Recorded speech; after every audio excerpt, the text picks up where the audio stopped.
Okay, let's get started. Good morning.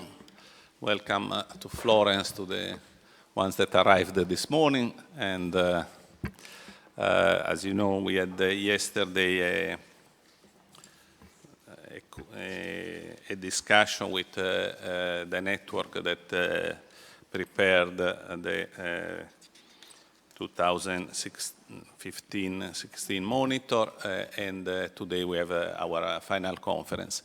As in the tradition, even if it's a short tradition of this conference, because we had one last year, this conference comes before the work is closed. So we are still working on the things you'll hear today, but we want to have the occasion to confront and to discuss with our own network of experts, all other experts that are in this room, stakeholders, people that are involved in this process and that have something to say on media pluralism and the monitor aspects. So our final report will come more or less 1 month or maybe even a week more after this conference. So this conference is important for us. We want to take account of what happens and what is said, what are the reactions, and this both in the general discussion and the interaction with all of you.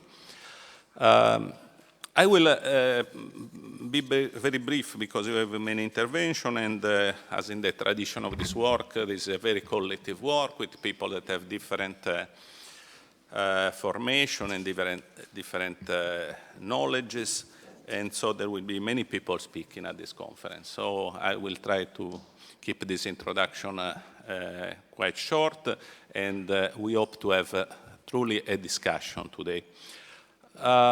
Let me very briefly summarize, but most of you know where we are.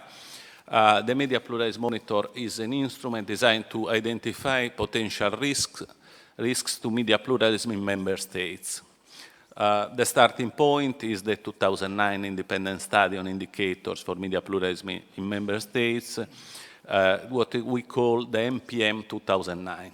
This was a very holistic, very important, very large scientific instrument that, however, wasn't applied for many reasons. And what we did in 2014, as you know, is to, under a project co-financed by the European University Institute and the European Union, we start, and as an European Parliament pilot project, the CMPF, our center here in Florence, started to develop a streamlined version of the Media Pluralism Monitor, what we call the MPM 2014. This version was developed, let me say, in continuity and with a strong relation with the original writers of the project. So this is, if you want, a new project and an evolution, and this more as it develops is more new, if you want. But we try to really work together with the people that wrote the 2009 monitor, just to build on what was already done. Then we think that this was very important, and these people were extremely cooperative. Some of them are in this room, and obviously we really appreciate all the help we had. Peggy Valk is here, Beata is here, then some are not here today, but anyway, we had so much help from the group that helped us, that wrote the first monitor, that really we have to recognize this very strong relation. Then in 2014, as I said, we applied this monitor to 9 EU member states. What we did was to apply it in a group of a local network, so people in each country applying it to their own country. That was the strategy we chose from the start. And again, some of the countries were applied by the people that were at the origin of the monitor. And this was very good because they had a very deep knowledge of the instruments. While as a center here in Florence, we applied it for Italy. And this was also a strategy because we wanted to face the same issues. We wanted to dirty our hands in the same way the local networks were doing in their own country. So this was very important to improve and understand better the instruments. What we are discussing today is, and just to finish on the 2014 experience, we had two targets, essentially. One target was to simplify the monitor a lot, because it was an instrument that, while very, very large, very holistic, very comprehensive, was too difficult to manage. And so we simplified it a lot, and I will come in a second to what was the major element of the simplification, because the simplification obviously implied choices, but we had a fundamental choice that was to concentrate the monitoring on news and current affairs. This was the true instrument that guided our simplification, helped to streamline a lot the instrument. And then, obviously, the second element that we had, and is still a problem, and we will discuss this even today, was to update as much as possible the monitor to the internet revolution in the media world. Not that 2009 monitor didn't have internet elements, because internet was already there, but clearly internet is disrupting the media world in a very revolutionary way, and this process is still ongoing, so it's still a process on which we are working and we are trying to master for what is possible. Then we went to the second pilot implementation, that is this monitor of what we call NPM 2015, and we did it, let me say, okay, first, the first choice was to do it in the other 19 countries. In the first experiment, we did the first 19 countries of Europe. In this second experiment, we did the other 19. This was a choice also because this is a pilot project. We were still experimenting, so it was nice to experiment in all over the country and to have at the end of the project an attempt in all the 28 European member states of the European Union. The monitor was simplified again because we thought that we could compact it a little bit more. It was the experience of 2014, and we reduced it to 20 indicators. Let me say that these numbers mean something, because it's a lot of work to have an instrument that is more streamlined. Still, you can make mistakes, and in fact, you'll see today the discussion, because we have 19 indicators, because one we decided was redundant and was complicating things instead to help to understand the reality, and so we decided to take it out. So the monitor at the moment is on 19 indicators. It probably will, the next, in the final refinement, will go back to 20, but we know how to do it, but for the moment, that's the result of this experiment, okay? We also intervene on the risks. I'll come to this in a second. The original monitor and also our 2014 application had 6 domains of risk. We decided that it was better to compact a bit more. That was possible and helpful to compact a bit more. So the risks, as you'll see, are 4 now, the risks that we deal with the instrument.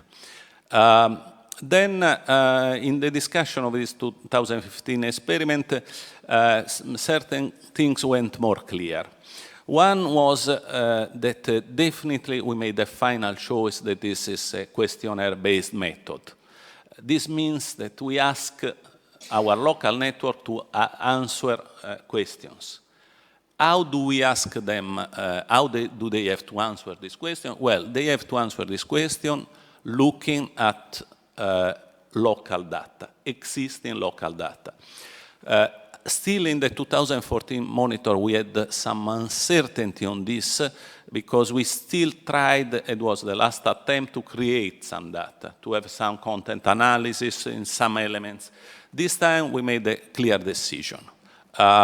We didn't have the resources and the time to create data. The data should be there, should be in the country, and the local group should find the data, should discuss them, should analyze them, should explain us how they interpret them, and then answer to the questions of the monitor. That's the way in which the monitor. Also, remark that again, like we did in the first occasion in 2014, we had the 19 countries and we had a network of 18 local networks because we did Malta ourselves. Again, we wanted to dirty our hands in doing one country so that we could have a full feeling of the problems that a local network would encounter in doing the work. And so we respond here for the Malta monitor, okay? The data were collected by, was a secondary data analysis, data were already existing. Then obviously there were interviews, and interviews, as you know, is a middle ground because you are creating information through interviews. And so we talk to stakeholders, to a lot of people in certain situations. And then we strengthen and we use more the group of expert procedures that we had created in the 2014 monitor. This is the idea that there is a group of experts that is different from the local team that represent stakeholders in the countries and can discuss, comment, and suggest changes on the results, on the conclusion that the team reaches on certain more qualitative issues. In the monitor of 2014, this was experiment, but was used for very few indicators. In this monitor was used more. We are, I think this will be part of the discussion today. We were happy with this procedure, and maybe this could become even more important in a permanent, a final version of the monitor. This idea to have a group that collects data and organizes them and decides, and then a group of control in the same country is, we found that is time consuming, it's tough for everybody, but is a guarantee of quality. Then obviously when there are contrasts and there weren't, let me say that this worked very well. The CMPF team somehow remains as a final arbiter if there is something that is a problem, but in this case we would render transparent the problem eventually. But this really didn't happen, and we are very happy with this instrument, with this idea of the external control in the country for especially the most difficult questions.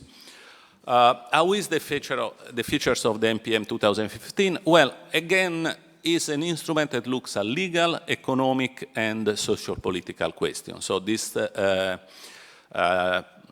multidiscipline features of the instrument have been fully maintained. As I said, the focus, like last year, but even more if you want, is refined on news and current affairs. We know that there are many other things that are important for pluralism in a country, but we think that an instrument that monitors year by year, try to understand risks with the resources and the time that this instrument has, should concentrate on what is more important, we think, for the democratic debate and the democratic result. And this is news and current affairs. And through them, probably you have an indication of how is the general climate and the general situation in a country. At least that's the idea, the general risk for pluralism. The notion of media pluralism that we use encompasses political, cultural, geographical, structural, and institutional dimensions. So we have tried to maintain in the simplification an holistic view of the system of what we are looking at, that is the media system of a country. And so these are the features that we have tried to maintain. Here we have a list of the team of this year, of the country team. As you can see, there are many of them, most of them are here in the room and will talk today. Mostly, in the first year we had some more uncertainty. We used some NGOs, we used universities. There was some different. I think that in the end, this year we made a choice that is more or less to concentrate on universities. Because, or specialized institutes in, but anyway, we thought that this is an instrument that should be in the hand of university researchers, people that are specialized in the media field. Then, through the expert control that I explained, we have a control from a wider stakeholder view. But somehow you want to guarantee the independence through having independent institutions somehow behind the data gathering and the data examination, like the CMPF is an academic and independent institution. Then, as I say, we have done the assessment of risk in these 19 EU countries. This is a comparative analysis. Let me insist again on this. We have discussed it. Here is Stefano Bartolini also is present today. This is a comparative instrument that we have used for many. So the importance of this instrument is that we know that all the countries are different, and a lot of issues will tell us this, and we'll discuss this a lot. But the value of this instrument is to try to look at these risks for pluralism across the member states. And so to maintain an ability to compare. This is not an instrument that we don't want an instrument to break into, to fragment. We are trying to concentrate on the ability for Europe to look at the general situation of its own member states. On the data I already explained, let me say something about the platform, and let me thank also the people, Lorenzo Giuntini, people who have worked on the platform. We have an open database platform. In this platform, the idea is that will be available in the future, that will let people see the transparency of what we are doing is essential for us. So the point is that we are building an instrument that people should be able to check and understand exactly what we have done and what we are doing. This is very important for the value of instrument. We know that there are a lot of monitors, instrument measures, and so on. What I find important is the transparency of what we are doing. So people can agree or disagree, but at least they understand exactly what we are trying to do, if you are transparent. Then, just on this as a final word, we are at the second test of a methodology, if you want. After this second test, we'll work in the next weeks to have a final refined instrument, so a sort of final version of the NPM. That's the idea. Let me mention something about the results, but I don't show the result. That will be shown by the single in the rest of the discussion and by the single domain. Anyway, because last year in the first 9 countries, and it's this at least that's an interpretation, we choose some of the most problematic countries ex ante. We were expecting in this year round to have a better situation somehow in some average, okay? And somehow the result is in this direction. What was called the basic domain, that by the way we are going to change also the names. We want names that tell us more. What we'll call the basic protection, that is the basic protection of pluralism in the countries, show a situation of low, medium risk in the countries that we have examined in this term.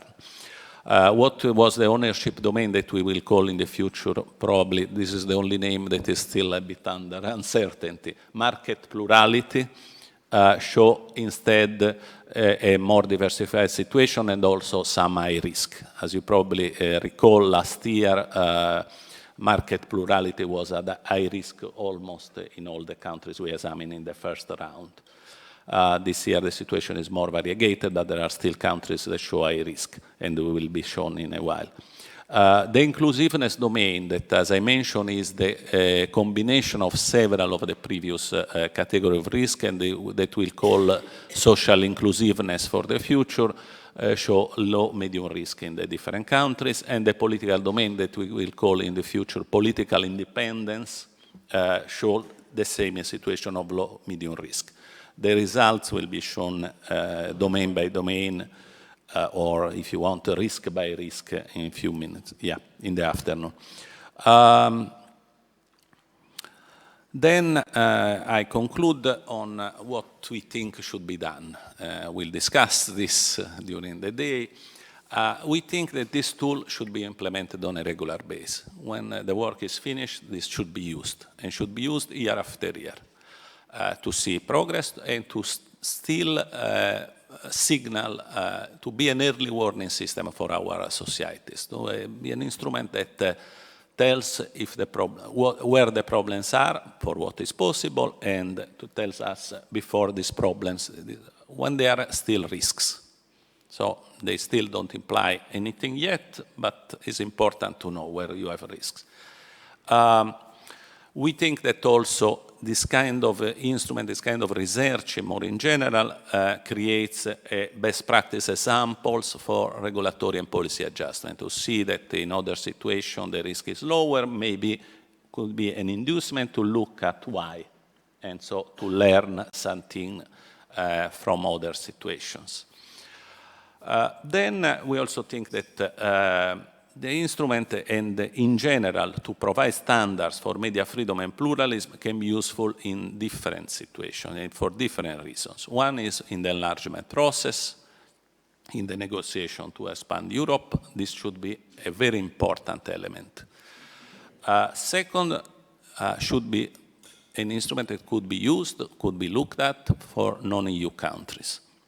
We know that EU countries may have important problems, but we know that there are also countries that have more severe problems, extremely severe problems sometimes. An instrument like this is a way in which Europe can contribute to show standards, to show where we are, showing up openly where we are in danger, where we have risks, but also showing where things are, what is the status of our democracies in a sense, and this could be useful.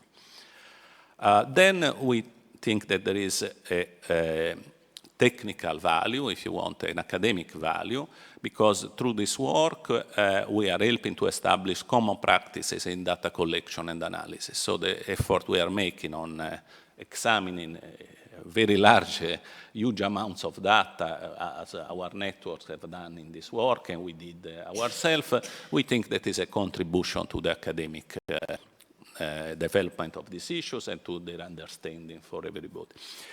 And then finally, we think that this could be useful for the democratic debate. So we think that this is, anyway, a value per se. Thank you again to be here. Thank you. Yes, now we start with our first speech, that is the keynote speech that we have asked Frank LaRue, former UN rapporteur for freedom of expression, to open the discussion today. Frank. Well, thank you very much. And now I must say, not only is it an honor to be invited to speak here, but also I'm humbled myself by seeing the results of all this collective effort and work that you have all coordinated here from the Center for Media Pluralism and Freedom. I think it's also very timely. I mean, we have all agreed when we talk about freedom of expression that in its both dimensions and the possibility of expressing ourselves, but also in expressing collective ideas like identity, which is some of the big discussions in the world, it is important to guarantee that in the media there's diversity of media and plurality of positions and possibilities for everyone to express that. In the same way, we have to see that in terms of the access, the right to access information, to build our own thoughts and mentality and to exercise our own democracy, accessing information has also to be done with diversity and plurality. And looking at the crisis of the world today, I've spoken already a couple of times, and I've invited to participate in a couple of panels in the IGF coming up. Looking at the world today, one of the biggest tensions happening around the world is precisely the fact that tensions are growing when misunderstandings grow. Misunderstandings of the facts of the events, but also misunderstanding of the identity and the cultures of other peoples. So the idea of having minorities be able to express themselves, whether these be ethnic minorities, religious minorities, racial minorities, is crucial.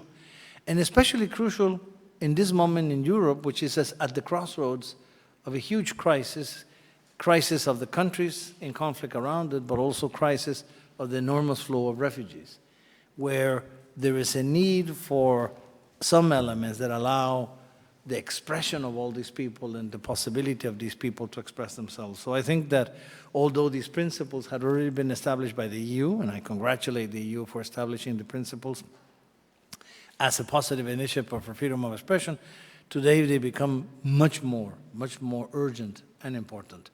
And this is an argument why programs like this one also becomes more important. The work you have been doing in this today has a bigger relevance because it will have the relevance of protecting democracy in the European countries, but also protecting peace and in the European countries. I always tell people that UNESCO, in its constitution, established a very beautiful phrase that said that it was created to promote peace in the world by facilitating the free flow of ideas and knowledge between peoples of the world. So peace is based on this free flow of ideas and knowledge. But facilitating this free flow of ideas and knowledge is not only linked to exercising the new technologies, the fact that accessibility to internet should be widely respected, where there should be no gender differences in access to internet, no linguistic differences or no economic differences.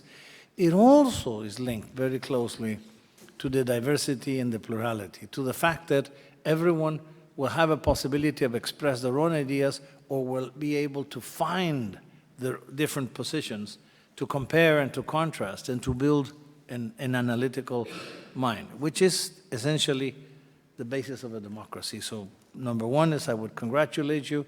This project has been in the works for some time, but today is more timely than ever.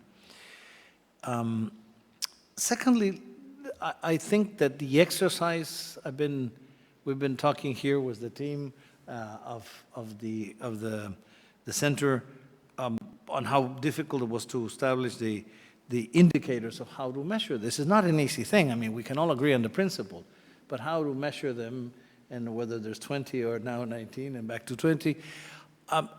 I think the exercise itself has been very, very good. And I think I also congratulate you on what is a difficult exercise. And my feeling is that precisely in using these indicators, it becomes a question of how relevant these indicators are. And probably new indicators will also appear. And I agree on the idea that public news and public information related to political affairs, the political field is probably a priority because we're trying, number one, is to defend democratic participation, new citizenship, citizen participation. So the fact that everyone has a right to be informed of all different positions is crucial. But we will inevitably find other issues as well. And I think that with the exercise, such an excellent exercise, this is a process that will polish itself in the way. I would certainly encourage also this process to be shared with the broader Europe, not only within the EU, but also in the big Europe, in the Council of Europe sphere, which I think would benefit from this particular experience, understanding that there are very difficult countries there with not that much interest in allowing pluralism and debate. But I think this is exactly the point. And certainly to make it a precondition, the same way that the EU has several conditions to become a member, to access the European Union, no death penalty, a strongly democratic system, I think the idea that this strongly democratic system should manifest itself in this degree of diversity and pluralism as well. So I would fully agree with the idea that this should be a precondition for joining the EU in the future. And let me finally say that this effort, I was commenting with Eldad some time back, that this effort has also been taken on in its own timing by other regions, like Latin America. Ironically, next week I'll be in the IGF, but then I'm going to a UNESCO meeting in Latin America, precisely to look at indicators and to look at what's happening in Latin America. Because Latin America went from the transition of dictatorships to democracies, yes. But some of these democracies are slipping back because authoritarianism is not so much expressed with physical violence, although that exists, and arbitrary detention certainly, but authoritarianism is also and especially being manifested in the intransigence of publications, of how they deal with the media in general, of anyone that expresses a critical voice or denounces corruption or defends indigenous rights against huge mining investment or contamination of their environment. There's an enormous degree of struggles for environment in Latin America, precisely because the local communities have not had access to their own media. And I keep on raising the UN Declaration on Indigenous Peoples that insists that all indigenous peoples, and this is valid for any ethnic group, by the way, should not only have the right, it says, to educate their new generations, to express their identity and everything that is within it, to educate the next generations, to educate the world about their identity, but also it says to use regular media or to have media of their own. And I think this is important. And this media of their own can be online. Now, if we begin building the access, or can be offline, can be the traditional forms of media. So I think this is an important and crucial moment for this. We would have saved many lives and avoided a lot of crisis in the environmental conflicts with local indigenous communities had they been able to have some degree of advocacy in public policies, or had they been able to be consulted, like the ILO Convention says, or to have a voice and to express themselves. So in this critical moment, different organizations, including some friends of mine, are doing precisely this analysis. So one of the proposals I had here, we had been talking with Elda, and I've shared with all the team of the CMPF, is the possibility of eventually even making comparative notes. These are the indicators in Europe, and what is the result of how Europe is handling diversity and plurality. And then eventually, when we have the first results in Latin America, to make a comparative analysis with Latin America. Latin America and Europe are very close, at least in regulations, not in realities, but certainly in regulations. So I think it would be a very interesting exercise, and maybe eventually some of these days it could be done as well. But in conclusion, I would congratulate you. I would like to re-emphasize the importance of this study, the importance of diversity and plurality in the world of today, which is always important, but today even more. But it's specifically to encourage you all to take the effort and to build this idea of having it a yearly exercise. I truly believe that this is the way to measure progress or not. If you do it a systematic in a relatively short-term process of continuously self-evaluation. Of course, it needs a lot of maturity from different governments in Europe, because even within the European Union, I'm sure there will be some that will not be too happy with the result of the evaluation. I'm thinking in a couple. But I think it's important, precisely for that type of inner-looking reflection. I think it would be important to do. So congratulations, and I would certainly hope to see this report next year, and maybe eventually to have a joint meeting in which we could do a comparative analysis. Thank you very much.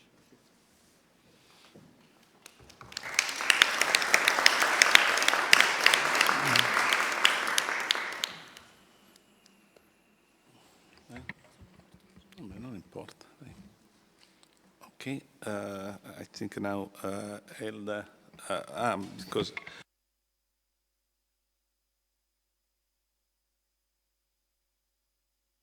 so Elda now Elda Brogi, that is, as you all know, our scientific coordinator, will talk about the innovation of the NPM 2015. Let me just add, this morning we will essentially dig more deeply on the methodology, still the changes, the innovations, and the future. In the afternoon, we'll discuss in details the result of this year experiment. That's the way we have organized the day. And we'll try to keep the time for what is possible so that everybody will have the time to speak, but also that we'll finish in time. Okay, Elda. Good morning, everyone. Yes, I'll build on what Pierluigi already said about the general features of the NPM and stress a little bit more some, practical issues and the methodology we used to assess, to calculate the risks for each indicator. Let me recap again what are the innovations of the NPM 2015. Is the result of the revision of the tool that was tested in 2014, and it's a holistic instrument, monitors different aspects of media pluralism, and as was already mentioned by Pierluigi, entails basic protections, market plurality, political independence, and social inclusiveness. What is one of the first innovations from 2014 is, as already mentioned by Pierluigi, the fact that now we have 4 domains that we explore instead of the 6 we had last year. Inclusiveness domain is a result of merging the NPM 2014 geographical, types, and cultural domain. I say it also for Peggy, who is the original author of the 6 domains. Within the 4 domains, we elaborated 19, let's say, macro indicators as a result of the merging of the 34 indicators that were foreseen in NPM 2014. Originally, they were 20, and we decided to cut 1, and maybe we'll discuss it later. Each indicator was structured in a group, actually could be structured in groups. Some indicator is just made of one group, is a group itself, and the assessment of the indicator is done through a questionnaire. It's a questionnaire-based methodology that balances different aspects of the specific considered issue. So, as it was in the NPM 2009-2014, we assess the value of the indicator taking into account a legal perspective, the economic perspective, and the socio-political perspective. This is the list of the 19 macro indicators for the 4 risks. During the afternoon, we'll discuss more or less indicator by indicator, presenting the results of the 4 domains. But as you can see from at first sight, the basic domain is on protection of freedom of expression, protection of right to information, journalistic profession, standard and protection, independence and effectiveness of national regulatory authorities, then inclusiveness, access to media of different social and cultural groups and local communities, availability of media platform for community media, access to media for the physically challenged people, centralization of the media system, universal coverage of PSM and the internet, and media literacy. When it comes to ownership, we have 3 main, let's say, heavy indicators on transparency in media ownership. That is very important, for our monitor, concentration in media ownership, and concentration of cross-media ownership. Political domain is composed of political bias in the media, politicization of control over media outlets, politicization of control over media distribution network, state advertising, independence of PSM, independence of news agencies. Just to highlight some of the practical, let's say, features of the NPM, it's, as already mentioned, it's a questionnaire. An online database was developed in order to allow everybody to enter the data from a remote location. And for us, I mean, as the CNPF, to control somehow, to monitor the monitor, to monitor how the answers were entered, and to have really, it was a good comparative tool in itself. We tried to take into account the lesson learned from 2014. First of all, focusing more within the 19 indicators I listed before, we try to focus better the NPM when it comes to the assessment of pluralism in the digital environment. The focus of the NPM 2014 was on the assessment on how national internet infrastructures are able to facilitate bottom-up forms of innovation processes. The aim of NPM 2015 was to assess the pluralistic dimension of digital environment. And the assessment, again, was done through variables within variables indicators. Of course, we found some problems doing that maybe probably will address them in the afternoon, because again, finding the right indicator to assess the plurality of the digital environment is very difficult and highly debated in the institutional at institutional level too. What are additional innovations of NPM 2014 in comparison to NPM 2014? What we called more LI questions and S questions. In which sense? All the variables that compose the indicators are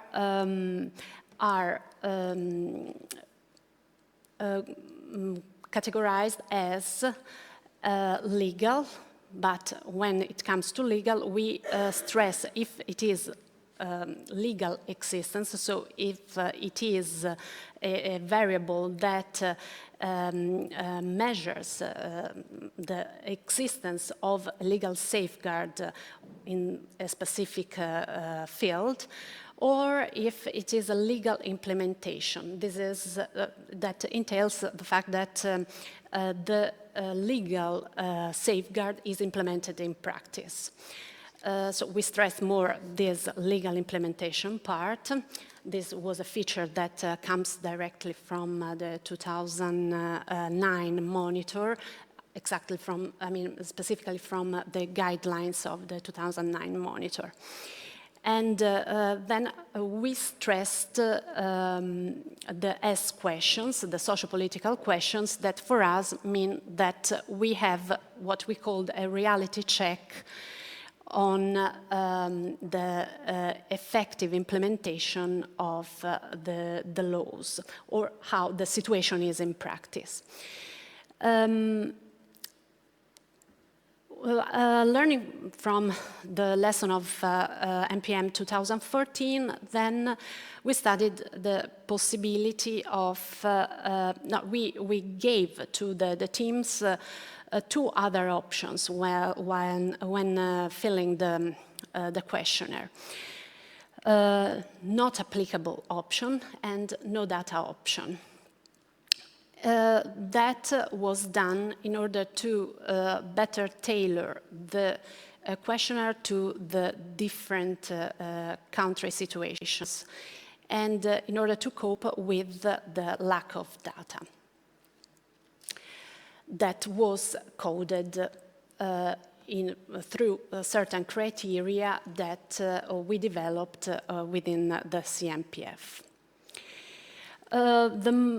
Probably the main development, the main change from 2014 was the formula, the calculation, the way we calculated the scores for each indicator and each domain. I'll be brief on that because it's quite complicated, but I'll be transparent in any case. All the questions were classified as groups. So below each indicator, we have groups of variables and subvariables. And each variable and subvariable was coded as legal in existence, legal implementation, socio-political, and economic. Each variable, subvariable, received a score from 0 to 1 according to the answer to the specific question.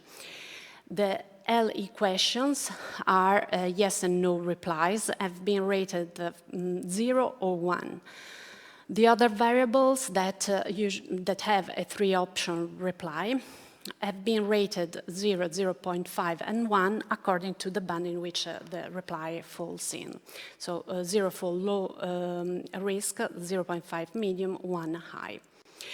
And the calculation of the score of an indicator, here it looks quite complicated, but the general principle is that the calculation of the indicator is the average of averages of components of the same type. Maybe I look at the team in order to see if they agree with this short definition. So each variable of the same type, we calculated the average of the components, the variables and subvariables of the same type, and then we calculated the average of the last variables we had that were variables, most likely L variables, E variables, and S variables, in order to, again, balance all the different aspects within one indicator, all the different types of I mean, all the different points of view in assessing a specific topic. Again, learning from the experience of 2014, we added the not applicable option that is not considered in the count. And it is an option that comes, let's say, somehow automatically when, for instance, there isn't a law. Of course, all the questions that are linked to the existence of that law are not applicable in the specific case. That means that are not counted. Application? The application of the law. Yeah. Yeah, if the law doesn't. Yeah. No data. In the case of no data, we developed some criteria to consider the case in which the no data must be assessed as not applicable, so treated as a not applicable option, or rated because somehow the fact that there is no data shows some kind of risk. We asked the countries to comment on that, to assess the risk they think is related to the fact that no data exists on a specific variable, and And we scored the variable according to this evaluation. When this wasn't possible, we created our methodology, internal methodology to assess our internal criteria to assess the lack of data. And for instance, this was very important, and I'll show you later when when assessing the ownership domain, for instance, when no data, for instance, on market concentration are, or on audience concentration are available. The results of the indicator after all those steps fall within three bands, 0 to 32% low risk, 34-66 medium risk, 67-100 high risk. So this was a solution that allowed the NPM to benefit from a standard formula for all the types of variables, and to better balance the evaluation of the legal framework with the evaluation of the sociopolitical and economic variables. The evaluation, again, was more tailored on the specificities of the country, with the non-applicable and no data, and the evaluation is more nuanced. I think that I can stop here. Okay, and thank you very much. I think we are perfect in time for taking a coffee break and stop here, and then we'll continue later. We have, I think there's an occasion also to have a coffee and talk a little bit, and then we'll continue with the other two speeches of the morning. Okay, and then we'll open the floor. Thank you.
And I have also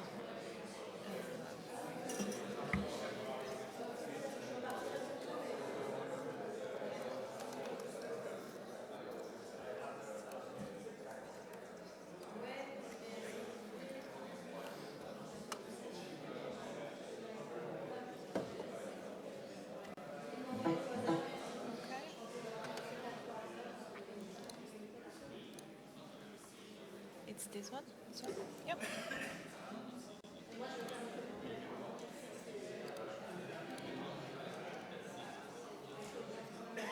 Do you have a file with it? Did you perhaps send it to Elder? Yes, which is old. I would like to have Okay. this one because I made a You want mistake to in. check?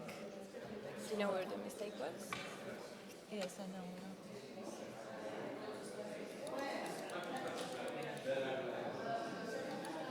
Yeah, that one is correct. Yeah. Okay, good. So we'll have that one. And mine. So I'm gonna go first, and then Yeah. yours second. Okay. Yeah, it's all here. Okay, good. Because the Lufthansa strike has started and my flight is cancelled. My flight is cancelled because of the strike, airstrike, Lufthansa strike. And then, yeah, I will be back.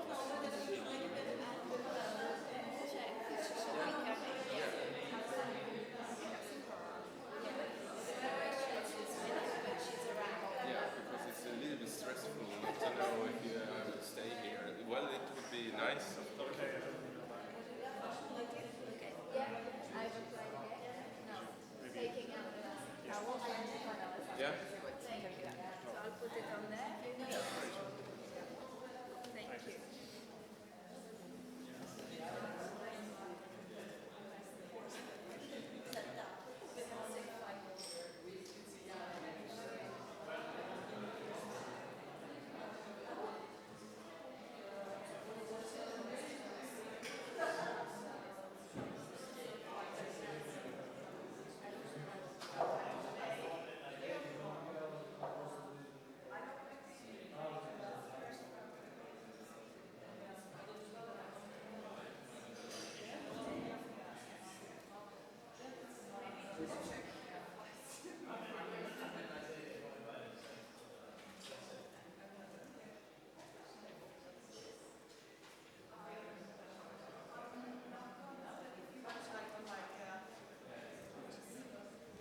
Because someone is having this, it's not mine, so I don't know. This is here.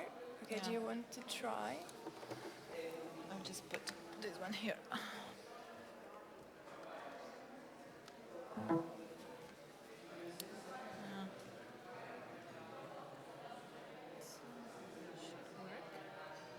Do you know how?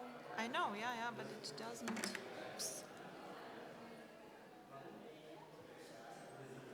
One's the USB, is it? It's here. Yeah.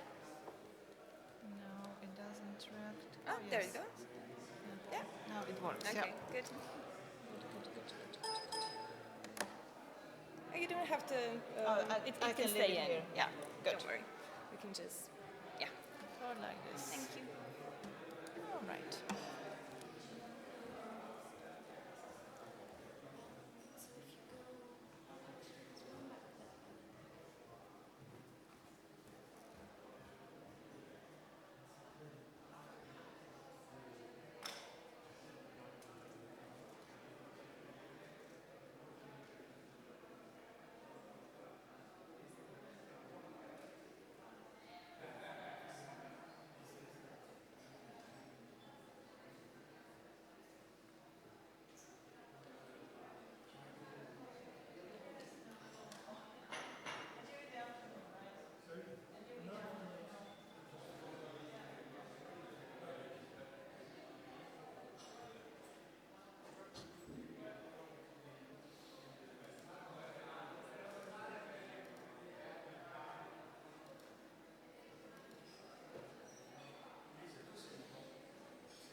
Okay, let's, we are perfectly on time. Let's start again. And we have now Maya Simoniak that will talk about the problems and the solution we have had with the data collection. Maya. Thank you. Welcome back. So after Pierluigi Parcu gave you a general introduction to the project and Elda Broggi explained how the tool looks in general, I will say a couple of words about the data collection, so the way in which the information was collected, primarily from the CMPF point of view. So what we've done, what kind of best practices we've encountered, and also the challenges that we faced on the way. So first of all, let me just give you an overview of where data collection fits into the methodological part of the Media Pluralism Monitor. So the first couple of months were devoted to the fine-tuning of the tool. So most of the innovations which Elda Broggi was talking about were developed in the first couple of months. The MPM 2014 was revised, restructured. Lessons which were learned from that pilot test implementation were incorporated into the new tool. The following couple of months were devoted to establishing a local network. So as you know, and as we've already mentioned, the tool is being implemented through the local teams who are answering the questionnaire. The kickoff meeting with the local teams was held in April, and also data collection started in April. Data collection ended sometime in September, and from that on, we were performing the data analysis. Now, data collection was primarily done through two basic methods. One was the questionnaire-based method, which was supplemented with interviews, and the other was a group of experts procedure. I will say a bit about both of them. So you've heard some of these things. So our basic method was the questionnaire. The local teams were answering a series of questions. These were about regulations, self-regulation, implementation of these kinds of regulations, also trying to assess what is really happening on the field through particularly economic data and evaluations of the practice. Each answer needed to be supported with evidence, which we think was very important, but because particularly social political questions and answers, which were based on some kind of subjective evaluation, we did ask for sources to back up these evaluations and for comments which would explain how and why a team came to the evaluation. In order to facilitate data collection, but also try to keep to deadlines which we have set, we had two major checkpoints. One was at the end of May, where we asked that 50% of the questionnaire was filled, and the second was end of June, where 100% of questionnaire was supposed to be filled. Now, from the CMPF point of view, what we did during this time, that following each checkpoint, the data which was collected, so the answers which were entered into the online platform, this was centrally verified by the members of the team, and we have sent detailed feedback to each of the local teams by providing suggestions on how to improve the answers, both to make them more comparable to those of other teams, hence we asked for comments to see based on what the answers were made, but also to increase the quality of some of the answers.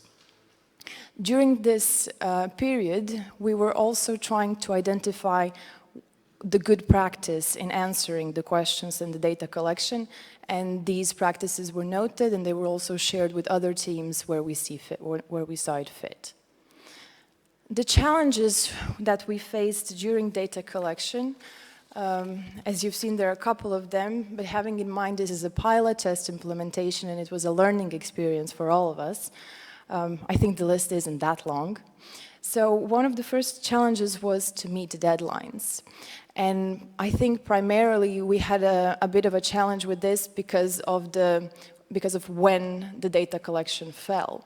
So the majority of data collection was in May and June, and most of our collaborators are universities, and we all know June is a very time-consuming period with lots of exams and lots of things to do. So some of the deadlines were a bit extended, but overall it was okay. And also the revisions were usually done over the summer, which wasn't perhaps the most practical time to do such things, so perhaps things to think about in the future, not to do the data collection at this period. Another challenge was to ensure the comparability of answers. As I'm sure you all know, countries do differ, and a simple question can be interpreted in many different ways. Also, we needed to ensure that country specifics are accounted for, but again, that the answers are comparable one to another.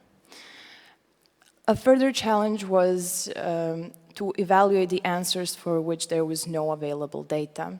As Elda told you, and some of you know, one of this year's innovation was to introduce the no data answer. It sounded like a great idea at the beginning, but as the data collection started, we found a lot of no data answers, which is also a finding, since it pointed to certain deficiencies in the data which perhaps should be collected and isn't.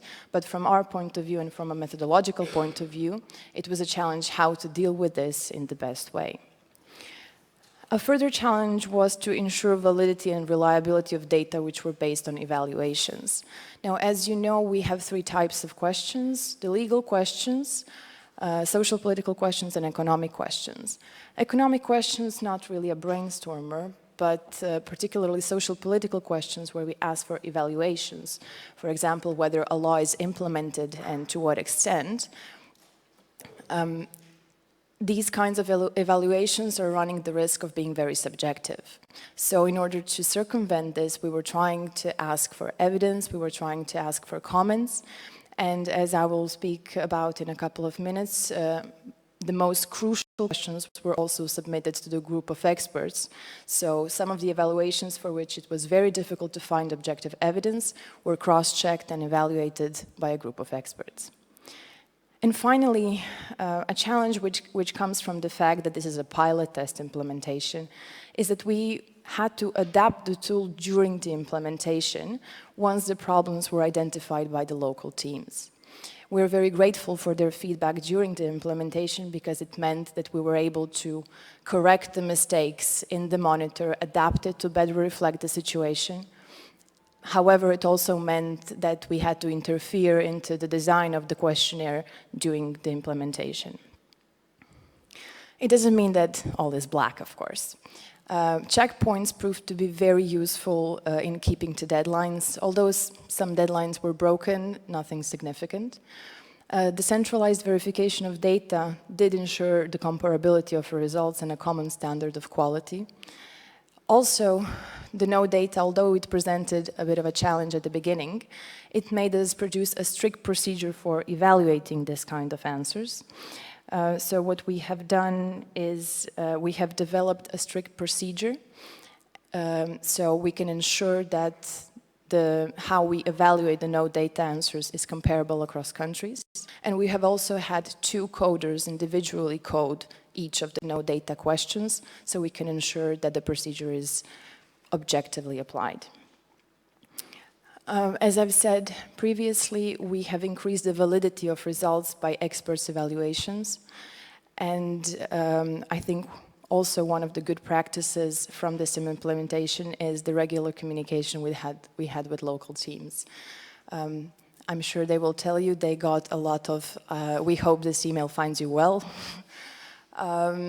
However, we did try to be in contact during the entire implementation to answer their questions, to organize Skype calls if there were any kind of problems we couldn't solve via emails, and we think it's a good practice which should continue in the future.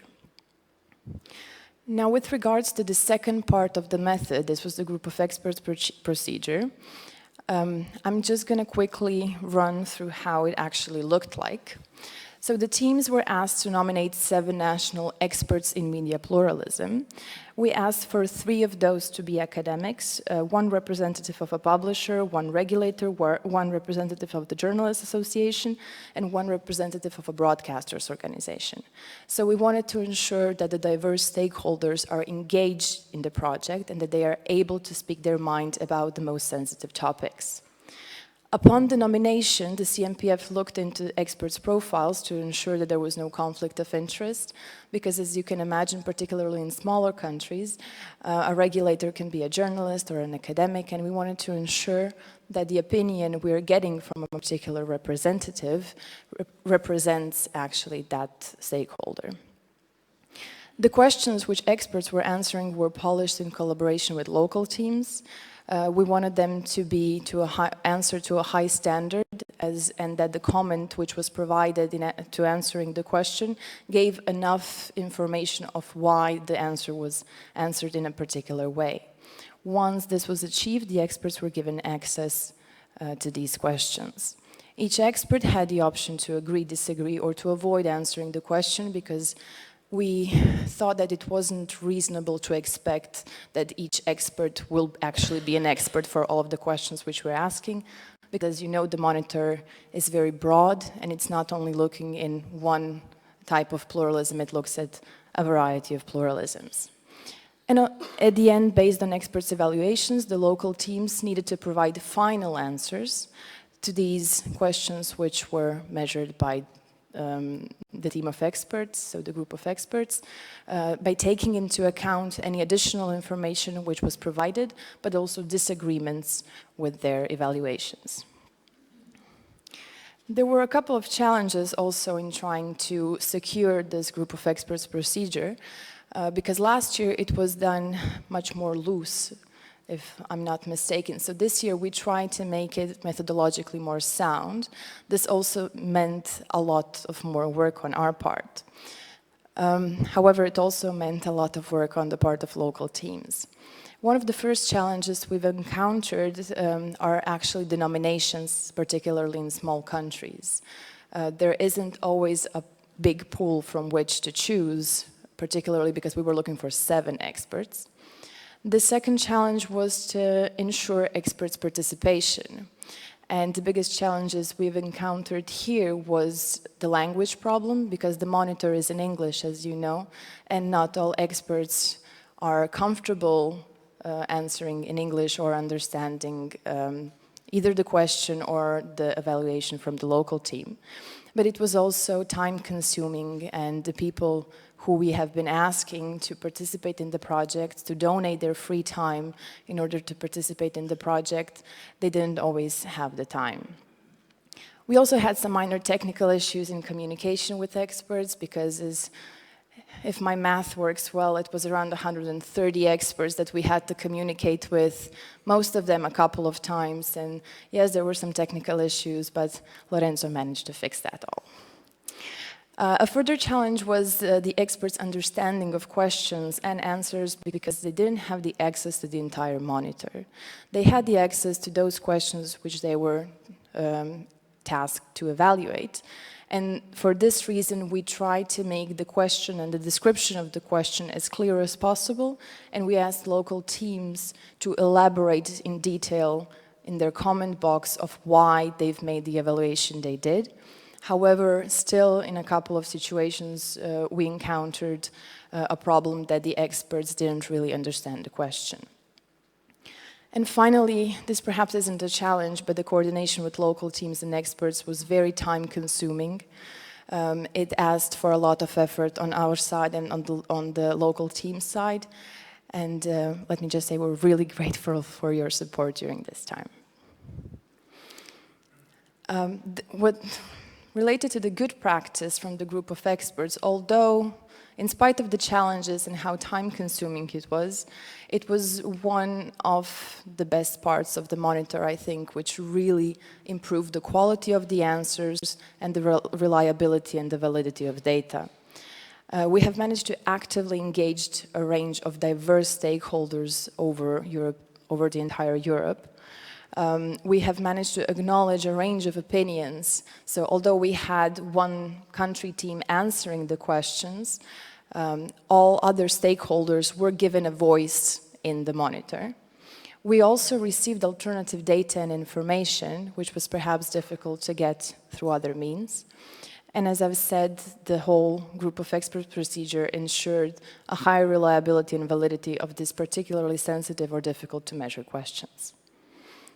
So to conclude, the lessons that we have learned from this implementation and data collection is that most secondary data are available across countries, and hence a questionnaire-based method, which is primarily done through the secondary data analysis, is a very good method. Some data, particularly economic data, is missing across countries. But we don't see this as a problem of the monitor, but perhaps something that we should point to in the dialogue with stakeholders, that there is data which can help us evaluate the situation in media pluralism in a particular country, but it's missing.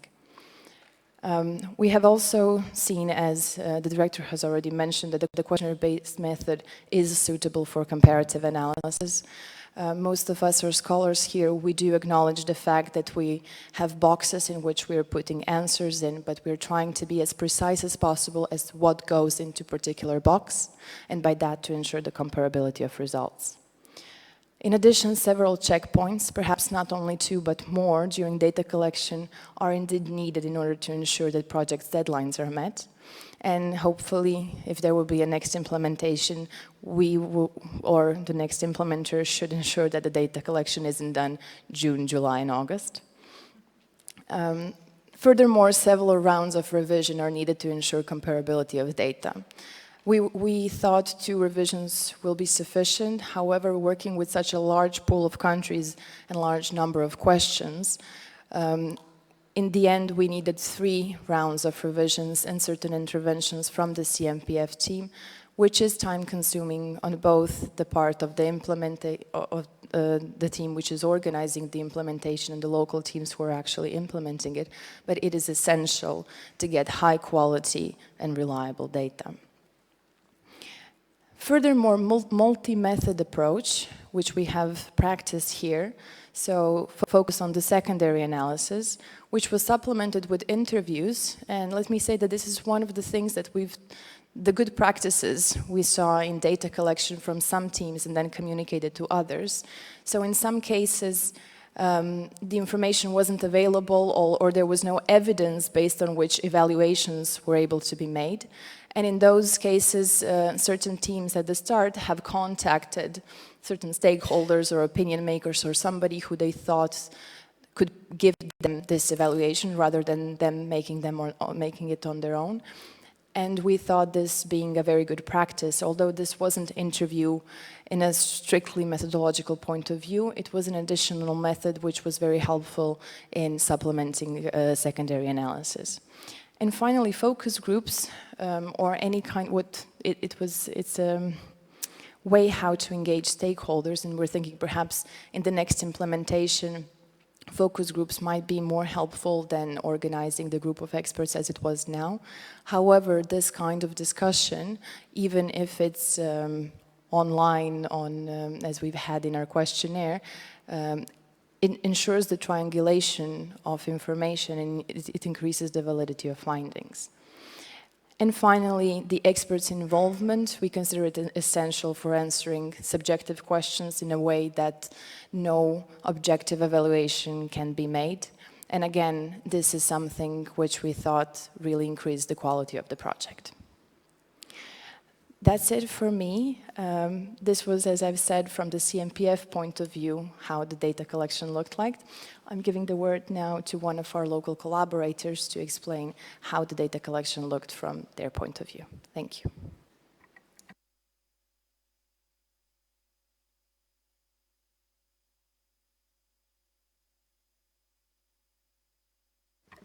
Thank you so much. First of all, I would like to thank the organizers for inviting me here, and it's always a great pleasure to come back to Florence, so thank you for that. Before I move to some general remarks on application of Media Pluralism Monitor from the perspective of country team, I would like to share with you general proverb. I would like to say a few words about this first. A true claim is one which stands the test of time.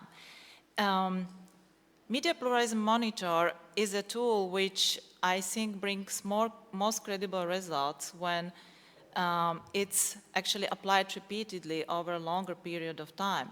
And I think that perhaps it generates most value when it shows and indicates certain trends concerning particular areas. What I have in mind, for instance, if we have a high concentration of ownership in certain media sector, and if we see that this is a trend which is increasing, then we see that also risk is increasing in that particular area. Or we have, for instance, the decentralization of a media system which decreases very fastly, let's say in the last 7 years from 50 to 25%, then it's really a high risk to this particular domain of media pluralism. So I think it's very important to look at particular indicators and particular problems in a longer period of time and see what the trend is, whether it's increasing or whether it's decreasing. Now, let me to show with you the specific results for Poland and use them as an example for illustrating some application problems and then also suggestions for policy improvements. And I would like also at the very end mention some suggestions for future implementation of Media Pluralism Monitor. So as you can see from the chart, when measuring Media Pluralism Monitor, we had 4 domains, and the assessment actually detected a low risk for the basic domain, which is marked green here, high risk for the ownership domain. I think it's the case of many countries. It's a red one in this case. Inclusiveness and political domains were assessed as the medium risk. Now I would like to mention some application problems. I would like perhaps mention 2 specific indicators and 1 issue which is common for these 2. And it's the issue of independence and the question of measurement of independence. Particularly as it comes to B5 indicator, which measures actually independence and effectiveness of national authority. This is a huge indicator, right? It's an indicator which actually encompasses 2 different activities or forms of activities of media regulatory bodies. One is effectiveness, and the second is the question of independence. We can perfectly imagine actually a national authority which is effective, very effective in its action, but at the same time not independent, right? And putting these 2 things together actually to a certain extent, decreases weight of what is really important, which is independence. And also we have so much partial assessment in this particular indicator of 3 basically national authorities, which are very different in terms of their competencies. This is Electronic Communication Authority, Competition Authority, and also Media Authority. But what is really important is the question of independence, and especially when it comes to appointment procedures, how these are composed, and this is especially relevant for media authority. The second indicator, which was sort of problematic also from this perspective of independence, is the assessment of independence of public service media governance and funding, which is P5 indicator.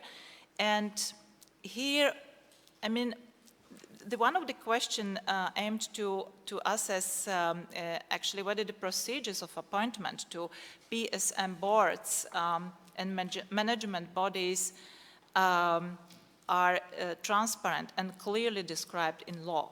That was true, for instance, for the Polish case, but at the same time, these procedures do not guarantee independence. So again, the independence has not been reflected in terms of assessment here. Now, I would like to move from here to some suggestions for policies and address them for each domain as it comes to situation in Poland. I mentioned already that the basic domain was assessed as low-risk domain in the case of Poland, but this is the boundary value, which means 1% more and we would have medium risk for the basic domain. So it's at the very edge. Now, there are certain issues that are quite obvious in terms of improvement and that we can see from the assessment of the whole domain. One which is quite important is the need for decriminalization of defamation in Poland and libel, and also ensuring that public officials, especially some officials that held really high positions, are not actually guaranteed high level of protection in libel and defamation as ordinary public. Then what is also needed is a more pluralistic representation of society in the appointment procedures to especially national broadcasting body, which is the body in which appointment procedures are perhaps balanced politically, but not representing the civil society. The second domain is the ownership domain, which detects actually very high risk, and it's also the case in some other countries. And here, what we can think about are two actually types of measures, hard measures and soft measures for this area of media pluralism. As it comes to hard measures, I think it's very important, especially in the case of Poland, to address cross-media ownership, at least in media regulation, and to think or establish such competition policy regimes that would actually reflect more or be more sensitive towards specific features of media markets, especially as it comes to definition of a relevant market. This is really, really crucial.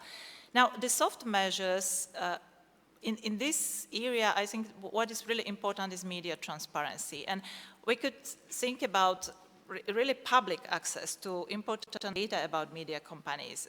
Either would this be a register or some kind of list of media companies operating in particular countries that would provide full information that is open to public on various kind of issues. For instance, indication of the ultimate owner of the company, not only subsidiary company, but ultimate owner, which is quite important. Also the information about the location of the company seats. It's quite,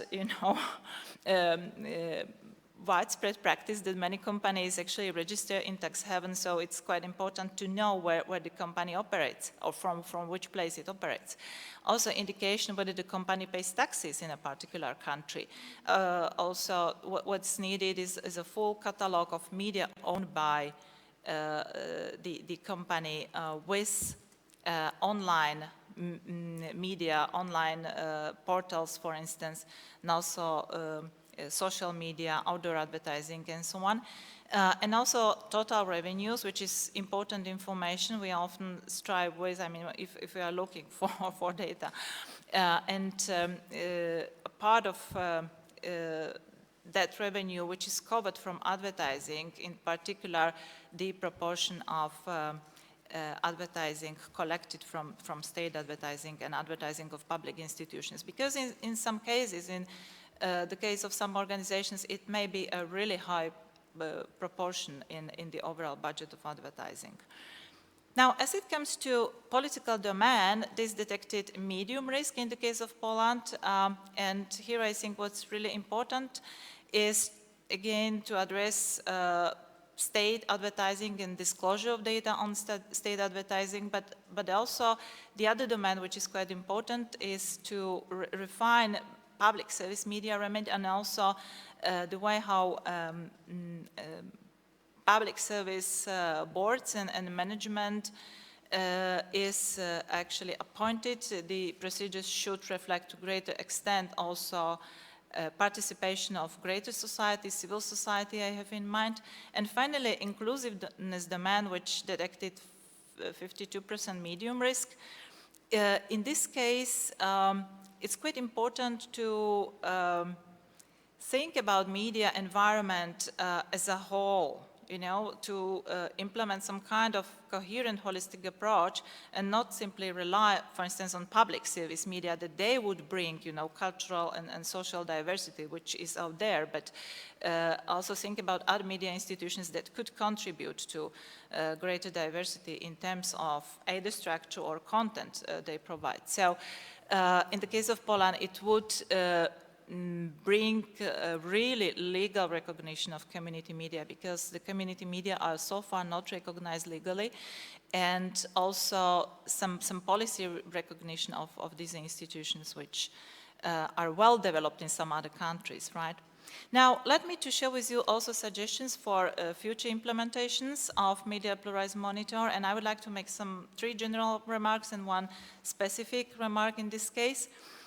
First, the effective implementation of the monitor really requires access to reliable and comparative data, and if MPM is going to be implemented regularly, on a regular basis, there's a real need for some standardized system of completing data. And we have different categories of data, for instance, quantitative and statistical data, especially economic data. This was already mentioned here. It's really important to use the same categories, the same definitions. When we speak about, let's say, share in viewership, you know, in broadcasting market or television market, when we say share in television market, what market do we have in mind? Terrestrial television, online television, all that together. I mean, this is the question, so this should be clarified. And also the legal and policy data. These are data which are quite often the easiest in terms of collecting, but there are also some technical limits quite often. For instance, legal acts. We all work with English versions and translations of law, and sometimes these are not official versions, so we have to be also clear about collecting these. And finally, cases.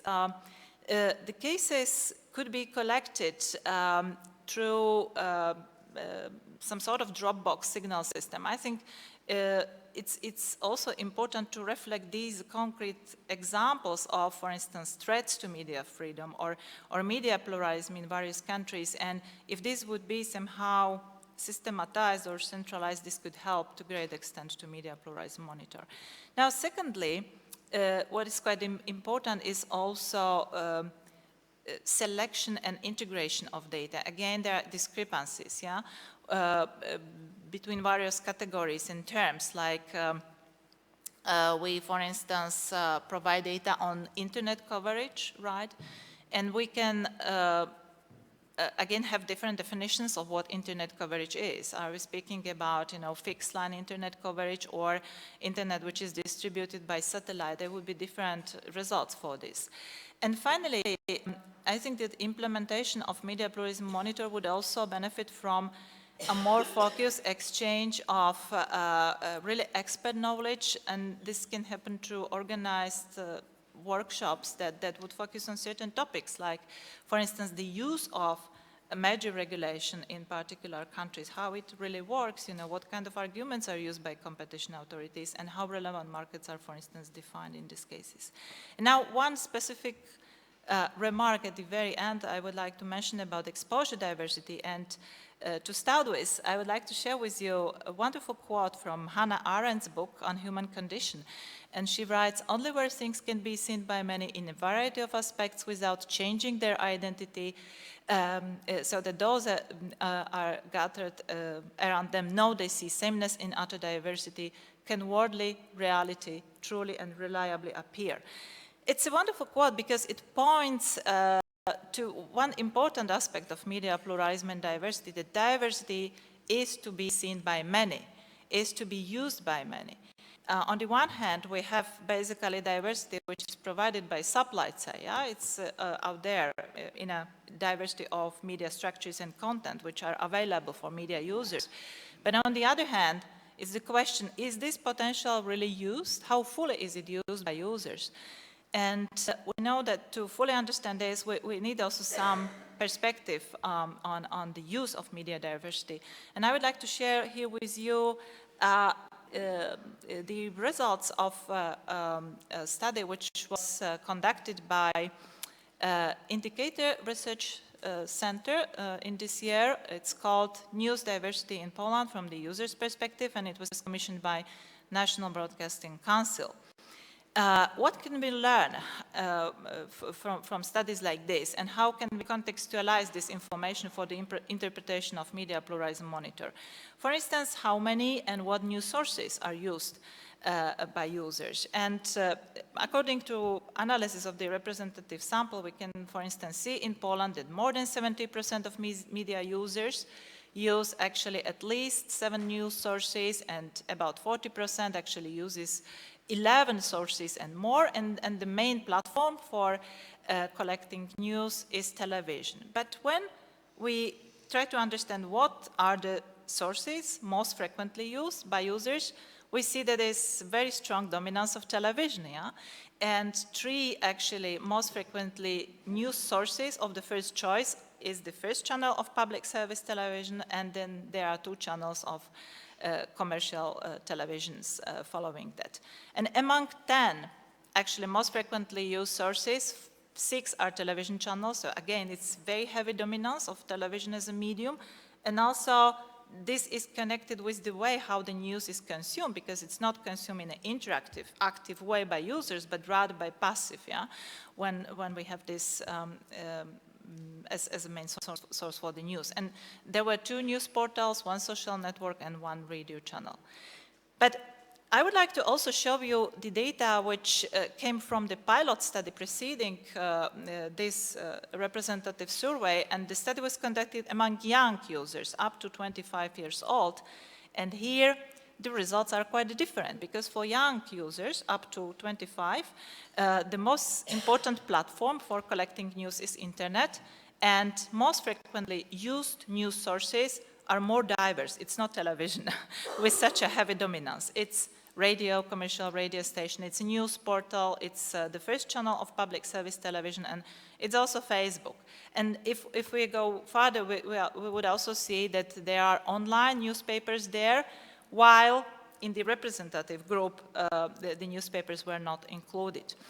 And there are actually some problematic issues that came out from this study. I think it's also important to use them as a context for the interpretation of NPM. For instance, digital exclusion. We learned that 75% of users which are aged 6+, they don't use internet at all, and 89% of those, they do not use social media at all. The second issue, which is very important, I mean, the digital exclusion is information which is important for inclusiveness domain, for instance, for understanding, you know, the consequences of it. Marginalization of the press is the next problematic area. Large portion of male users in Poland, 42%, and female, 29%, declare that they do not use press at all for collecting the news. It's a huge shift, you know, in the last 10 years in terms of use of media for getting news. And finally, there is a lack of media-relevant knowledge. Majority of media users actually lack knowledge on ownership structures and mode of financing of the media, which is connected with media transparency, basically. So all this information can be contextualized, you know, for the interpretation of NPM. Now, the last point I would like to make is about the migration of media users from traditional media to new media services, some of them really based on individual characters. And the example which I would like to show you is this young gentleman called Igor Ignacy. He's only 17 years old, coming from Krakow. And he's producing YouTube program, which he calls in Polish, it's Szary Człowiek, means a gray man or ordinary man. It's a regular program prepared by one person, and it gets more users on YouTube, each of this series of his program, than 3 commercial channels of Polish television taken together. So this is future. It's like postscriptum. Thank you.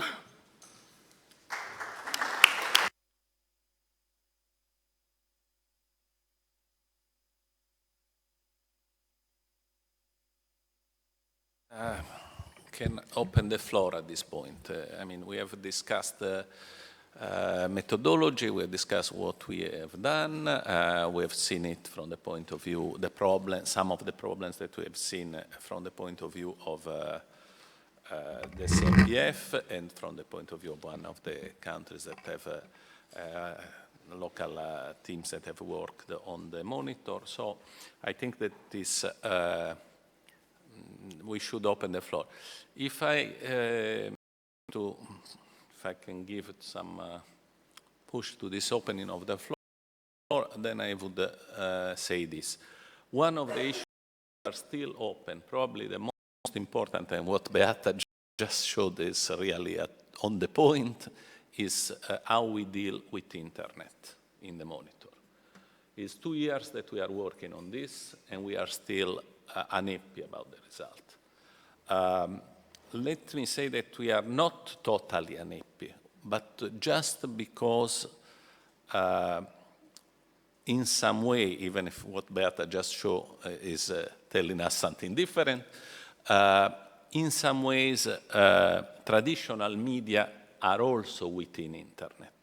So while we are able, with the monitor, to look in a satisfactory way to all the other media, somehow this helps us to understand also the effect of internet as a monitoring pluralism instruments.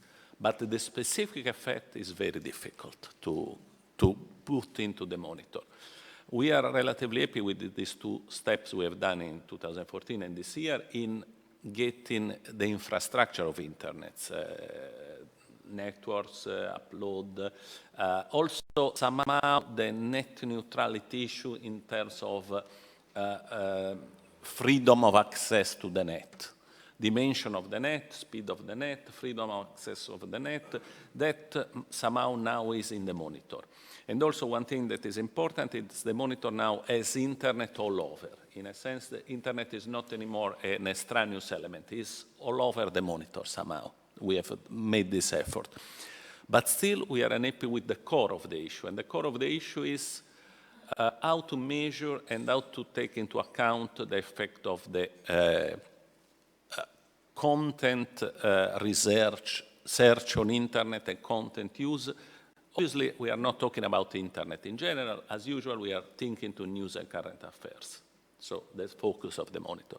There, still there are too many differences among the countries. We discussed also this a little bit yesterday with the network.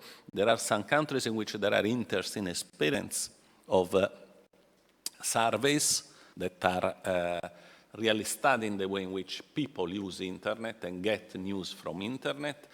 But these are scattered among countries, and there is not, because we work on secondary sources, there is not a reliable situation of secondary sources all over the country. So we are still working on this issue. As I say, the issue is not totally, doesn't mean that we miss internet, the content in internet, because we get it also through other instruments and other media. But we are not totally happy about the results. So this is, for instance, one thing on which we had a recent meeting, by the way, the CMPF with the, in London with Ofcom and the London School of Economics. We had a discussion, there were some suggestions, but the feeling is that the issue is still open, and probably we cannot have a final solution because the internet is such a disruptive technology that it is changing so quickly that we need to adjust to the change. But anyway, that's one of the things we would like to have in the discussion of this open, in this part of the discussion. Anyway, floor is open.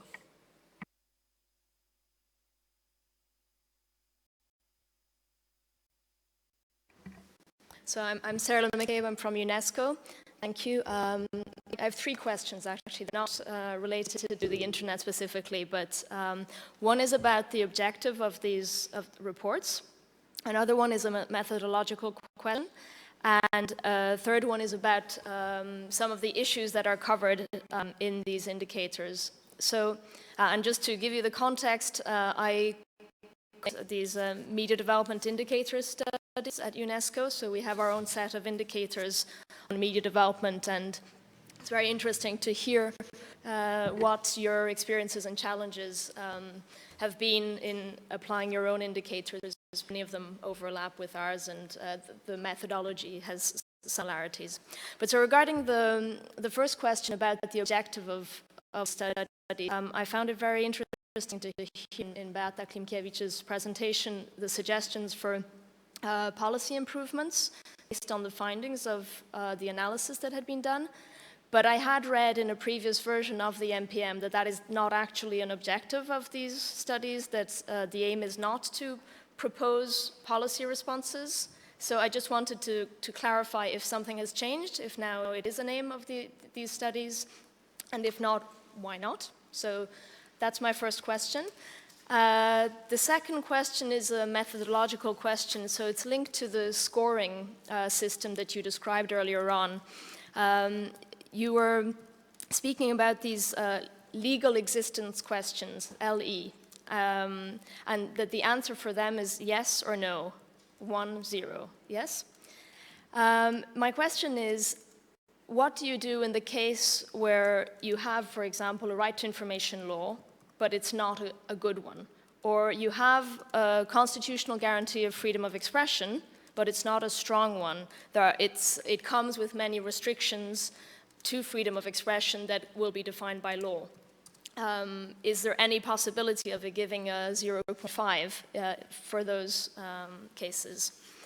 And then my third question, as I mentioned, I think it would be useful to see the 19 indicators that have been retained, because I don't actually have them, but just looking at the risk domains and having read the previous version of the indicators, I see that there is one on political independence, but I was wondering how about the issue of independence from commercial interests? Is that addressed somewhere in the indicators? And if, in particular, for example, from advertisers, you know, the impact that advertisers can have on editorial content. So those are my 3 questions. Thank you.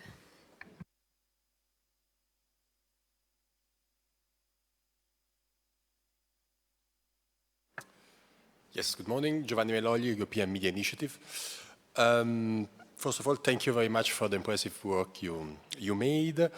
Actually, my intervention is a question and a suggestion. So I'd like to know, taking consideration that the competence of the Commission in defending media pluralism and freedom, it's almost accepted. And as Pierluigi said this morning, that of course now the most important thing is to use the monitor. To use the monitors to see the result, and we hope to have a reaction and from the Commission with a formal communication about the result. On this frame, I would like to know if you can take in consideration the possibility maybe to have a 2-step approach in using the monitor. So maybe a further simplification, taking, as Beata said, some huge indicators as independence of authority, concentration of ownership, just to have a early warning about some clearly dangerous situation in a member state.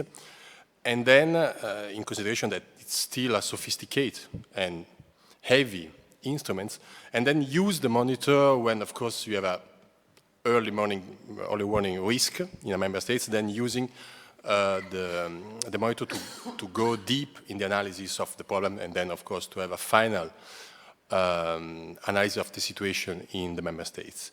That could be maybe a useful approach to have a quick answer, because of course the point is to have to use the monitor as a political and political instrument, so to give then to the European Union and to the Commission in particular the data and all the elements to react where there is a clear violation of a freedom of expression in the European Union. Thank you very much. Yes, I'm Sophie Scree from ENPA, the European Newspaper Publishers Association. We have tried to follow as much as we could the process of the MPM since a long time already. And, well, although it was an interesting exercise for us and for all our members, because it's create a debate, discussion, and so on, we think it's still a very challenging analysis because, as you have also highlighted, it's very difficult to encompass all the different market development, especially for the digital development. And we have warned very early to you that there is a need to address the dimension of the digital market, because the market has completely changed, and because we have now the new players on board, like Google, Facebook, Apple, and many different technological platforms, which are now taking the lead or having dominant position in some certain circumstances. and act as bottleneck, which could have an effect, of course, on access to information, but in the end also on pluralism and diversity of sources. So I think we have to have this new dimension in mind before opening any debate on media pluralism. On other aspects, which are more the question of competencies or whether we have to have a European regulation or tool or instrument to, I would say, regulate somehow the media sector in Europe. Of course, our approach is more that it's very difficult to have an EU standardized approach of media pluralism because there is no competence, that's for sure, from our perspective. But also the dimension is so anchored into the national, local dimension. And if some problems arise in this specific market, the solution can only be found in this market. We think the more you create a standardized EU approach, the more risk you will create also for a certain level of pluralism. And that's what we have also discovered already a long time ago when there was a debate on whether there is a need for an EU directive or not, that at some point it could also have an effect if you have a European-wide standardized approach on pluralism. So we have to see what is the best context to address this question you have raised in the different national approach, but we still think certain debate has to be raised from the local national perspective where the member state could have also something to do at national or local level. But we still question the EU-wide perspective or the EU regulation to tackle this specific problem because the landscape has changed. There are now some discussion on competition regarding search engine, on telecom framework regarding net neutrality. There is a platform consultation which has been launched at European level. All these new developments are much more important for us than the pure traditional media aspect that we have talked about. Thank you.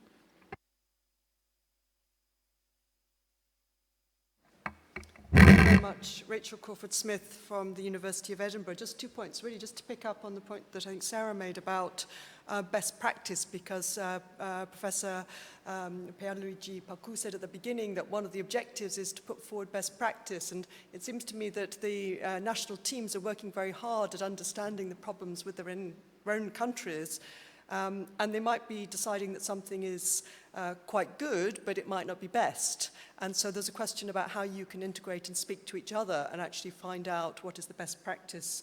The second thing is I think that you spoke about the problem of data and the absence of data in certain fields, and I think that's one of the really interesting findings that's coming out of your research. And in particular, the question then is how do you respond to that? Because much of the data is collected by commercial organizations for their own interests.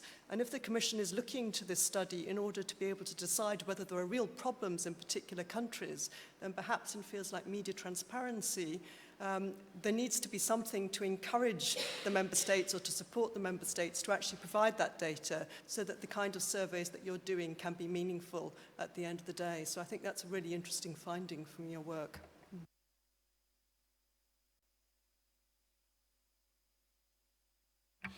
Yeah, as EBU also, we have been involved in these efforts and exercise since the very beginning.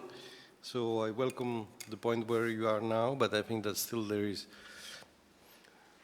a lot to do, of course, but also I want to stress the urgency to arrive to consolidate something on which you can share this work with us in order to make it effective. Because if we continue to improve the tool while the reality is changing, this will be the Borges effect of the map of the world, one-to-one. So I think that I urge you to arrive to some points on which then we can start to work and take out lessons. What Saola was saying is very important.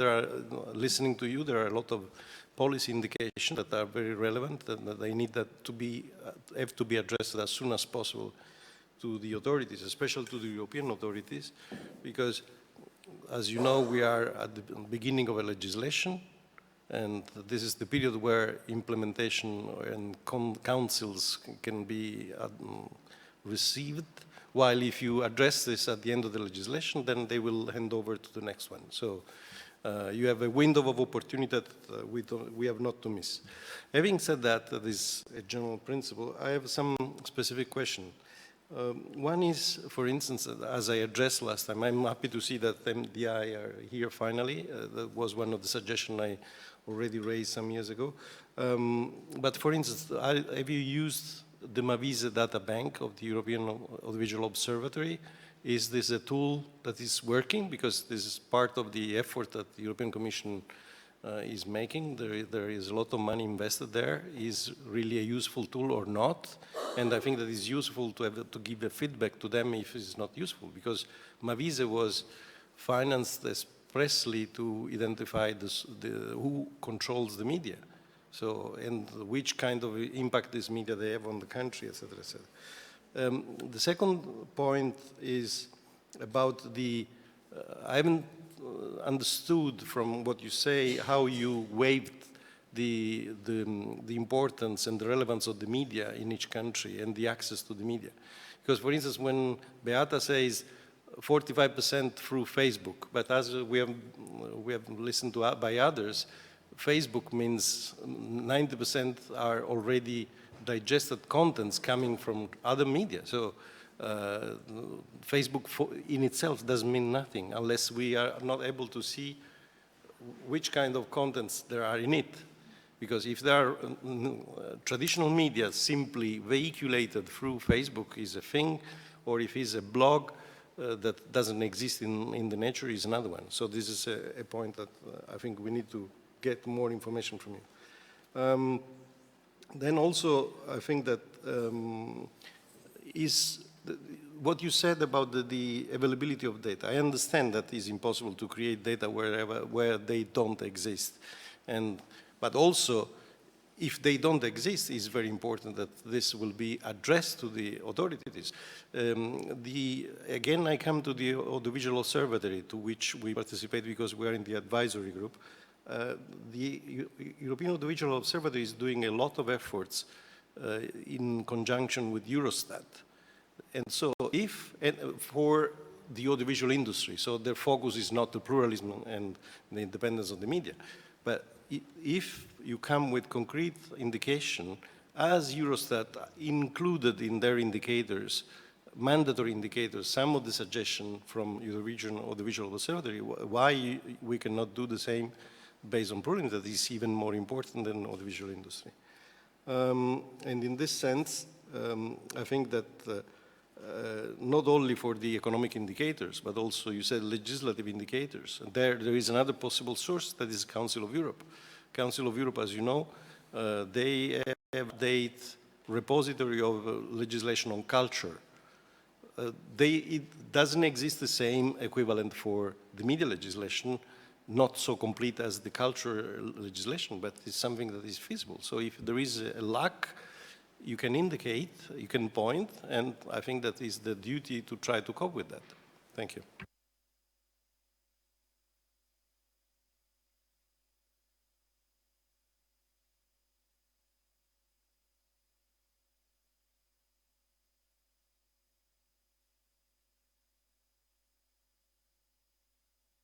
If I can just complement what this gentleman said regarding platform and how we interact with this search engine, social networks and so on.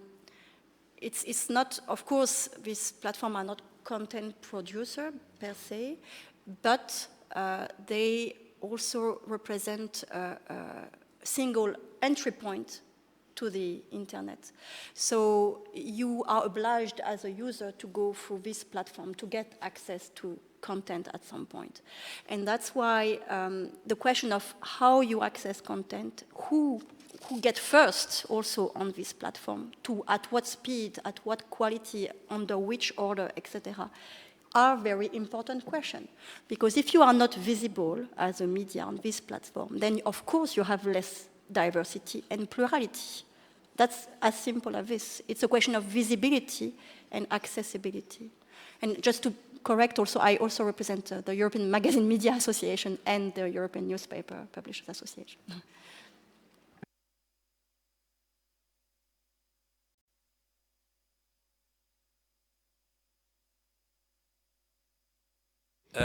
Then we stop here the discussion for the moment. We'll give some answers, then we'll go back to this. We will have another round of discussion later on. I don't know how do we want to proceed. Is an open. Let's give some of the answers. Well, I start on one, and then we'll see. I start on a difficult one, and then I leave that is one of the key ones.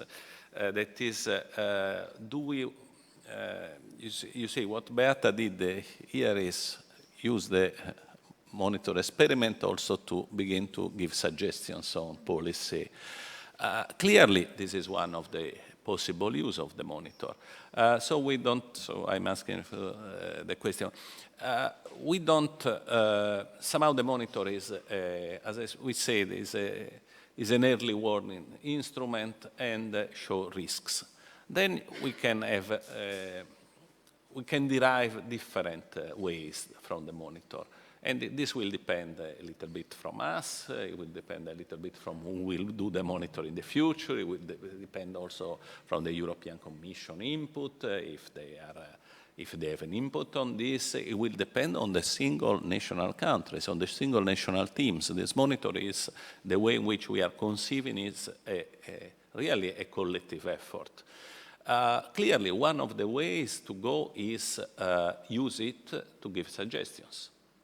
And this can be done at European level, this can be done at the national level. We don't have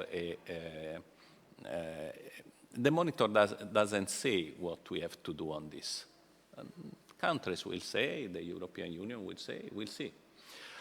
And this also gives a little bit an answer also to what Giovanni was saying. Why don't we use it really as a simplified instrument, as an early warning instrument, and then we go for phase 2? It is a possibility. It's a possibility we have considered, and we have thought a lot about it. And however, I have a feeling that in the end, what will happen is that we, if this monitor will be applied, we are moving toward a monitor that is applied every year, that is simplified, so the continuity will be there. And this per se will show where you have to dig more.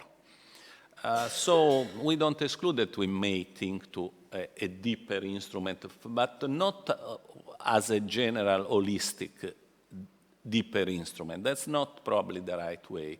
The right way probably is once you have focused certain issues, then you can have a phase 2 analysis on those issues, not on everything. This seems to me the possibility, really, that the monitor is opening. But I have to say this is really open to. What we are trying to do is to refine and create the instrument. Just also to answer to Mazzone,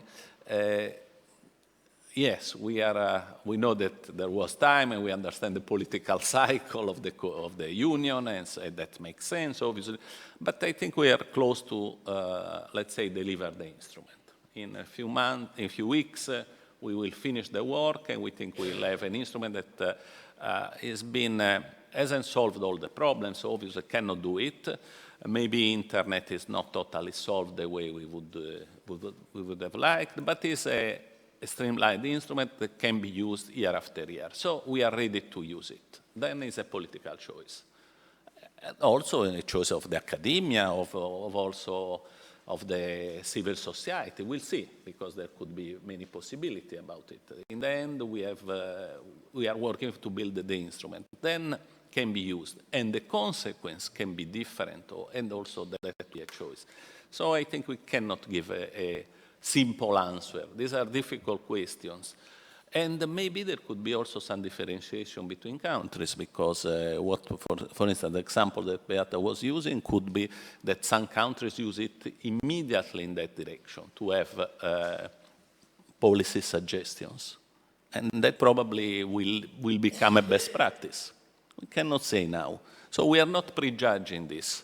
Our duty was to create an instrument that could be used and could be used as quickly as possible.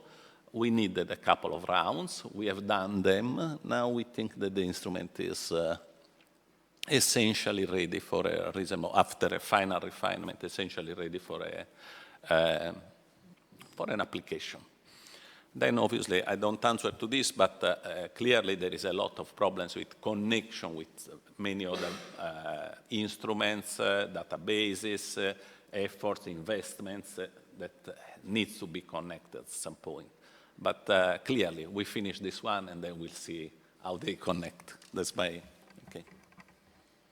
Yeah. I think that I can add some words on the lack of data. I fully agree with Rachel.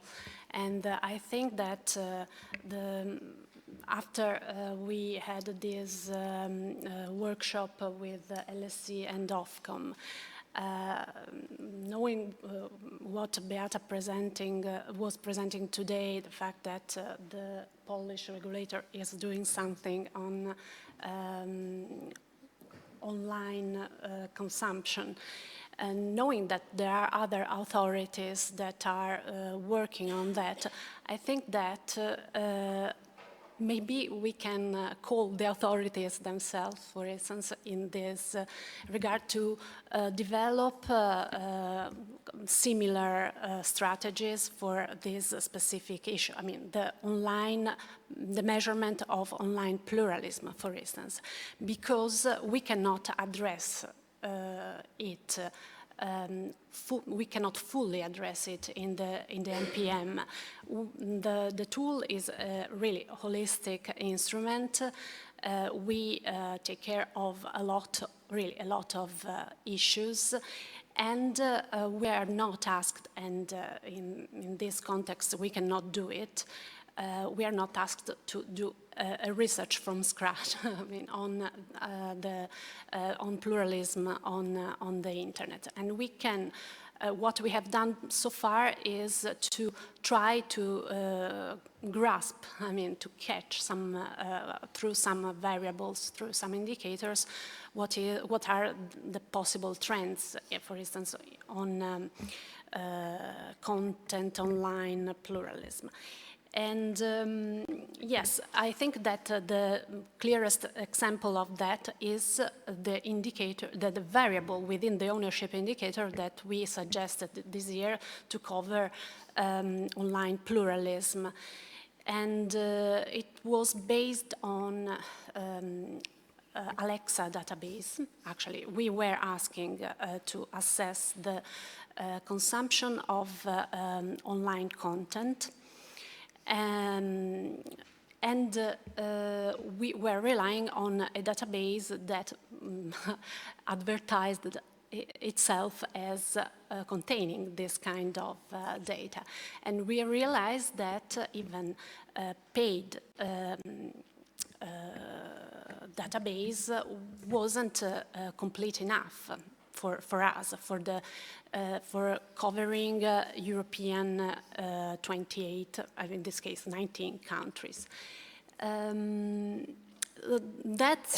raises another issue, that the relevant data on this specific topic are probably private, are data that are processed by publishers, by internet operators, and maybe we should involve them too in the discussion and ask them to disclose this data for the research. For instance, this is something that I was thinking when discussing, for instance, at the Ofcom meeting. At the LSE, sorry, meeting with Ofcom and other experts in this specific field. About legal existence. I maybe give you an example on defamation.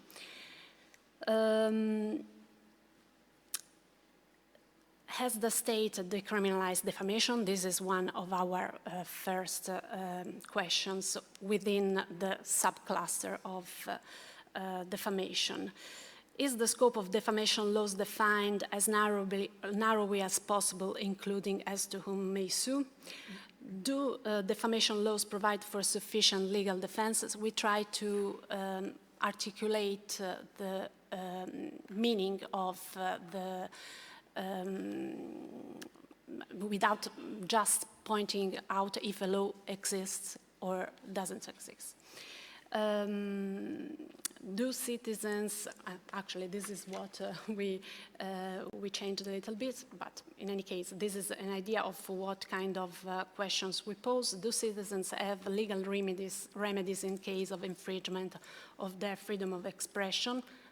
And yes, this is then on the effectiveness of the remedies, on the implementation of the laws, and on the effectiveness of the remedies. So we see the topic defamation, we analyze the topic defamation according to the existence of the law, according to the quality of the law itself, and how it is implemented in practice, and if it is effective. We try to give the full picture. And yeah, the Mavise database, this is one of the sources we suggest. And I'll check how it was used, because we haven't specifically checked this information. And but in any case, it is something that we suggest to the country teams. Yes, I think that the advertising and the commercial industry question, we are trying to acknowledge it in the market assessment. It is something that we discussed yesterday too, and we want to strengthen more. Yeah. If I can just add, we have one question which is specifically asking whether there is evidence that commercial entities are pressuring journalists or the media. We're also asking questions about self-regulation in terms of some kind of mechanism which would ensure editorial independence. So we're covering it from various viewpoints, but we're also planning to straighten this area more. Yeah, maybe about policy suggestions. I think that each country team has just completed narrative report, and one part of it is policy suggestions. So there will be policy suggestions coming from all of us, and perhaps this would be some base for general remarks at the very end of each report. And also about what Rachel said about the commercialization of data. I think it's a really big issue, because when we operate with this kind of data, they are prepared with certain logic, you know, and with certain methodology. It does not always fit precisely to policy type of research, or for instance, when we like to understand, let's say, diversity from the user's perspective. There are, of course, media consumption studies, but quite often the mode of consumption study does not fully reflect what should be included in diversity from the user perspective. So I think it's a really big issue to somehow balance commercial studies with the research which is not based on this kind of approach. And good practices, I think it's really important also to share good practices, because some of these come from comparison. Yeah, if we compare a country with other countries, we see what practices can be qualified as a good. So I think it's really important to reflect also this. Okay, I think we have to stop. Only one thing, just to, it's clear to, I think, to almost everybody, but let me, we will close the MPM exercise with a final report from the center. But to do this final report will be attached all the narrative report for each country. These reports will be in the responsibility of the single teams of the countries. And these reports may have policy suggestions for their own country, obviously. So you see, there is an instrument, and this is a choice also that the country team will make. By the way, just yesterday we discussed and we suggested, and we'll see that this will be done if possible, that while the monitor is an instrument that is worked in English, so that everybody, is a really comparative instrument, and that's the way in which we have built it, but we are asking the countries to have their own language version of their report, of their country report, so that the usability in the countries of the report, of their own report, is much higher. Then obviously we cannot assure the translation of the whole monitor, but that's another thing. But anyway, probably if the instrument is perceived as important, probably also this will happen at some point. So clearly we like the idea. And anyway, we hope that at least the narrative report, the result per country, will be translated. Okay. We have to stop for lunch. We stop for 1 hour and then we continue. Okay, thank you.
Please, there is the lunch at the refectory, so you can go. I'll lock the room.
Okay, let's continue. And we start, because we have already discussed all the introductory elements, we can start with the domains and the basic domain, or what we will call the basic protection of freedom of the media and pluralism of the media will be introduced by Lisa Ginsburg of the team. Lisa. So, good afternoon, everyone. I guess this is the moment that everyone's been waiting for, which is the results. I'm going to introduce the basic domain, which is the part I've been working on. So I'm going to say a few things about this domain, and I apologize to everyone who was in the workshop yesterday who has heard this already once. But what I'd like to emphasize, in a sense, the importance of the basic domain, because the basic domain captures the indicators which deal with the essential nature of media freedom, media protection in a democratic society. They look at questions of the existence of free speech, an enabling environment for journalists, for freedom of expression. So it's really trying to capture the risk to democratic debate in a given country. Of course, the whole monitor is also capturing this, but these are really considered to be the regulatory backbone of the media sector in every contemporary democracy. And they can cover a number of different risks, which include the protection of freedom of expression, the protection of the right of information, the regulation of the media sector through independent authorities, and the protection of journalists and their professional associations. So, in a sense, this is what we heard also from the introduction by Frank LaRue, this idea of the free flow of ideas and knowledge. The basic domain is very much, in this sense, capturing this aspect of media freedom. So just to give you a brief overview, these are the indicators in the basic domain. So there's 4: freedom of expression, right to information, journalistic profession, standards and protection, independence and effectiveness of national authorities. So I think I'll discuss each indicator in a bit more detail, but before doing that, I think it's useful to go straight to the results to see what they look like overall for the basic domain. So these are the results for the overall domain. So putting together these 4 indicators, this is what we get. As you can see, there's one country who is in the medium risk, over the medium risk threshold. This is Romania. But there's a number of countries, such as Poland, which is really on the edge, and several countries which, although they're in the low risk area, still present some level of risk. So the reason I introduced the basic domain in this sense is the fact that I'd like you to remember that even if these are low risks, and this is not a surprising finding given the countries we're looking at, even a 20% or a 30% risk in the basic domain does constitute a problem, and a serious problem in a country. So looking at this picture, although you can see many blue columns, it doesn't necessarily mean that there are no problems in these countries. And what the monitor has done is tried to highlight the problems that exist, and this graph gives you an image of different levels of risk that are present in different countries. But if you look at the specific indicators, a bit of a clearer picture emerges. So first of all, protection of freedom of expression. This is an indicator that contains a number of different elements. So as we discussed earlier in relation to the laws, it captures both the constitutional protection of freedom of expression, the quality of those laws, as well as their implementation. It also captures whether the freedom of expression is respected in practice, whether there are infringements in the country, and it also covers the question of defamation. So this is quite a broad indicator. as you can see, there's a number of countries in the medium risk area and some on the verge. You can see Spain and Ireland are really on the limit. Croatia, Latvia, Lithuania, Poland, Slovenia, all in the medium risk area. But as I mentioned, this is an indicator which is made up of different elements. And when you look at the different sub-indicators, so the elements within the indicators, different pictures emerge. For instance, this is the picture that emerges with regard to defamation. So one of the questions in the monitor is about the decriminalization of defamation. And as you can see, there are a number of countries at high risk in this area, because we consider the criminalization of defamation to be problematic. In fact, none of the countries in Europe have decriminalized defamation, with the exception of Cyprus and Romania, which you can see here in the graph. Although, as we will hear shortly, problems remain with regard to the laws in Romania. The reasons for the variation is, as Elda was introducing, we ask about the decriminalization of defamation, but we also ask about the quality of the laws, whether they're defenses, what kind of other elements can minimize the risk. So this is indicator 1 on the protection of freedom of expression. So the second indicator is on the protection of the right to information. It's quite a small indicator. Again, it covers the legal existence, the legal implementation, and also whether this works in practice. So as you can see, there's 2 countries in the red area, so Austria and Luxembourg. The reason for this is very clear, which is that they do not have a law on the protection of the right to information.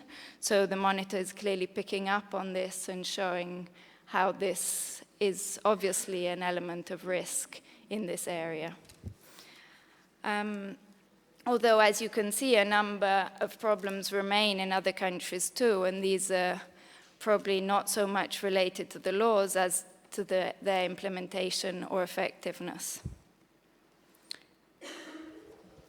So the third indicator that I'd like to discuss is about journalistic profession, standards, and protection. So this is a large indicator and a very important one, obviously, because it deals with everything to do with journalists, professional associations, editorial independence. So it covers a range of different issues. So it includes, first of all, access to the journalistic profession.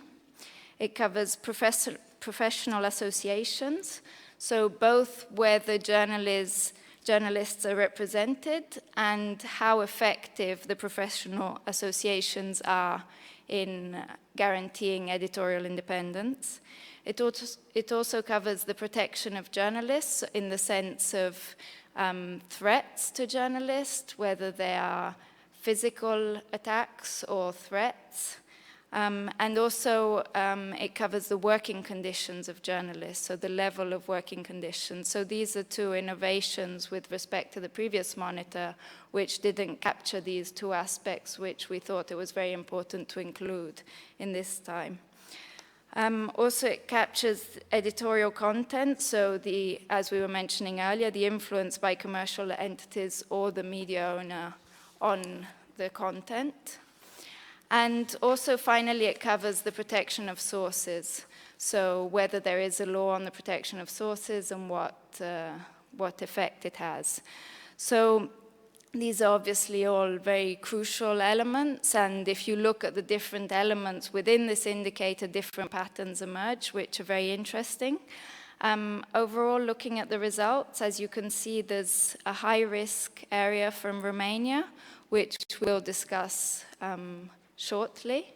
So this is a key problem in Romania. There's also a number of medium risk countries, so Croatia, Ireland, Latvia, Lithuania, Poland, Spain. So of course this is a medium risk with regard to the conditions of journalists, and it does present concerns. We can see this also represented on a map. So this gives also a sense of the differences in geographical regions, and maybe certain areas may be more at risk than others. And also another interesting map, this concerns professional associations, so looking more deeply into each of the different elements of this indicator, different patterns may emerge about which areas are more at risk than others. So this gives you a visual representation of the kind of risks we can see in this area, which is specifically about the extent to which journalists are represented by professional associations and how effective these professional associations are. Finally, the fourth indicator in the basic domain regards national authorities. So as introduced already by Beata, we realize that we have a number of problems in this indicator because we think although it is capturing risks and we are asking the right questions, the way they are summed together because we're considering all authorities in one. So this indicator covers both the media authority, the competition authority, and the telecommunications authority. So in this sense, it's a very large indicator which groups together many different questions. And the result is that perhaps the more important questions are not fully emerging from the indicator. What happened in the past with this indicator was very strict in the sense that most countries were scoring very high risk because there were some basic conditions that had to be met. This time it's too loose, so we think that it perhaps needs some revision to better capture how the media authorities that still present a number of problematic aspects and areas, especially with regard to independence. And despite this, I think it's very interesting to look at these results because they still show that problems emerge and there are differences in scale. And there is one country that's on the edge with medium risk, but I'd like to emphasize that problems remain in this area and that although it's a low risk, actually a number of problems are captured by the questions. And this we'll also hear about in the presentations, that there are a number of the questions we're asking about the independence, the appointment procedures, the budget, and how the authorities are working in practice are actually showing that overall in most countries there are some problems with media authorities. So finally, to conclude, I think despite overall seeing this picture of low risk in the basic domain, a number of very serious problems remain, and they do emerge from the indicators. I think the monitor is capturing some of the key areas of risk with regard to basic protection. And although there is this problem with the national authorities indicator, which overall is lowering the level of risk overall of the domain, still it's important to bear in mind that low risk doesn't mean no problems. And in the basic domain, this is especially true. Also, just to mention that 6 of the questions went through the panel of experts process, so were reviewed by experts, and a number of times the answers were changed. So this was a particularly valuable process also for the basic domain, which is not just about whether there is a law, but questions about effectiveness, and journalists are of course very controversial, and we thought that the input of experts was very valuable in this respect. And now I'm going to pass the floor to 2 case studies.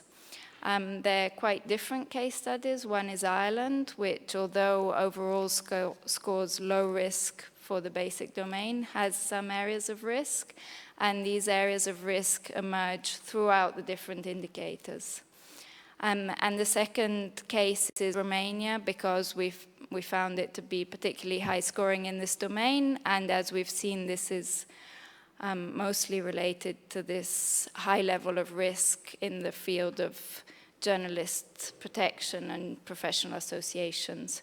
So I'll hand over.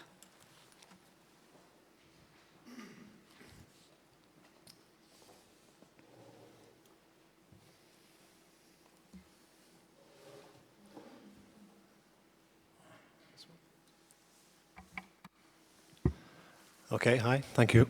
So I'm Roddy Flynn from the School of Communications in DCU, and I just want to basically walk through the 4 domains and try and give you some sense of why we scored them as we did.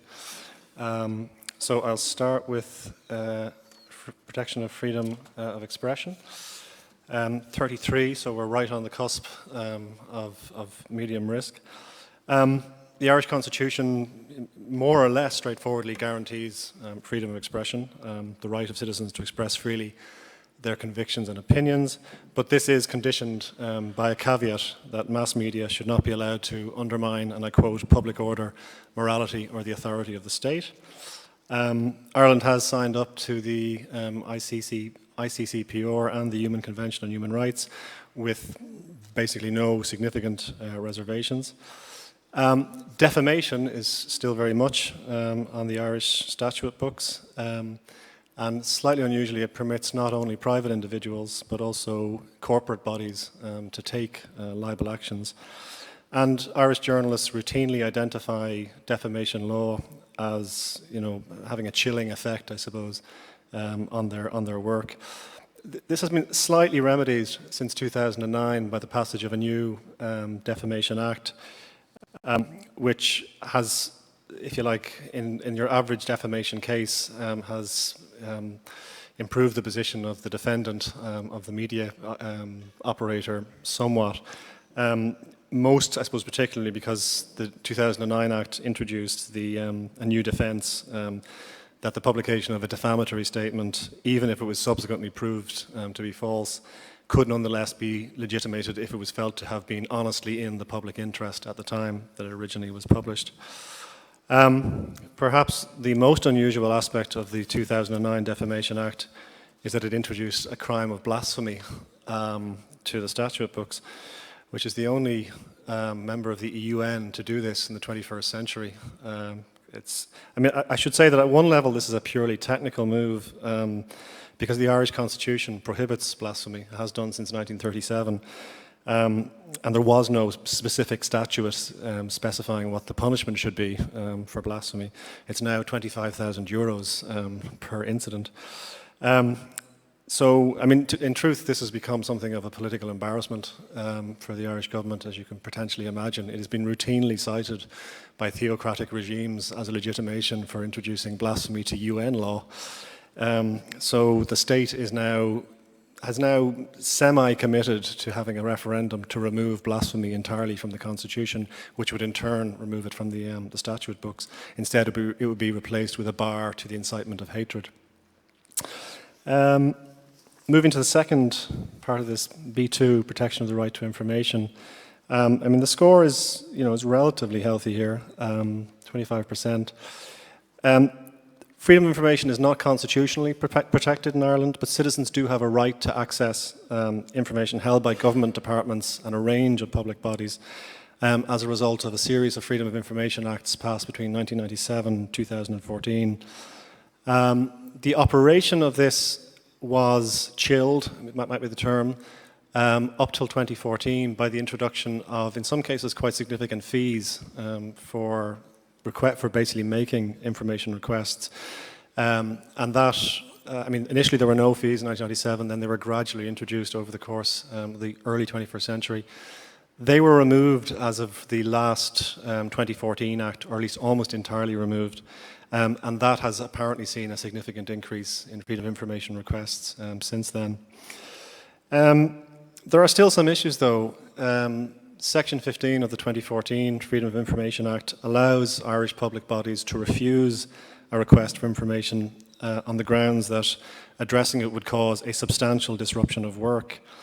And the problem here is that there is at least anecdotal evidence that the freedom of information function is often inadequately resourced within Irish government departments and within public bodies. You may not have an individual whose specific exclusive role is to look after freedom of information requests. It might be somebody whose job it is on a Friday afternoon in some cases, like today. That said, the Freedom of Information Commissioner publishes annual reports, and the reports from the last couple of years do not suggest any systematic tendency to block the fulfillment of information requests. Moving to B4, journalistic profession, standards and protection. This is quite high, obviously. There are no legal impediments to becoming a journalist in Ireland, so there's no state licensing system or anything like that. But the National Union of Journalists spontaneously, pointed out that certain social groups seem to be missing from the cohort of Irish journalists. So working class journalists, ethnic minority journalists, and disabled journalists. These are relatively absent from the profession. So that does suggest the presence of less tangible barriers than an actual legal impediment. Furthermore, protections for journalists in the sense of their working terms and the conditions they work under, as well as protection from state interference, cannot be taken for granted in Ireland. The National Union of Journalists in Ireland, which is a subset of the UK-based NUJ, they estimate, I suspect somewhat optimistically, that their membership accounts for 75% of all journalists working in Ireland. But even they acknowledge that this is a declining figure as freelancing and essentially increasingly precarious conditions of employment become the norm. In terms of actual physical threats to journalists, well, I mean, there was a famous incident of an Irish journalist who was murdered by a criminal gang in 1996, Veronica Guerin, and that did lead to a significant tightening up of sort of police resources for the protection of journalists. First off, those resources have disappeared as a consequence of austerity, so journalists are essentially left on their own, to their own devices. And crime journalists in particular seem to report on a more or less ongoing basis threats to their physical safety. Now, there hasn't been an actual physical attack for 20 years, but nonetheless the threats are there. There's also some evidence that the state has used the Communications Retention of Data Act 2011, which requires Irish telecommunication service providers to retain telecoms data for all Irish telecoms subscribers for a period of 2 years. And there's evidence that the state has used this as a way of basically indirectly surveilling Irish journalists. Since 2014, in particular, the police ombudsman in Ireland has been pursuing one particular case where a journalist has asserted that 4 years of his or her, I don't want to reveal who it might be, but his or her journalists had been seized, sorry, his or her phone records had been seized.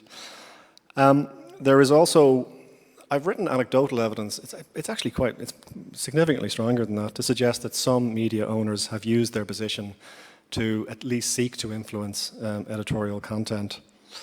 The one protection that is meaningfully protected, and increasingly so in recent years, relates to the protection of journalistic sources, something that used to be quite weak. Now, strictly speaking, Irish journalists do not enjoy those kind of privileges under law in Ireland, but case law since 2007 has repeatedly asserted that constitutional protections relating or deriving from freedom of speech should be interpreted as extending the protection of anonymity to journalistic sources. The last area then is independence and effectiveness of national authorities. A relatively healthy score here. I mean, we're looking at 4 authorities here. There's the Broadcasting Authority of Ireland, there's the Press Council of Ireland, the Competition Authority, and the Commission for Telecommunications Regulation. Broadly speaking, all of them operate within clearly defined remits. They operate in a transparent fashion. They routinely publish reports on their activities and decisions. And for the most part, they do so entirely freely of state or other interference. But there are caveats to this. In the case of 3 of the regulators, either the majority or the entirety of the members of the governing authorities or commissions are directly appointed by the government. So the Ministers for Communication and Ministers for Enterprise and Employment. Now, this is not without oversight. Appointments to the Broadcasting Authority of Ireland, for example, can be examined, must be in fact examined by the Joint Parliamentary Committee on Communications, whilst the appointment of the Competition Authority and the Commission for Telecommunications Regulation commissioners, these must go through the requirements of the 2004 Public Service Act, which basically means that any of their members have to go through a competitive process organised by the Commission for Public Service Appointments. Nonetheless, it remains the case that in all of those cases, such appointments could be characterised as subject to direct political influence, even if in practice those appointments don't suggest that these authorities or commissions are exclusively populated by party apparatchiks. I mean, that actually, to be honest with you, it simply doesn't happen. It should also be acknowledged that with regard to budget setting, in the case of the annual budget for the Commission for Competition and Consumer Protection, there's no statutory description of how this is arrived at. Now, there is a process, but it's a kind of internal one. It's one that's agreed between the Commission and between the Department of Finance. So it's effectively at the legal discretion of the Minister of Finance to determine what their budget should be. They accept or reject it. By contrast, the Broadcasting Authority of Ireland and the Commission for Telecommunications Regulation are funded by levies, which are levied upon the bodies that they're actually regulating. So they are effectively, I suppose, independent of the state. And that's the end of the Irish jury. Thank you very much for this interesting case. Now we'll have Romania.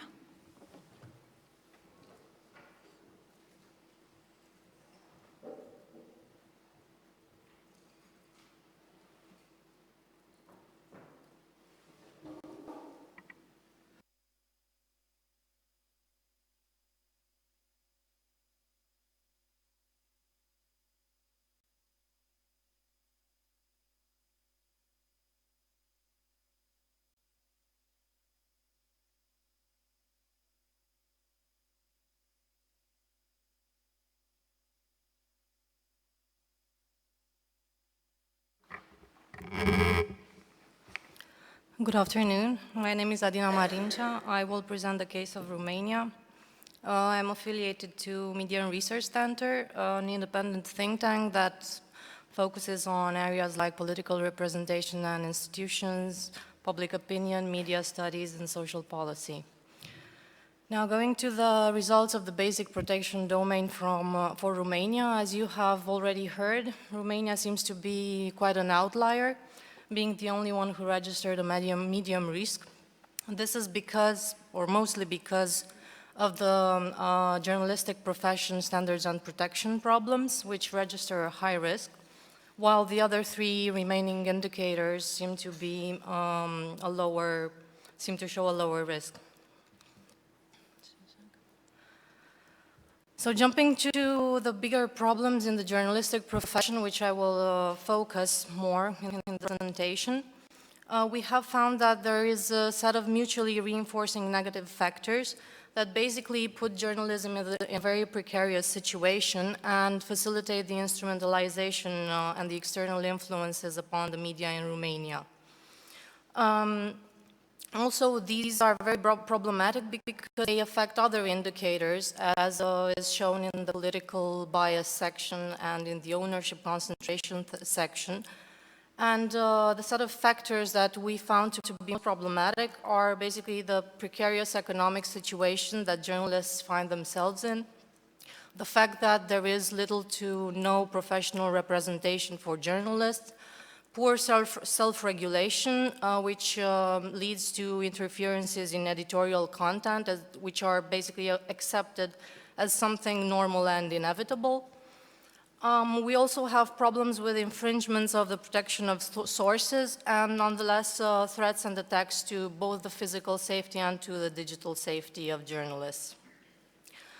In what concerns the precarious economic situation, this has been aggravated by the financial crisis.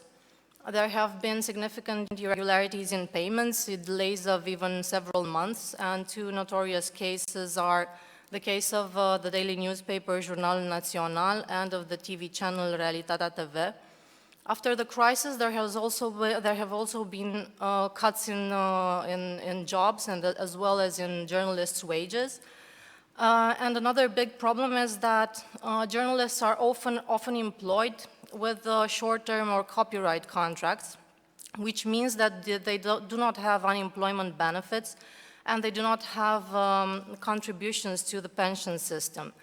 This kind of contracts also makes it easy for journalists to be dismissed abusively by their owners, and there are, again, notorious cases that can exemplify the situation.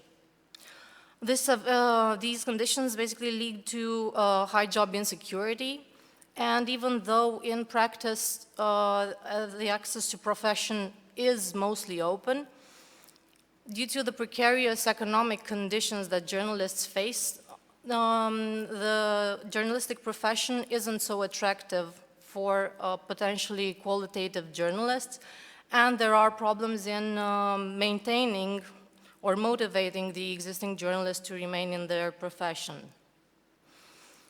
In terms of the existing professional guarantees for editorial independence, we have found that there are serious risks. There is poor to none self-regulation. The existing journalistic standards and codes of ethics are made mainly by the owners, and they are not even implemented. There's also evidence of systematic interference in the editorial content, and we have a lot of allegations of illegal funding of media by either commercial or political actors who buy favors either through ensuring themselves a positive coverage or by toning the negative coverage in the media. In addition, there are cases of journalistic censorship, and one such case is that of the television DG24, where the owner of the television has fired one of the journalists for posting a critic to the Prime Minister on Facebook. There are cases of infringements of the protection of the journalist sources, and we have seen a lot of attempts to force journalists to disclose their sources, mostly in court, and most often the arguments that are invoked by the authorities are that of national security and public order, which unfortunately are relatively broadly and vaguely defined, which makes this a rather problematic issue. Furthermore, on hold, there is currently a proposal for introducing harsher penalties for disclosing information in a criminal case. And this raises concerns regarding the protection of both journalists and their sources. Another big problem that we identified is that journalists lack professional representation. There are no active and effective associations, professional journalistic associations or organizations. The only initiatives that are taken by different NGOs, but they lack the legitimacy or the weight to represent the journalistic profession. In addition, there seems to be no legal mechanism that could grant journalists a social protection in case of the intervention of ownership in the editorial content, or in case of the changes that could appear in ownership or in the editorial line. We also have seen a lot of threats and attacks happening in Romania. Most visible were the ones that happened during the protests in the last years. And they imply the public aggressing the media. But there have been as well cases of attacks to the digital safety of journalists. There are certain problems with the freedom of expression as well, though this registers a lower risk. Defamation is an interesting case study because though it has been decriminalized in 2006, there have been since then back and forth decisions on recriminalization between the state's institution, more specifically between the Parliament, the High Court of Cassation and Justice, and the Constitutional Court. This has created a lot of confusion in Romania regarding the actual status of defamation. In addition, last year, a draft law was introduced that would have re-incriminated slander and insult, and though it has been rejected by the Senate, there is no ruling yet by the Chamber of the Deputies. In addition, we have in practice occasional violations of the freedom of expression, which target mostly local journalists. And on the other hand, we also have abuses of freedom of expression by the media and targeting either politician or judicial representatives, which we consider to be also problematic. Though the access to public information has improved over the years, there is still some evidence of regular violations, and these consist mainly in authorities denying the request for information or simply ignoring them and not answering them, or even answering way past due time. We would add that the appeal mechanisms are sometimes ineffective, and this is mostly due to the very long trials and sometimes to the negative court verdicts. In what regards the effectiveness and the independence of national authorities, there are again a lot of delays in the application of the appeal mechanisms, and these are due to the long trials. The main media authority in Romania is the National Audiovisual Council, and the problems that connect to this body are mainly as a result of the fact that the members are politically nominated. So this is not, these mechanisms of appointment are not always effective in safeguarding the independence of the council. In addition, the council has had a very decreased credibility in the last years because of ongoing judicial investigation for corruptions of two of the main members of the council, one of them being the president. In conclusion, though there is an overall solid legal framework in Romania, most of the problems tend to be in the implementation of these legal regulations. Also, the fact that the journalistic profession and journalists have a very precarious working environment, and there is no or very limited protection in terms of labor and their rights, and there's no representation. This leads to an acceptance of the editorial interference either by the owners of the media or by political or commercial interest as being perceived as something normal and inevitable.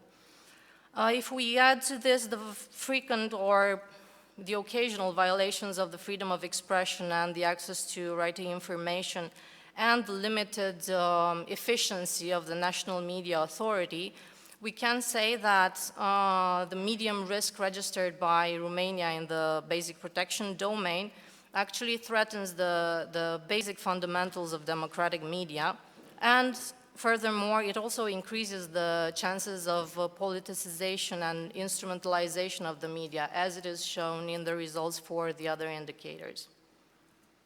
Thank you.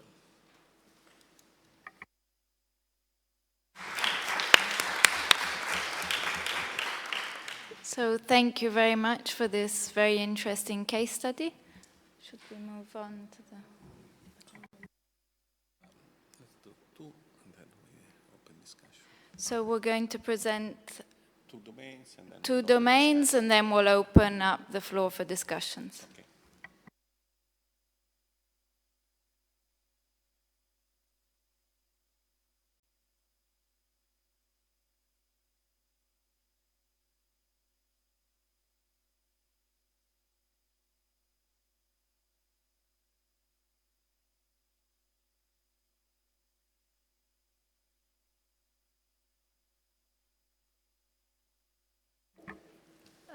Yes, now we present the results for the ownership domain that probably is the one, that scored the highest through all the countries. What is ownership domain for? The ownership domain indicators examine the media market plurality, considering the existence and effectiveness of implementation of, first of all, transparency and disclosure provisions. And in addition, we assess the regulatory safeguards against high concentration of media ownership and control in different media within a market and cross-ownership concentration. These are the three indicators. Transparency in media ownership that aims to assess the existence and effective implementation of transparency and disclosure provisions towards the authorities, toward the public, and we assess whether these are implemented in practice and are effective. Concentration in media ownership, this indicator is quite heavy because we consider the existence, implementation, and we do, let's say, the reality check of concentration according to the existence, and we do the reality check of concentration as if the law provides thresholds for ownership concentration, if the competition law provides within its rules some specific mention of the media specificities. We also provide an assessment on what we call the net neutrality, and so this is a quite heavy indicator. Then concentration of cross-media ownership, we assess the existence and implementation of laws on cross-media ownership, if there are specific thresholds, if the competition law takes in some regard the specificities of the media while assessing the concentration of the market. And the methodology is mostly based on legal and economic variables. Of course, there are, in the case of transparency, also sociopolitical questions. In this case, no variables were submitted to the group of experts because mostly are data, economic data. Both laws that, the data on the laws are always available. The problem was in case with the economic data. And what the main problem we faced in the ownership domain was the lack of economic data. So the overall scores in ownership are higher than other indicators. And what we found this year that last year was a problem for us probably is that small countries do not automatically fall within the medium-high scores. Because we tried this year to, first of all, balance better the legal part with the socio-political and, in this case, the economic one. And because we balance probably better the three indicators, and for instance, some countries that maybe score high or medium or high in ownership concentration maybe can find, the average with the transparency score maybe is lowering the risk in some cases. This is a map that shows the overall domain, the risk for the whole ownership domain. And of course, red countries are those that score the highest. And so the picture is not rosy, but the scores go to low to high. This is in particular the score for transparency in media ownership. And that was problematic in some countries. Of course, there are some countries that score highest because of the implementation of the law is not enough and doesn't, for instance, allow the disclosure of the ultimate owner of a media outlet. Media ownership concentration, monomedia, was scored medium and high risk. And there are some cases where, for instance, like I don't know, in Finland, it can be seen as a strange case, maybe, that the high risk is due to the fact that there is no law that takes into account the problems of, that doesn't take into account any threshold on media concentration, nor the competition law takes into account the specificities of the media sector. And the market is highly concentrated. We interpret these results as according to these standards, there may be risks. Let's keep in mind that this is a monitor that assesses risk. Also, in these countries that have no specific rule on media concentration.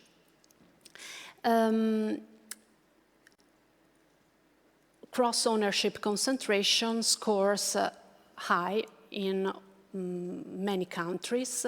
There are few countries that score low risk and few countries that score medium risk. This was a quite straightforward indicator, and again, when it comes to high risk, most likely the country provided, for instance, data that show that the law are not effectively implemented. This is all, for the presentation of the ownership domain. I don't know, maybe we can call the country teams. First of all, I ask Germany to come and present the case. We choose Germany as a case in ownership. First of all, to represent, to allow all to have a sample of a country, a big country, and as you see, the speakers are somehow representing different areas of Europe. So we would stress this, how the monitor was implemented in different realities.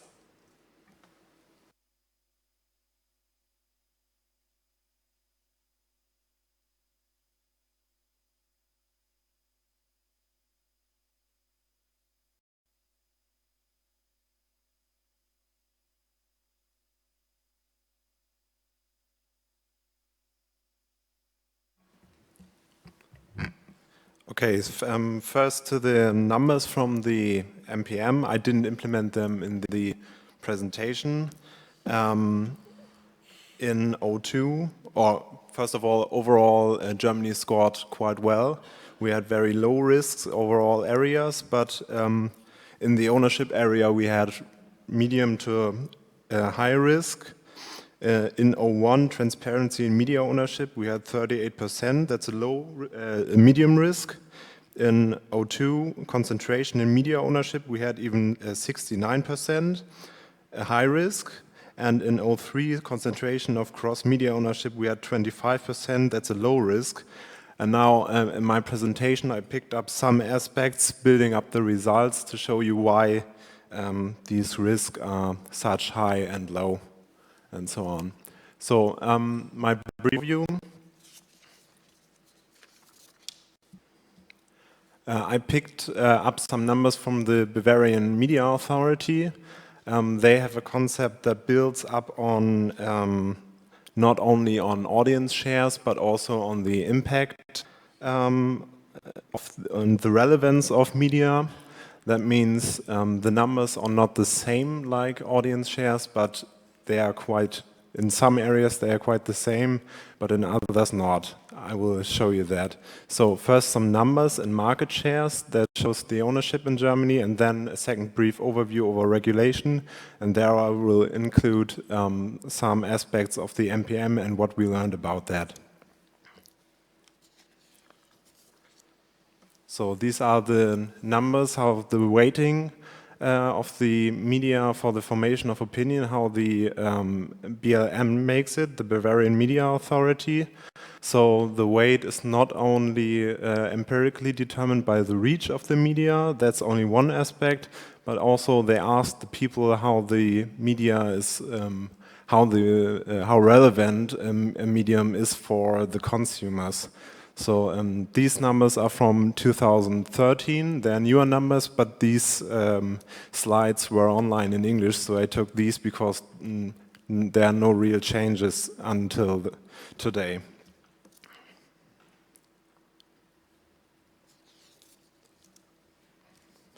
So here you see the TV market in Germany in 2013.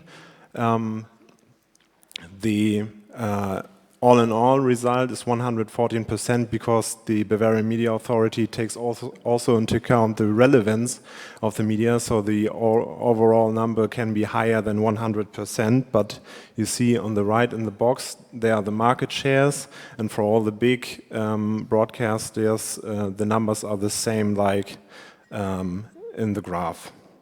So ZDF and ARD, that are the public broadcasters, and you see that ProSieben, Sat.1 and RTL Group are the biggest private broadcasters, and they have together they have 48.3. ZDF and ARD have 48.3% of the market, and RTL Group has 25% of the rest, and ProSieben Sat.1 has 18.6%. That means nearly 50% of the whole TV market is dominated by two companies. That means, I think this is the main reason we got a higher score in the ownership domain, because the concentration on the TV market is very high, because there are only two companies dominating the market.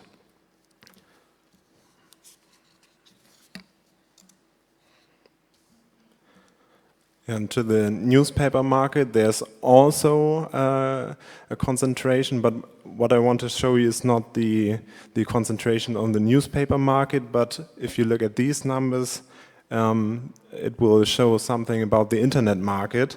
But here you see Springer is the most important publishing house with 25.8%, and but this is due to they have the most important newspapers in Germany, the Bild and the Welt, and their market share is quite lower, but the relevance of these newspapers is very high, and their market share was in 2014 17.4%. Yeah, if you keep that in mind, that Springer is a very big publishing house, you will see that for cross-media ownership, there we have a low score, but there is a risk, and you see that if you keep in mind that there were the broadcasters and the publishing houses. Here you see Springer again with 10.8%, and the broadcasters again. And here ProSieben Sat.1, for example, is 5.3%, and other players from other fields are also in this. So there is a cross-media concentration, but there are other players involved too that are not from the classical fields like broadcasting or press, like United Internet, which have some holiday portals and content portals in Germany. So all in all, this scored as a low risk.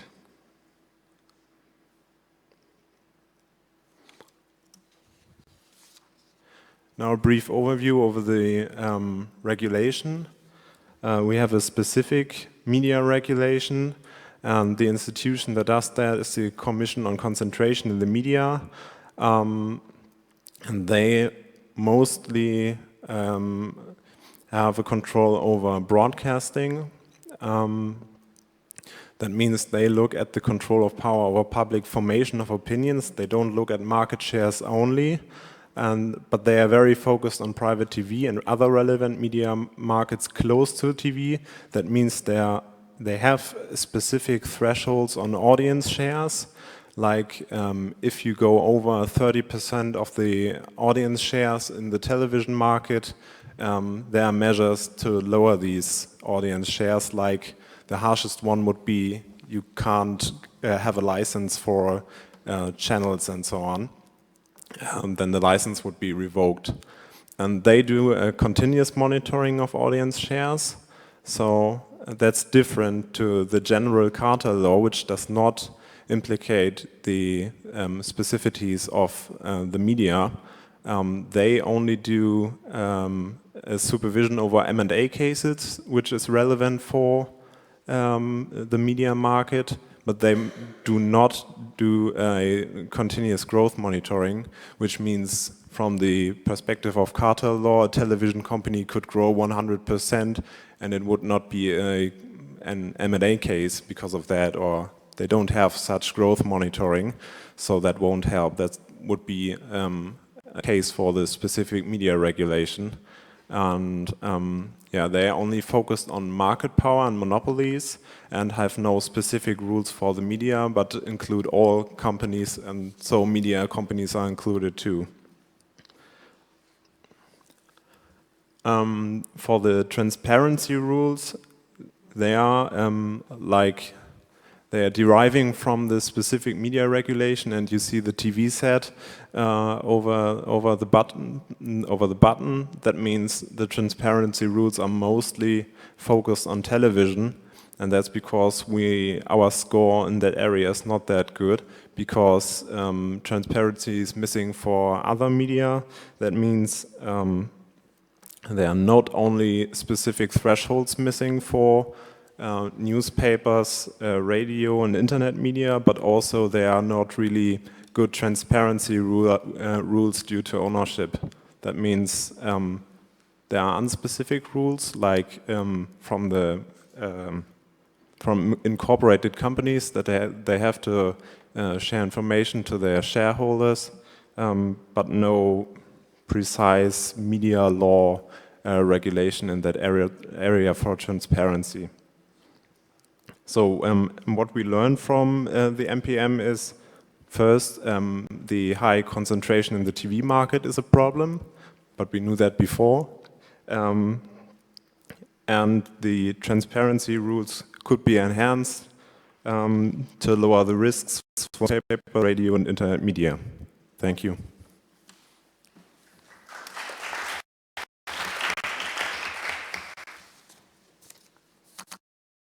Thank you, Kevin. And now we have the case of Lithuania.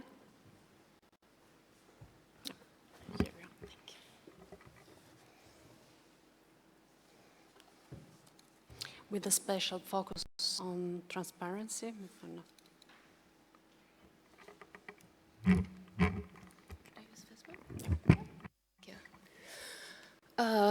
Good afternoon, hello. Thanks, Elda, for introducing this subject, and thanks for inviting to this exercise.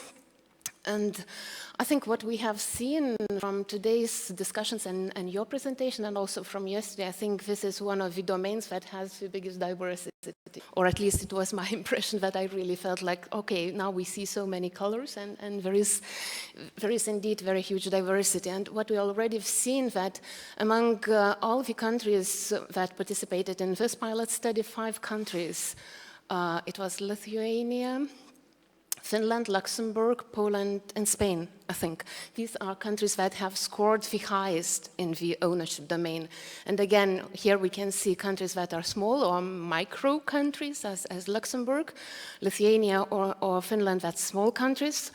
And then Poland and Spain, countries with 40 million, are much, much bigger.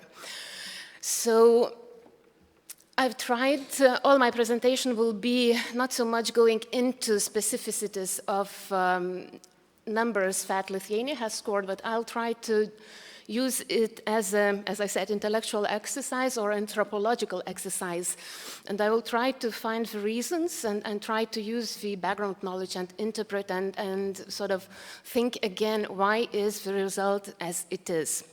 So, as we have seen, major factors or focus is on transparency, concentration, and cross-media ownership.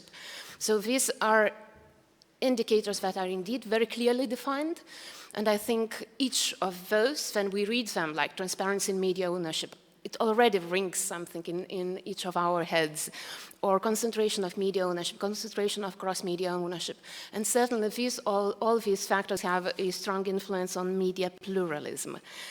If I look at the map of Europe, and I indicated in red color of the three Baltic countries, Lithuania, Latvia, and Estonia, for some specific reasons. As I said, we have to have an understanding, a sort of socio-cultural sensitivity to the context that we are coming from, and then using this knowledge to explain the results obtained. I think if you allow me to sort of have a small excursion to history, of comparative media research. Of course, there were many attempts to do comparative media research. But of course, one of the seminal books was by Professors Hallin and Mancini. And in that book, they have identified 3 regions in Western Europe. And then at some point, they said that perhaps in 2004, when the book came out, it's Central and Eastern Europe, that is the 4th model. And it took quite some time, 10 years or so, to come to a conclusion that we cannot say that Central and Eastern Europe is one region. So we are now entering the moment of returning to diversity. And I think we have this feeling of returning to diversity not only when we look at Central and Eastern Europe, but into Europe in general. And we see so many variations and so many diverging trajectories that it's indeed very good achievement and good indication, but then we really need understanding on what is going on behind. So I'll try to speak about Lithuania and the region of Central and Eastern Europe, about those aspects in the next few slides. So why do we need this context, and why do we have to be really context sensitive? I already mentioned these territorial entities and media systems. Of course, there are similarities, but there are also very clear differences. And even in geographic space, and if I would look from Estonia through Latvia to Lithuania, it's a very short, small geographic space of about, let's say, 600 kilometers from north to south. The population altogether would be around 6 million, so indeed the small market of 3 Baltic countries, but culturally and politically these countries are indeed very diverse. So large and small nations, we had a small reference yesterday on those large and small nations, but I would expand this aspect also taking into account political histories, young and older democracies, generally elements and aspects of political culture, or political cultural aspects on decision-making and, well, laws and policies that have been accepted and designed and are running in those countries. Economic capacity of large and small markets. Internet penetration, social networks, and effects of media performance in news market. Here especially we see a lot of divergence. I can say very bravely that in Lithuania we can say that newspapers are extinct. They are gone out of the market. It's internet media that is a solo player. It's indeed very strong. And news portals were born in 2000, so 15 years ago. And we already have a young generation that has grown up with this type of news media. And it is indeed news media that has newsrooms, and it's very powerful. Now they are moving into the T sector on internet. So we see that by having these differences, we see again a very strong call and importance to assess the impact of internet on assessing pluralism in Europe, when audience changes and access to social media and social networks. So there are so many factors in each of the contexts that affects the criterion, the result that is being achieved. But then again, when we speak about media ownership as a broader concept, of course, within this media ownership, we see interlinkages and relations to such things as media literacy levels, political influence in the country, and so on. For instance, if we would look still back into those three indicators like transparency in media ownership, of course, we can see some parallels between having very little transparency of media ownership and sort of indifferent audience reaction to who owns and controls the media, or sort of low media literacy, or lack of transparency in media ownership and some sort of clumsy and blurred results in checking on what is political influence in the media in that particular country. As of example of Lithuania, I could say that in our laws we have a special clause that political parties cannot own the media. And again, in the same main media document, we have a clause that says that each media company has to annually submit data on its own ownership changes, even though it is a requirement, but there is no legal punishment if a media company doesn't submit the data. So again, we can use this knowledge to interpret, okay, so it's not possible for political parties to own the media, but since not all the media submit the data and who are the owners, and we cannot we can publicly access that information, but ordinary citizens do not regularly do that as a regular exercise, and the names that are given there or not given here, they're saying very little about linkages to politics and so on. So if I would go to some general trends, I could say that, well, transparency is weak or missing, and I added result for Lithuania 62%, Latvia 63%. I asked my colleagues from Central Eastern European countries, so Czech Republic 25%, Poland 50%. And then concentration is higher or increasing, and Lithuania we see 93%, tremendous, extremely high percentage of risk. Latvia 74%, and cross-media ownership is generally not overseen in regulation. So why do we have this result?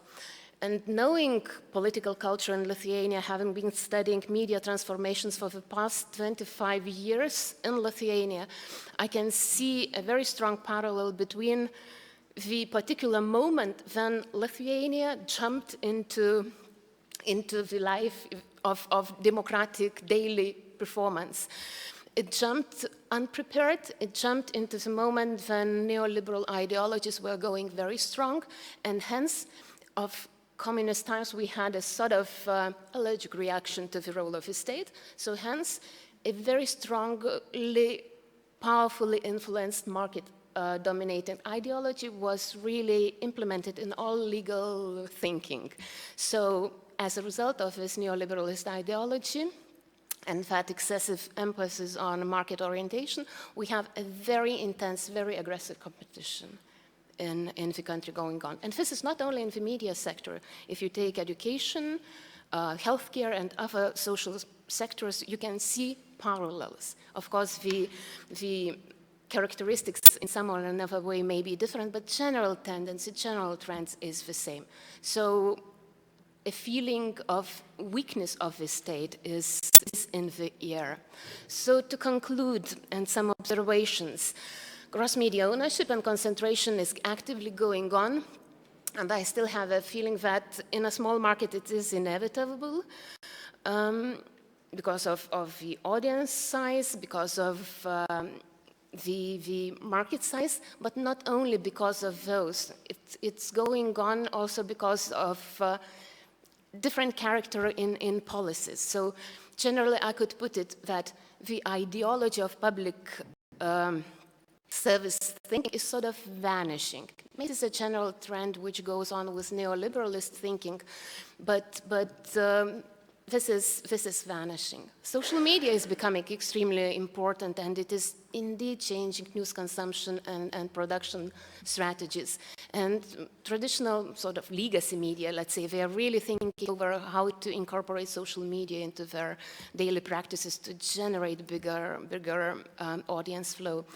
Media literacy is rather weak, or I would like to use the idea, the concept of news literacy in general, because what is news and what is news literacy, we have to really rethink and to go back much deeper into that direction, because in these times of increasing convergence, increasing blurredness of genres blurring into something common, or I think we have to again redefine what is news literacy.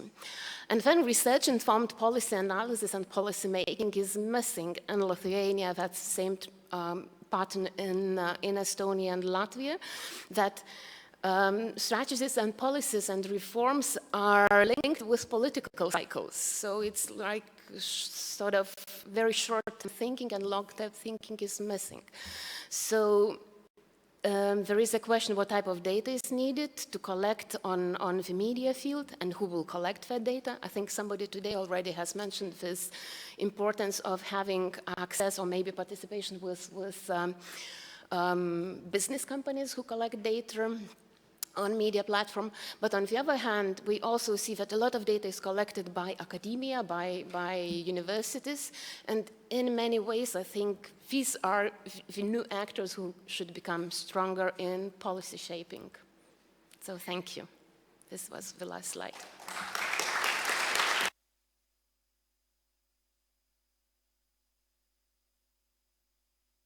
I think we can maybe we could open the floor now on this first two domain we have discussed and example we have discussed, and then we'll go ahead on the other two later.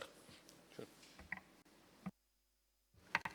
Thanks. I'm Ricardo Gutierrez, the General Secretary of the European Federation of Journalists. I just would like to say some, to deliver some comments on the representation of journalists, because I heard that there is no representation of journalists in Romania. I'm very surprised, because we have a member in Romania, the Union of Journalists of Romania.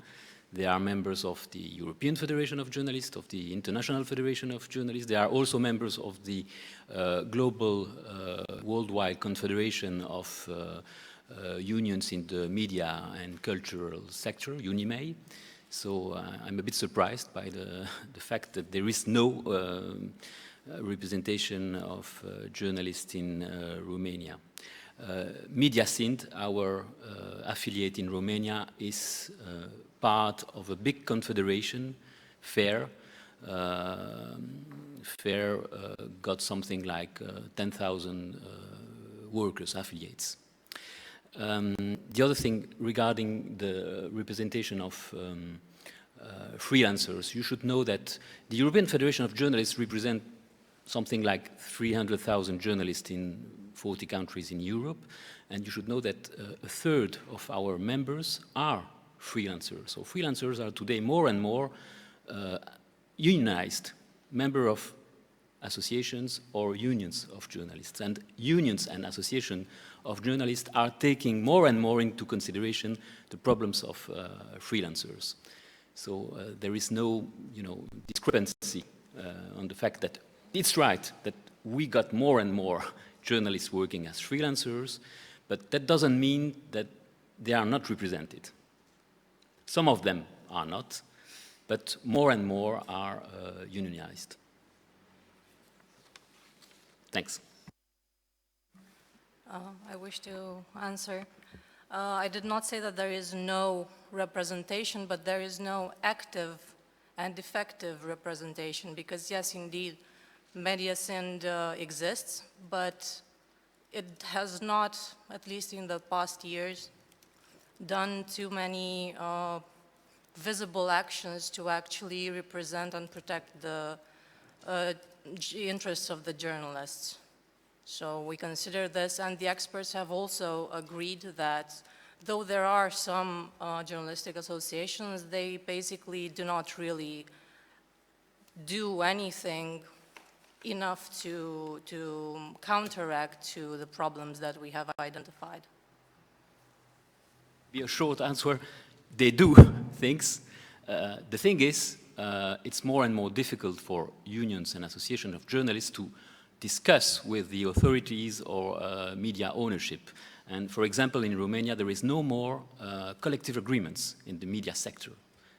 And of course, media owners, and including public authorities sometimes in public media sector, they don't want to negotiate. So you should make the difference between the representation, the action, and the possible action considering the openness of media owners and authorities, public authorities, I mean. Yes, just three. Sorry. Just on this issue, just to clarify from the point of view of the indicators, we have two indicators in this area of the professional associations. The first looks at whether there's a broad representation of journalists, and the second looks at their effectiveness with regard to protecting editorial independence. So I'd like to clarify that this is not necessarily a criticism of the professional associations, the fact that they're not effective. It may be due to societal factors. So just to, and it's true, as Adina mentioned, this was a question that went through the panel of experts, and they all agreed that in terms of effectiveness, they are not very effective. But this is not necessarily a criticism of the way the organization works, but it may be broader factors. Yes, just three comments regarding the indicators we just checked. First of all, in our analysis also of concentration of ownership, we have noticed quite many times that more concentration were not necessarily meaning less pluralism, because in certain cases, the possibility for a media owner to buy a newspaper which would have collapsed anyway if this newspaper would not have been part of a bigger entity is a proof of pluralism. So in Finland, I think there has been many examples of how to keep certain titles on the market because they are part of a bigger structure. And that's the same, I think, in quite many countries. So the economic value of being part of a bigger group, because in many cases, we can see that just one newspaper per se cannot be self-sustainable economically if it's not part of a bigger group. So that's one aspect. Also regarding public service broadcaster, we still see it's the question of how the different media are competing on the same market has not, in our view, been maybe sufficiently addressed, because we still see in many countries a debate between private media and public service media around the remit of public service broadcasting, and that sometimes PSB are going beyond this public remit, having commercial activity, publishing press-like content, and so on. So I think that's a dimension you have also to clarify at some point in the exercise. And finally, also regarding, I think, the German market, I think what would be also interesting to know is the advertising market share of the different media, because we have also made internal analysis, not only concerning Germany, but also Italy, France, or Spain, that the advertising market share of broadcaster is, of course, very important compared to other media, like press publishers, and that there is a shift since a couple of years now from the press to the broadcasting market, which, of course, when you talk about advertising, has an effect on revenue for press and on pluralism.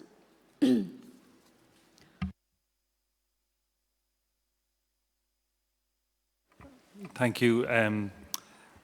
Kieran Kisan from the Broadcasting Authority of Ireland, and I was one of the experts asked to review the initial findings in Ireland. And just first of all, a couple of general comments. First of all, I think the work that's been done over the Monitor over the last number of years since it started is very interesting to follow the refinement and the refocusing. And I think that really is symptomatic of the challenge that's there about in coming up with a structure which you can apply across diverse media sectors in lots of different countries. And to my mind, I think that's the challenge, and also where the discussion needs to continue to focus. Because having reviewed the answers for Ireland, and I was very interested, having watched it externally applied to see how it would be applied in Ireland, there were significant differences we had from the initial results or the views that were taken around the few questions we were asked to review. And I would be very interested to see at the end, and I think it would be useful, given the inputs today, that different people have different views about what the indicators mean in their countries, to publish that element of the research to show how the indicators were applied and what were the findings that fed into the final results, because I think that will help to clarify weaknesses and strengths in the questions as they're currently structured. And I'll highlight a couple of them.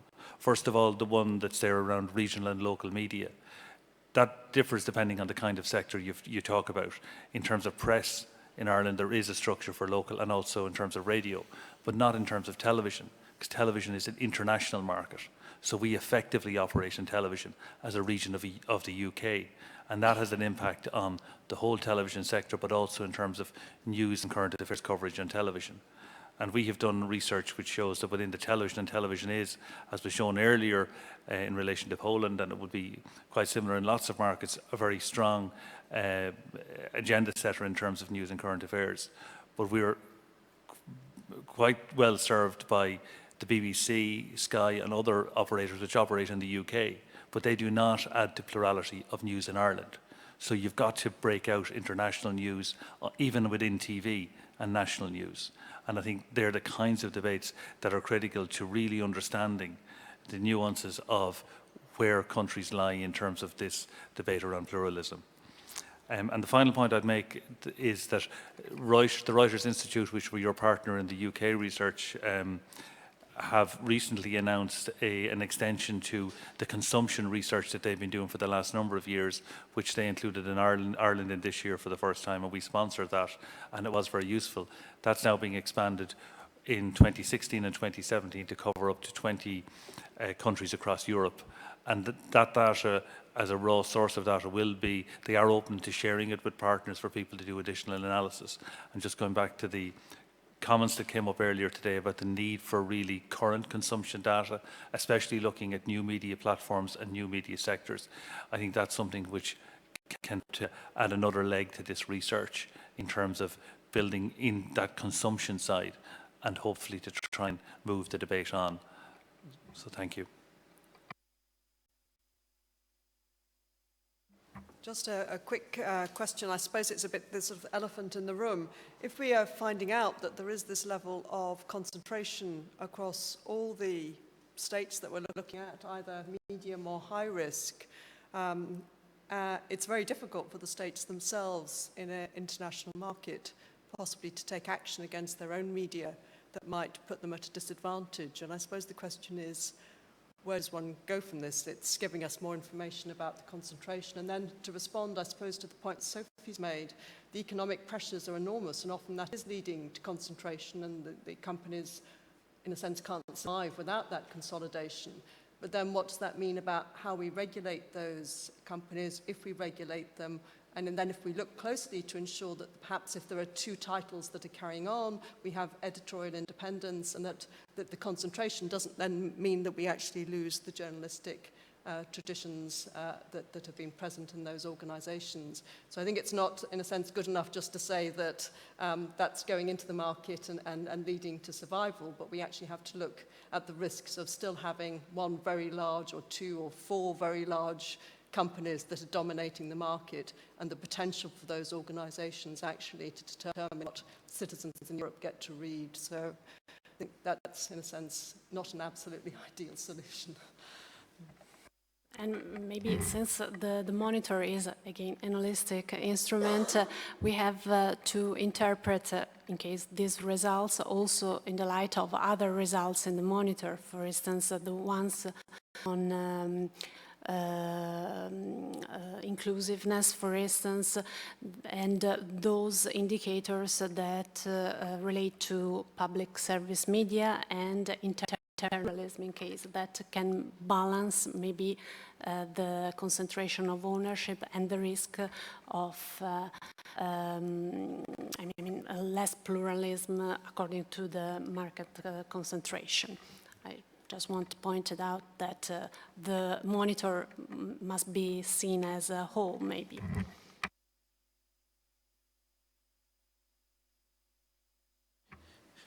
Yes, some remarks starting from what we heard.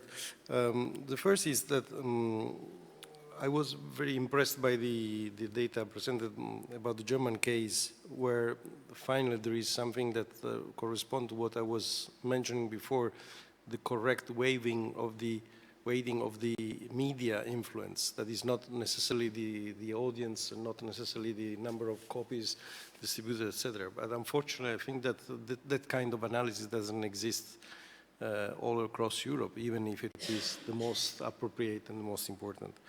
Then there are a certain number of questions that raised to me about the indicators that we are using, because, for instance, always talking about Germany. Last year there was this pronunciation of the Constitutional Court about the who sits in the boards of the public service, and the presence of the political party was seen as an influence, induced influence and interference, or as a risk of potential influence and interference. Is this, for instance, something that you are taking in account also in other countries? The second is we were talking about Romania. The most striking knowledge for me from Romania is the fact that the public service is starving, the TV especially. They are practically bankrupt, and they are underfunded by many years. Is this something that you consider as one of the points? I mean, if I may stop you, I think that public service broadcasting is in another domain. Yeah. But as part of the ecosystem, it's very important to have this considered. And the same, for instance, for the national authorities. There is now one of the points of the new government in Poland is to abolish again the National Council of Audiovisual, apparently. This is what is said. Yeah, but this means, is this kind of things, historically, the fact that in a country there is a tradition of whenever there are a set of rules to change the rules in order to allow interference, is this taken in consideration? In the historical series, if you don't have this in mind and you look only case by case or year by year, you can miss this. Because if it happens for the third time in 20 years, it means that there is a chronic problem. If every year, every time there is an election process, the members of the authorities are changed, or the members of the Board of Public Service Media are changed, it means that there is a chronic problem repeating itself.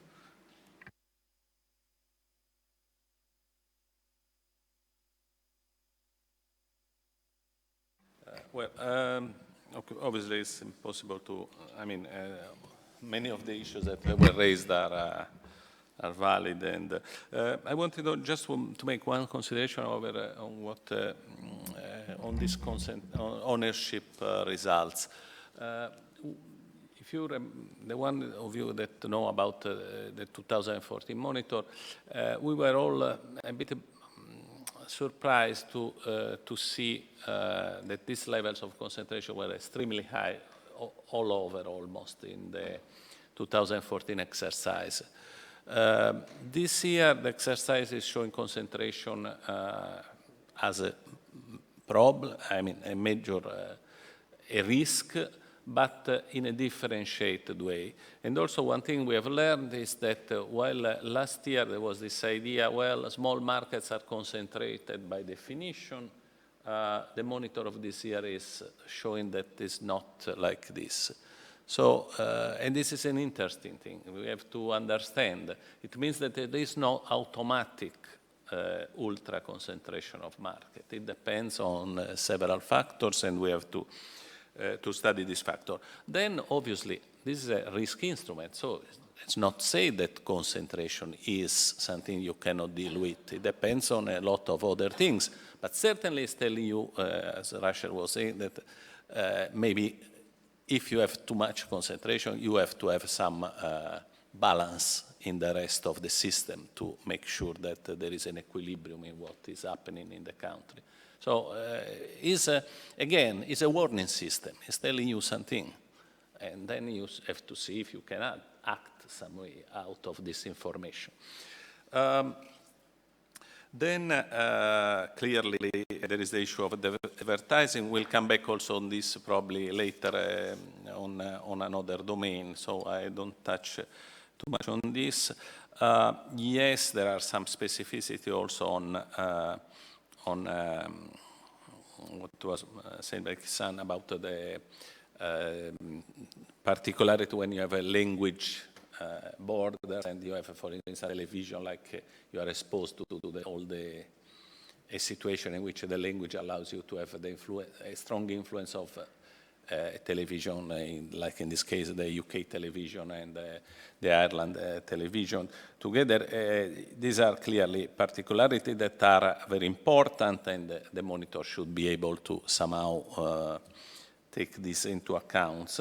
And also, let me notice that, yes, we are following with strong attention the Reuters experiment on consumption of news and so on. And clearly, that's, as I said before, this is one area that is very important. We are really looking into this area to understand how to integrate it. So, and the problem is that still there are not enough information or enough reliable data. And probably this should be one of the results of this exercise, that at some point we will try to tell authorities, the European Union, what are the missing data. You see, I don't feel that we will have to tell people what they have to do. I mean, we can even try to say something, and the local countries definitely can have their own suggestion to their own countries. But something that I feel definitely we should do is try to tell what is missing, what information is missing. That is something that is really part of the remit of this instrument, if you want. So this, I think, is very important, and we'll try to distillate this result at the end. Then, clearly, okay, about public PBS, PMS, we will talk in a minute, so we'll come back to that. Okay, I think that the move.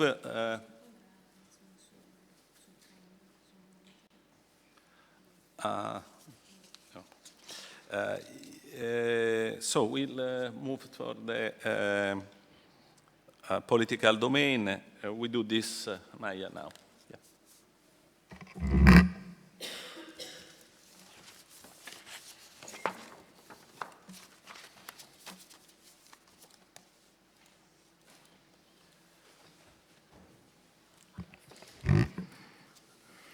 Okay, so after the basic domain and the ownership domain, I will give the introduction to the results of the MPM for the political domain.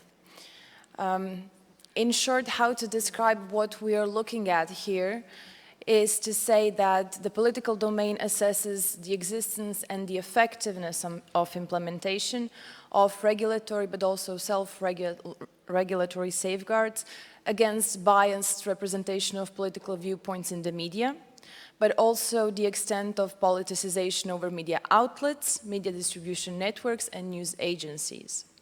It also examines influence of the state on the functioning of the media market, with a particular focus on state advertisement and public service media. Now, basically, in this domain, we're trying to assess the risk for political independence of the media.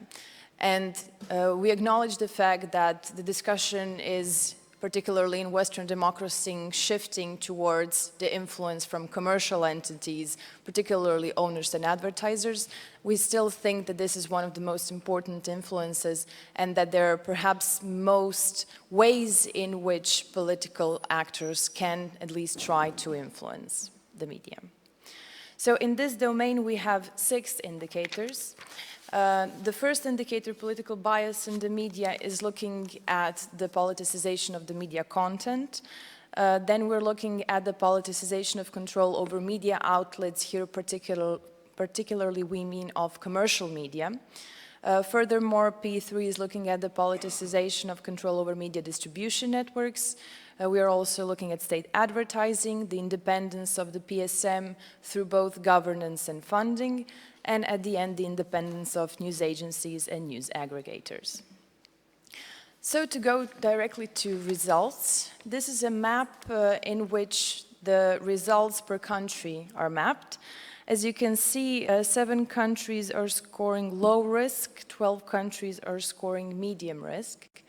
And although it's very difficult to generalize about this, I think that some trends can be picked up. For example, the map shows that Central Eastern European and Southern countries overall in general show medium risk, and that Northern Europe and parts of Western Europe show low risk. Now, having said that, of course, there are exceptions, and let me emphasize these. So there are 3 cases in which the risk assessment can perhaps be seen as deviating from what could be expected. And here I particularly mean at Latvia and Portugal, which are scoring low risk, and Ireland, which is scoring medium risk.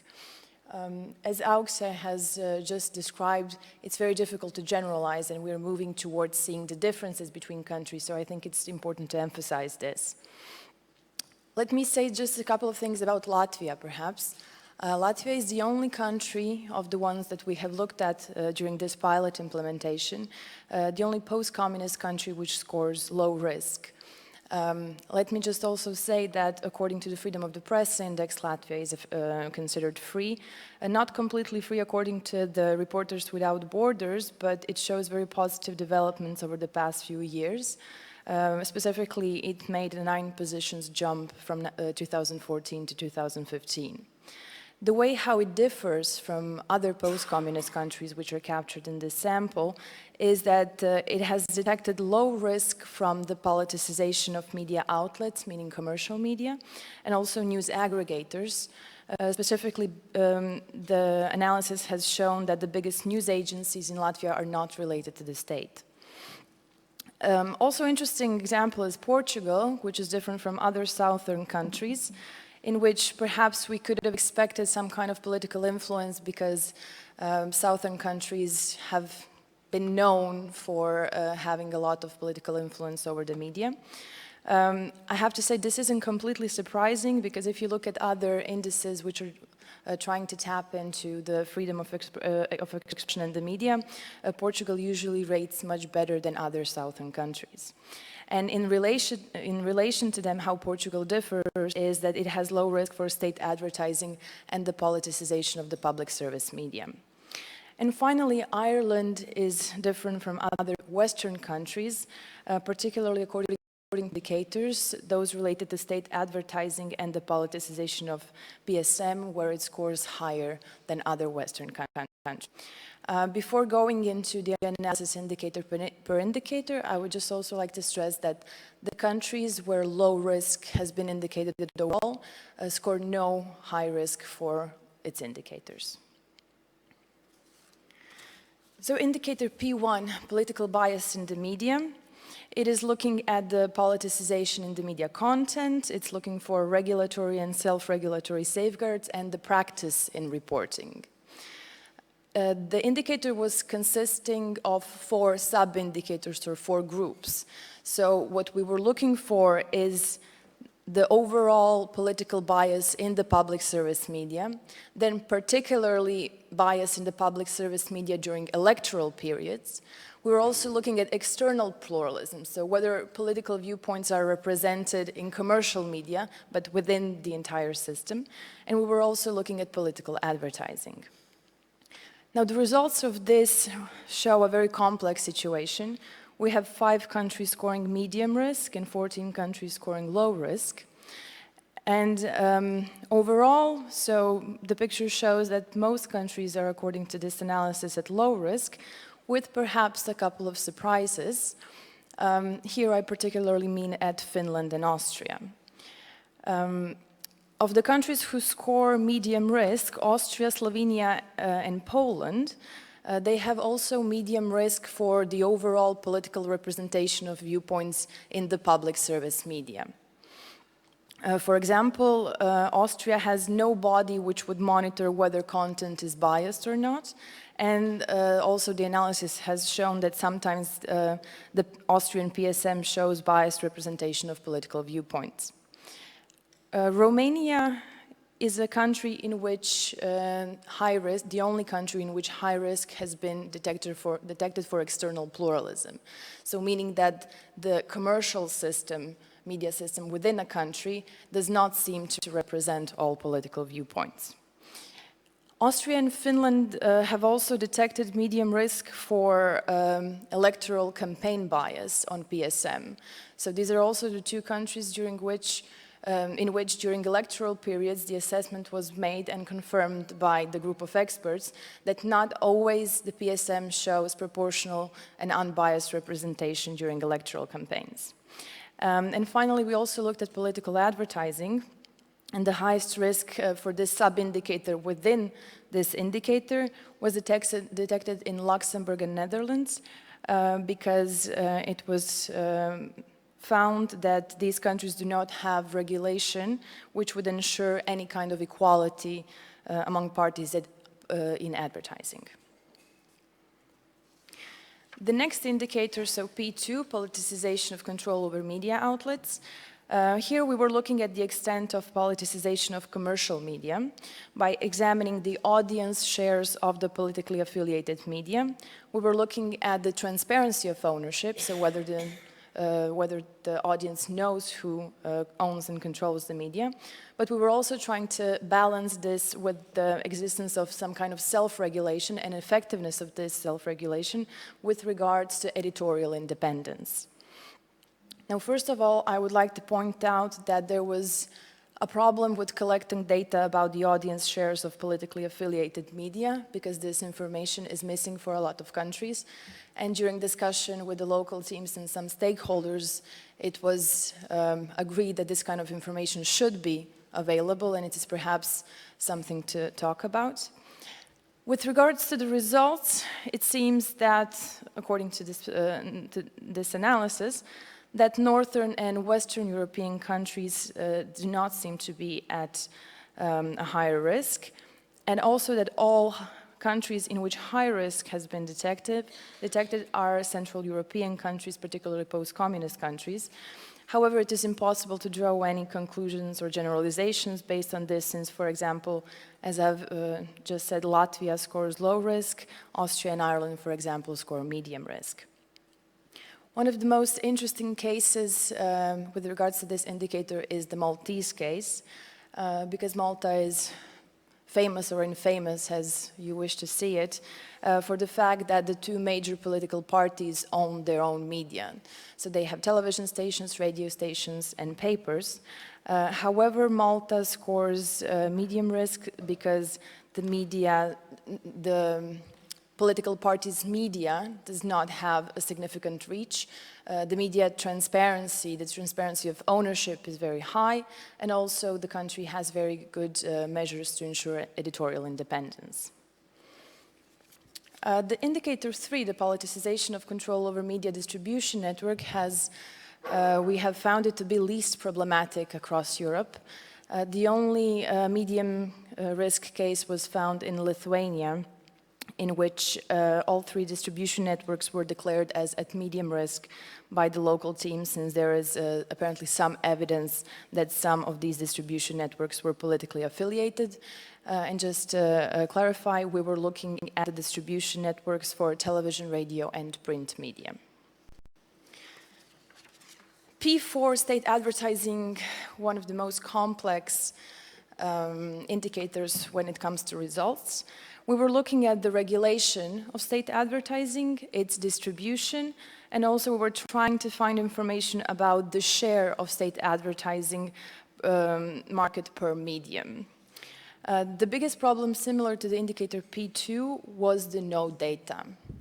So in 14 out of 19 countries which we were examining, there was no available data to determine the extent of state advertising.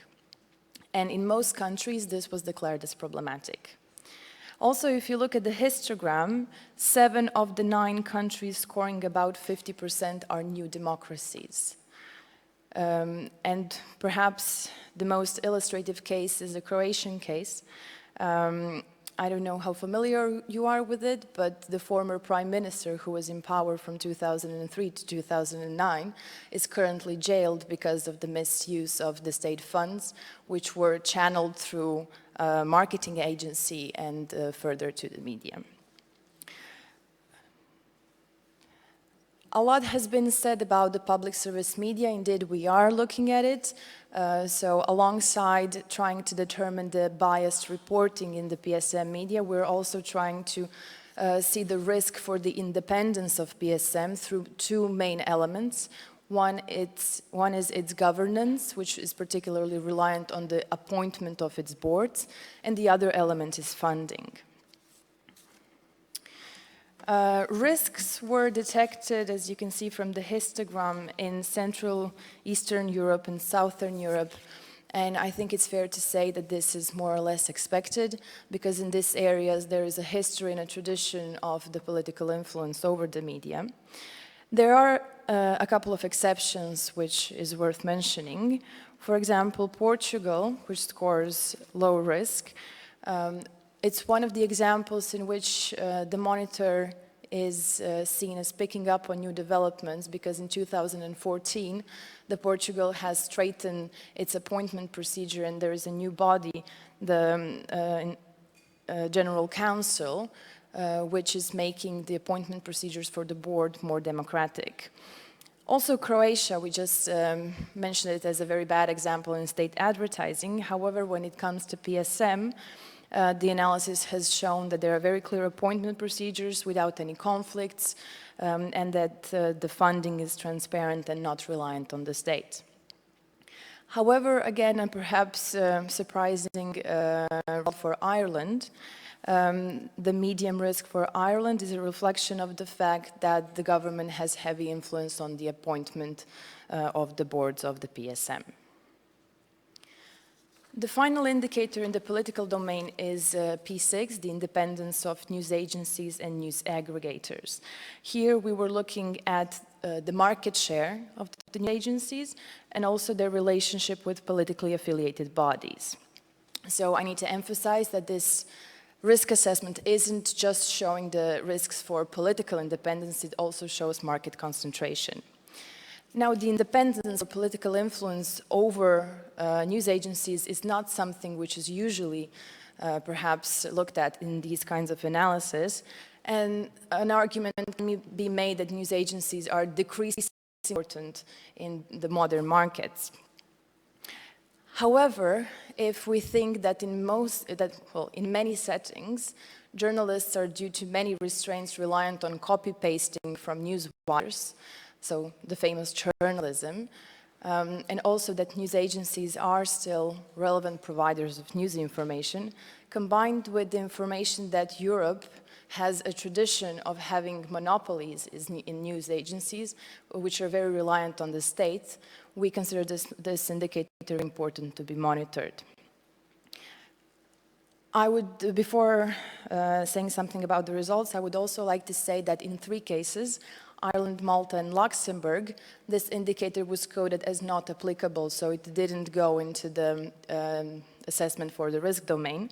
This isn't because we think that, this is because these countries don't have news agencies, and excluding this from the analysis isn't to say that a country isn't at some kind of risk if there is no news agency, but it is impossible to check or to declare a risk for political independence of something that does not exist. Now, the results show that The independence of the news agencies is at risk almost everywhere except in Netherlands. The case of Netherlands shows that all largest national news agencies are commercially held. But the main reason why we see such a picture is mostly because there are still many monopolies when it comes to the market of news agencies in Europe. And also I would like to emphasize that in half of our samples, so in 8 out of 19 countries, a major news agency is still somehow related to the state, mostly to the government, either the state being its owner or funder or both. So just to sum up what we have found during this pilot test implementation in the political domain, the overall results show that the countries in Central European and Southern Europe are in general at more risk from political influences than those in Northern and Western Europe. Also that most high-risk situations have been related to the influence of state advertising, for which I will emphasize once more there is a problematic lack of data, but also to the politicization of media outlets. Good news is that the political influence over media distribution networks shows the least risk across Europe. A simple correlational analysis between P1, which was looking at the politicization of media content, and the politicization of media outlets, the PSM and the commercial media, did show that there does not seem to be a significant correlation to the risk for the bias in the media. Having looked at the results, I would now like to introduce 2 case studies. One is of Sweden, with Dr. Matthias Fardi, who will speak about the Swedish case, which is interesting from the perspective that Sweden is the country which scored the lowest risk in the political domain. Following Matthias, Dr. Václav Štetka from the Charles University in Prague will present the Czech case, which is again interesting, but for a different reason, because Czech Republic is a case in which indicators score all levels. So we have indicators with low, medium, and high risk, showing that there can be a very complex situation with some elements of the system working very well, while others still be problematic. Thank you. Matthias? Thank you, Maya.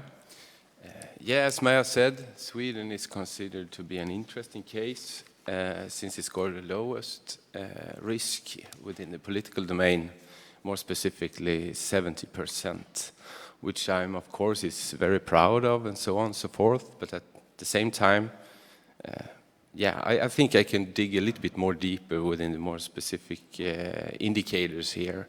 Not searching for problems, but at the same time, maybe give you some more info about the picture.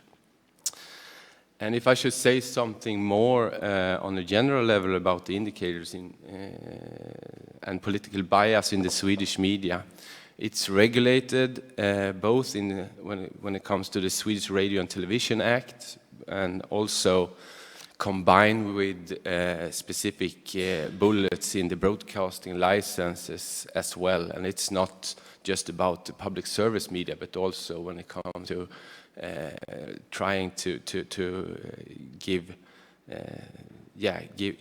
more of the private media also some kind of incentives to actually be careful with this kind of areas. And there is an administrative body, Myndigheten för radio och TV, the Swedish Broadcasting Authority, and also corresponding audit bodies for print media, the Swedish Press Council and the Press Ombudsman, which is tasked to monitor compliance with these rules, and not least with the ability to issue sanctions against violations and so on. And if we move forward to when it comes to the political bias in the media, I mean, is this an answer to why we scored, I should have said that the political of control over media outlets scored 0%. So, I don't say that this is the reason why, but at the same time, if we should, I will finish my speak with saying something about more of what I think is an answer, or a part of an answer to why we end up so low when it comes to 70%. Not to to defend myself against a low score, because I think it's great, but at the same time to maybe give some information how to reach not lower scores but reach better levels when it comes to the political domain and how. If we move forward to the political bias in the media, it scored 1%. And here, I mean, there are annual evaluations of the Swedish media content since 1998. Fairly well developed, I think, and so on. And the latest report show that the Swedish PSM, public service media channels, are fair, balanced, and impartial, and that the plurality have increased somewhat when it comes to public service channels, while decreased slightly in the commercial channels between 2013 and 2014. And also, in addition to this annual media content investigations, we also have a Swedish media election survey conducted every Swedish election since 1979. And this also shows that the Swedish media, both commercial and public service media, in general offers proportional and non-biased representation. So therefore, at least my assessment is that the self-regulatory instruments are implemented when it comes to this area. And of course, one could discuss this further.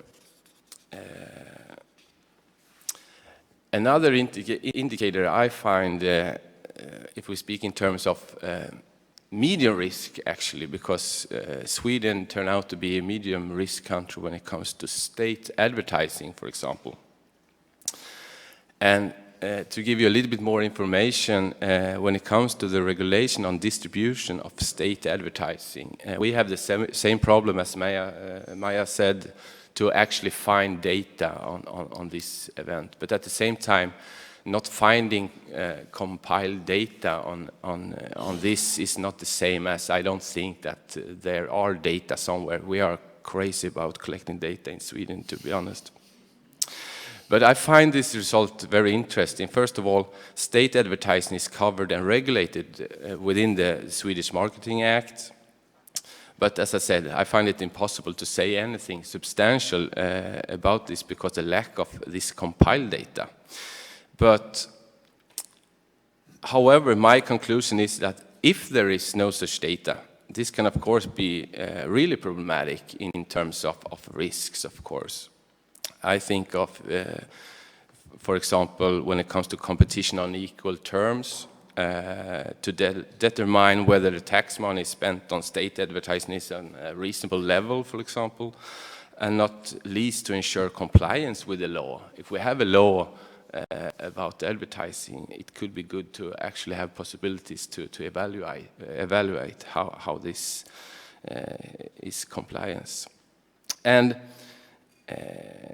I can also, it should be emphasized that I have think a little bit more. I didn't get it quite clear yesterday, but I also included the state companies within this kind of state advertising as well. And in Sweden we have these huge companies. Svenska Spel is a gambling company. We have Systembolaget and so on and so forth, which are quite huge and of course could be very problematic if we think in terms of competition, for example. Another indicator that Sweden scored as medium risk is the independence of news agencies and news aggregators. And we discussed this yesterday, and my Finnish friends from Finland here, they told that in Finland the news agencies is not that important, but to be honest, in Sweden they are very important to underscore it. And The simple answer is that the Swedish agency Tidningarnas Telegrambyrå is alone in having continuous rolling news flow. So when it comes to news flow, text and pictures from Sweden and the world, trying at least to covering all subjects of areas, TT has 100% of the market. And of course, there are other Swedish news agencies when it comes to more specific areas like economics, medicine, and so on and so forth. But and in these areas, TT are much smaller.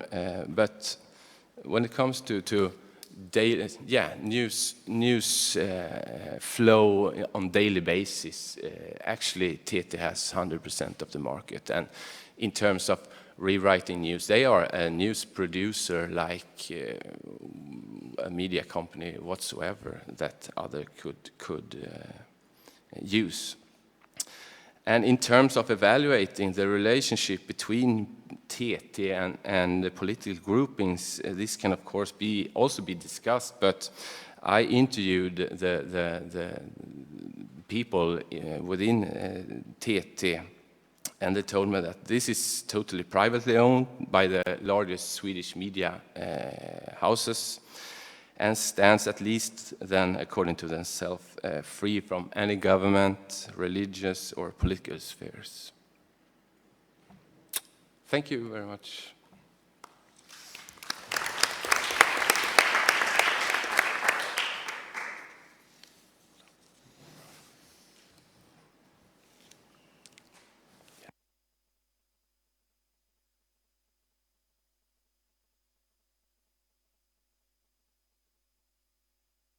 Good afternoon. Since I'm the last speaker who stands between you and the coffee break, I believe, I will try to be as brief as possible.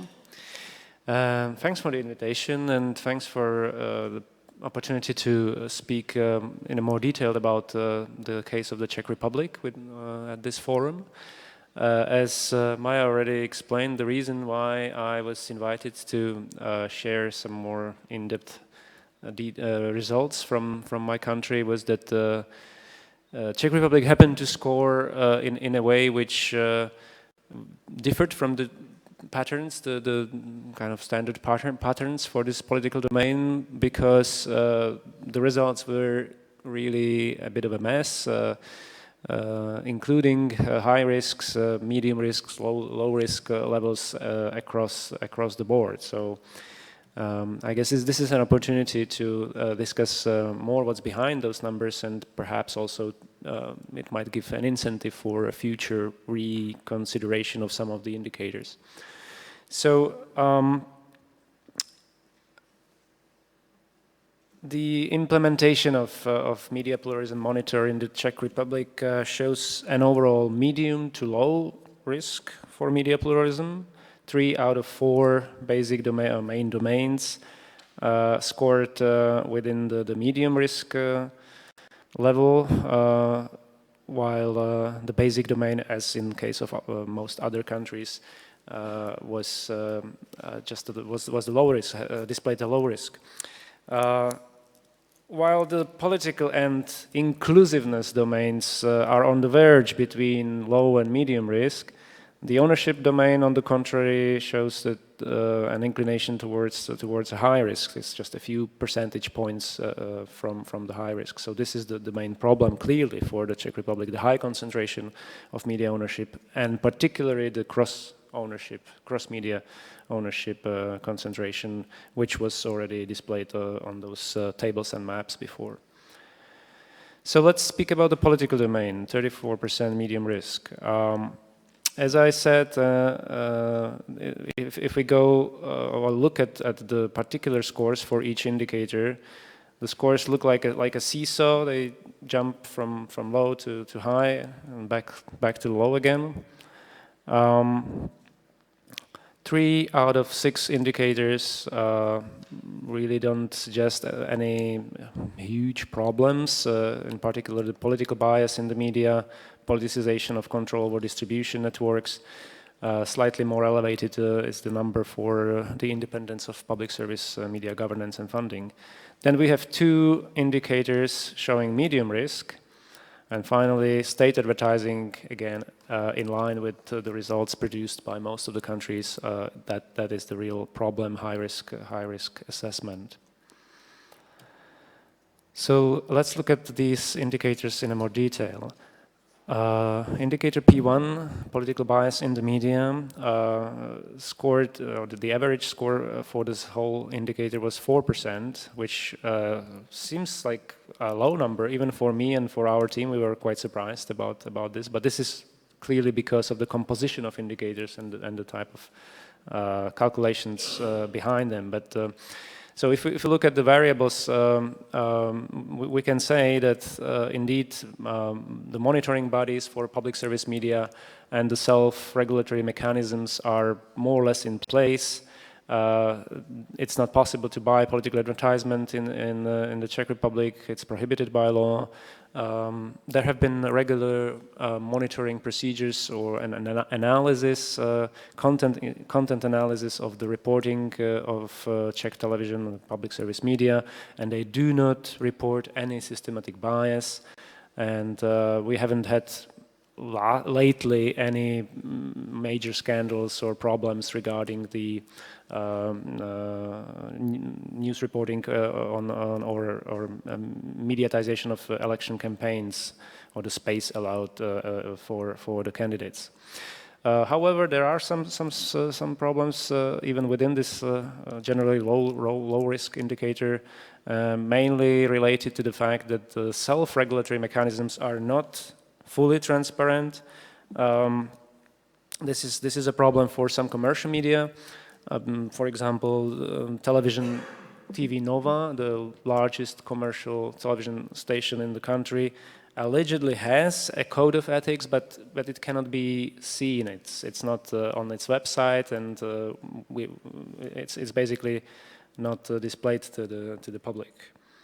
And also, when it comes down to the effective instruments for self-regulatory mechanisms in public service media, there are sometimes problems. There was a case in December 2013 when the ethical panel of the Czech television discussed its position on a complaint made by 2 news editors against allegedly politically motivated editorial policy. So the panel assessed this complaint and concluded, I quote, "Judging internal editorial politics is not within the competence of ethical panel, and after all, the ethical panel has no instruments to inspect it." So in a way, it proclaimed itself to be an inadequate institution to issue rulings on this case.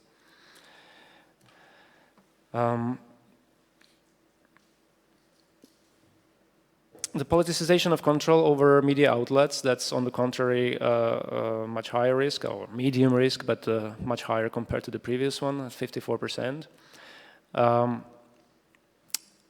The main problem here, despite the fact that the ownership as such is generally transparent and the political affiliations are publicly known, the main problem seems to be that there are no legal safeguards, no limits prohibiting political control over media outlets. So, and this has recently become a problem, a huge problem, I should say, because as many of you might already know, we have a situation when the current deputy prime minister, who at the same time happens to be Minister of Finance and the most popular politician in the country, he is at the same time the biggest media owner in the country. He owns the largest publishing house, Mafra, publishing 2 largest daily newspapers, the largest commercial, and he owns the largest commercial radio station, and of course the related online news sites. So we have a problem with not just politically linked media ownership, but at this particular case, it is a politician who is one of the chief members of the executive. So this is not regulated, obviously. Nobody ever thought that this might happen, that this situation might occur, but it's an incentive to probably to introduce some measures against that in the regulations.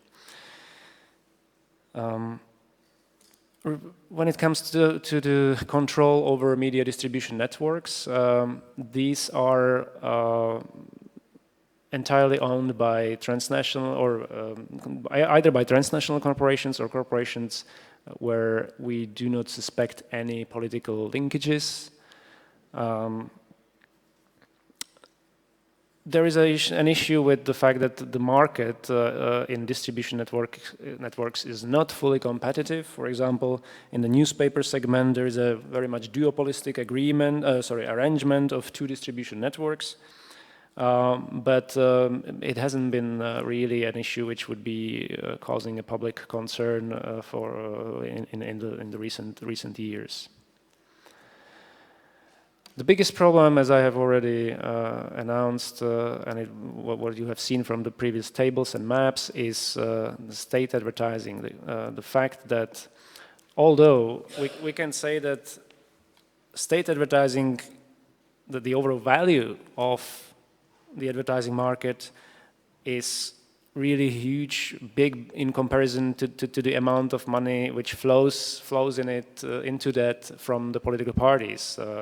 We can estimate, although it is really an estimate, that the state or politically related advertising composes maybe 1 to 3% of the entire value of the advertising market. So in absolute terms, in relative terms, it's not so. It doesn't seem to be so much, but even those 1 to 3% can represent a really significant, even crucial amount of money for particular economically weak newspapers or other types of media.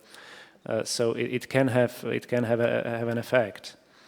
And the issue, as in the case of many other countries, is that we don't have any reliable data on the overall amount of state advertising, or either advertising coming from the parties, the government, or state-owned or controlled companies. So there's a lack of transparency, and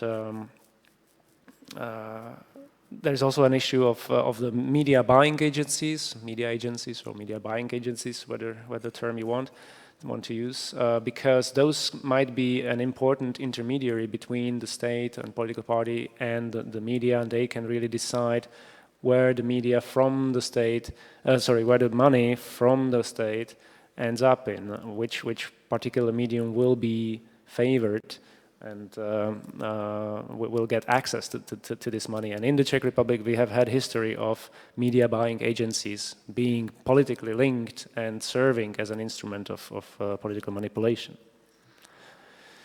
About the independence of public service media governance and funding, this is a low risk, but clearly with 24% implying that there is some problem. We haven't had any major controversial issues with appointments or changes in the public service media governance during the examined period.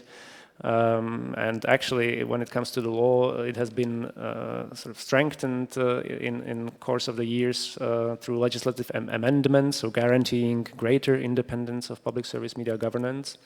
But at the same time, the fees, the television and radio fees, are not tied to any economic or another indicator, so they are actually dependent on the Chamber of Deputies, so these can be used as an instrument of pressure. And of course, the Chamber of Deputies is the body which ultimately retains control over the councils. So the nominations, even though the nominations into the council come from public organizations and civil organizations and NGOs, the body which decides about them is the Chamber of Deputies. Finally, the independence of news agencies and news aggregators. This indicator clearly displays some kind of internal inconsistency, because we can say in case of the Czech Republic, the main and only news agency is an independent public service news agency, Czech press agency, which operates as a commercial company. And it's entirely, I mean, it's public service, but it's entirely funded by its own commercial activities, selling news. And it has a reputation of being politically independent, operating in a very professional way. But the reason why the indicator shows medium risk at 50% is that clearly it is a monopolistic market. So from the point of view of pluralism on this particular market, it is a problem. But I would say that perhaps this might give not really an accurate perspective on the situation in general. So to conclude, as you have heard and seen, this political domain indicate, the final numerical value for the political domain does not really tell the full story. It's really essential to look at the particular indicators, and even within some of those indicators there are huge inconsistencies. So as a possible solution, we could suggest reducing the number of some indicators or variables, especially those ones dealing with market concentration rather than actual political control. But that's probably something we can discuss. Thank you.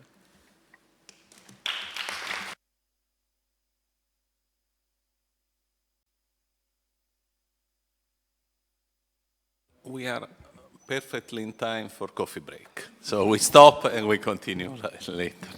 Yeah, 20 minutes.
No, Gallo.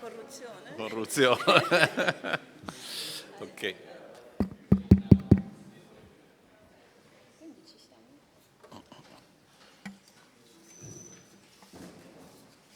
Okay, we continue with the final group of the final domain, inclusiveness domain, and Alina Osling will present it. Hello, everyone. Welcome back. I'm the last session, so I will try to be as brief and concise as possible. So we're in the inclusiveness domain.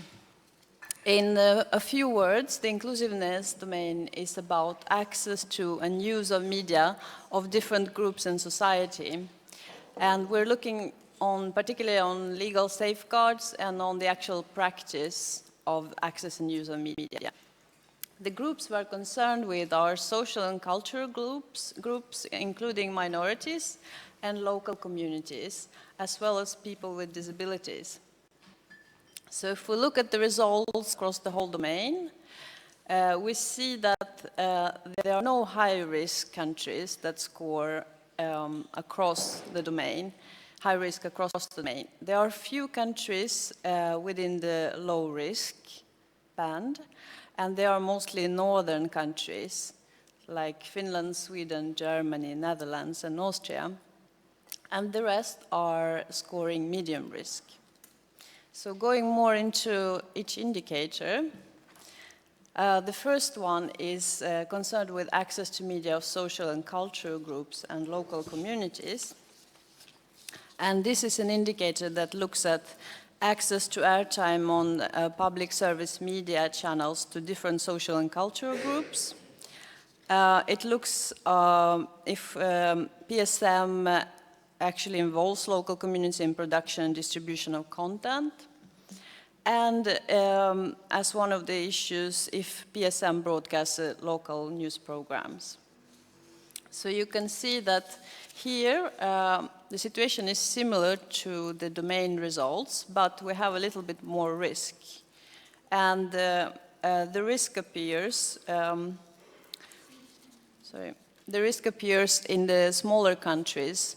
As you can see, Ireland, Cyprus, and Malta are in the high-risk band, which makes sense also because they might have less variety of groups in society.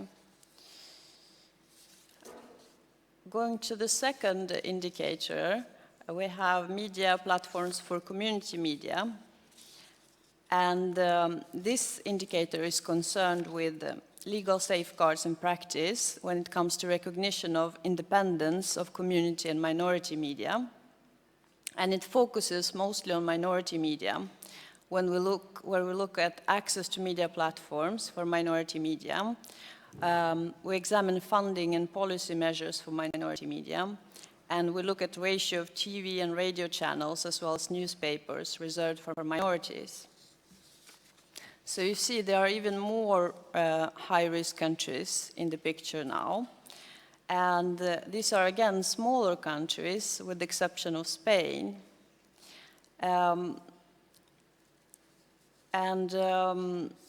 What I wanted to underline here is there are particularities in each of these high-risk countries. But, for example, in Spain, community media are increasingly going over to digital platforms instead of being present on traditional media because they have difficulties in getting licenses, for example. So going to the third indicator, it's concerned with people with physical challenges. And it's a small indicator. We have only 2 variables. It focuses on policy, on access to media of people with physical challenges, and on the actual access to subtitles and sound descriptions for people with hearing impairments on TV.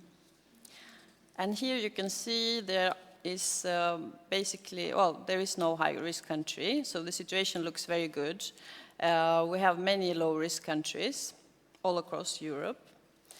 It might also depend on the fact that this indicator is quite limited, so we're only looking at 2 dimensions, and this is something we're considering to expanding in the future. Going over to the 4th indicator, it's concerned with the centralization of the media system. And this includes the legal practices when it comes to recognition of regional and local media, when it comes to reservation of frequencies for local radio and TV, and also if the law prohibits networking or affiliation arrangements between local media and national media. We look also at practice in terms of subsidies and policy measures for regional local media, and we do the so-called decentralization test, where we examine what percentage of newspapers are published regionally with respect to nationally, and we look at audience shares of local TV and radio channels, regional, local, with respect to total national audience shares. So you see, the overall picture is quite varied, let's say. It includes some low scoring countries, so quite many, some medium scoring countries, and surprisingly, we have 2 high scoring countries. Surprisingly, Finland is one of them. And we have the Finnish case that will be presented later after my presentation, and they can explain a little bit more in detail why this is so. The 5th indicator is concerned with universal coverage of the PSM and the internet, and we're looking at 2 dimensions. And the map shows you generally low to medium risk, but if we look into the dimension of broadband, which is one of the issues we're looking at, we have higher risk actually. So we have some countries that are scoring high risk regarding broadband coverage and penetration. These are Poland, Croatia, Ireland, and Cyprus. PSM coverage is more or less assured across Europe. There are no major problems there. So the final indicator on media literacy is the one that had most countries scoring high risk. And many of the country teams noted that in their reports that this is an issue in their country. We look at 2 dimensions particularly. We look if the media literacy policy is developed in the country, and we're looking at digital use and digital literacy.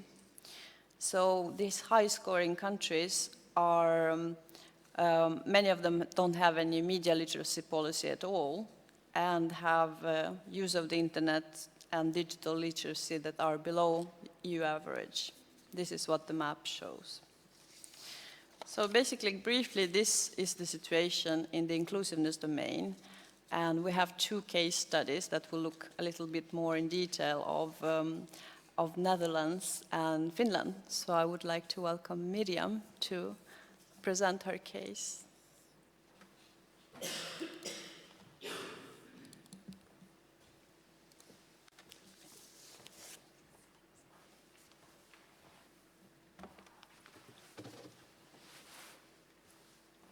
Thank you for giving me the opportunity to explain a little bit further the Dutch case. I decided to focus on inclusiveness, especially on decentralization, or perhaps I should say centralization. The Netherlands scored a low risk on inclusiveness. So all indicators indicated a low risk with the exception for decentralization. And I understood from the center that the way the Netherlands deals with this tendency towards centralization was considered interesting, so therefore I will focus on this aspect. In order to explain the different ways how the representation of different groups is organized in the Netherlands, I first have to explain you a little bit more about the Dutch public service media system. It's a bit complex, so I first try to sketch you roughly how it is construed, because the representation of groups is built in the system. So I must go over that a little bit before I can discuss the key findings. So at national level, there is one umbrella organization kind of in charge of keeping all different broadcasting associations we have on the right track, so to say. There are in total 10 broadcasting associations. Each have their own profile, so to say. There are membership-based associations and task-based associations which focus on provision of news and educational content. Then there are religious and philosophical broadcasting associations.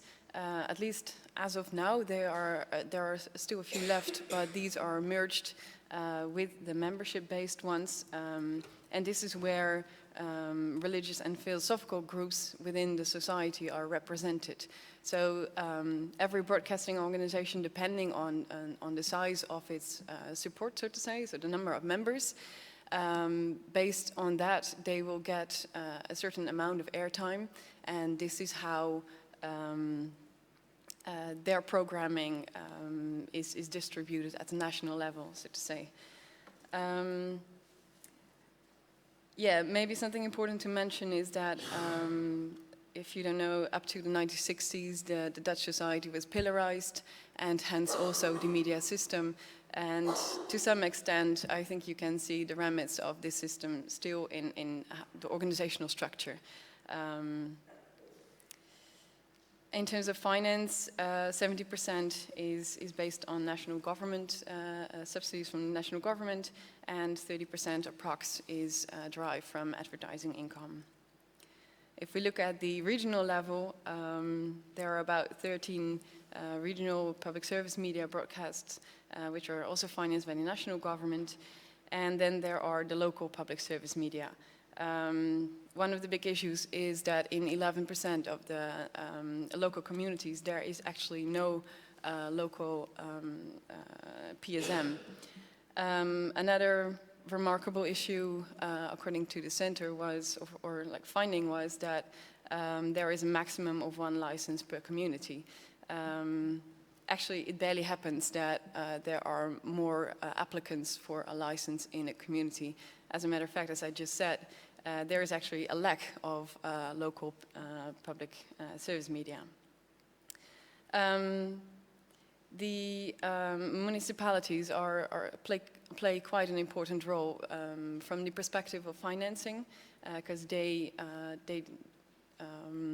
will allocate the subsidies for local PSM, and also in allocating the license, they play an advisory role. It's the national media authority that will eventually determine who will get the license, but the municipalities, they do play a role.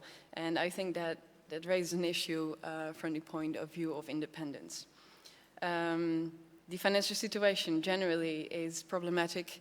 I must say upfront that the difference between local public service media is very different. If you look at the one in Amsterdam, the capital, that one is very professional, I would say, and has a good financial continuation. But that cannot be compared with smaller ones that might be somewhere in other areas. This is another concern, and the subsidies that are available are just like a very small part of like the minimum money that would be required. An issue I run into is that one of the questions is whether there is community media in the country, and in the media law it's not distinguished that we have community media. But if I would look at definition, and the character, I would say that local public service media in the Netherlands should be considered as a community, and they're also part of the representative organization at the European level. Then the key findings. As I just said, different social groups and their representation is ensured through the system of PSM at the national level. And if you look at geographical groups, then I would refer to the local PSM, or community media.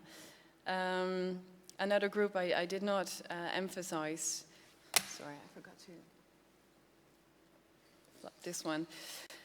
A group that I did not discuss, but is definitely there. There are private minority media targeting at specific groups. For example, for Moroccan or Turkish communities we have. There is very little information because the organization representing them stopped monitoring a couple of years ago. And the reason actually was that the online platforms are much more important, and they lost overview, I would say. As I said, there is a trend towards centralization, and mostly because one of the strategies for these local public service media to survive is to collaborate with others. This is stimulated in law, actually, in media policy. So what you see is that local communities join forces, and together they establish a local PSM. From the point of view of centralization versus decentralization, there is of course a risk that the local identity might get lost. That would be one of the risks.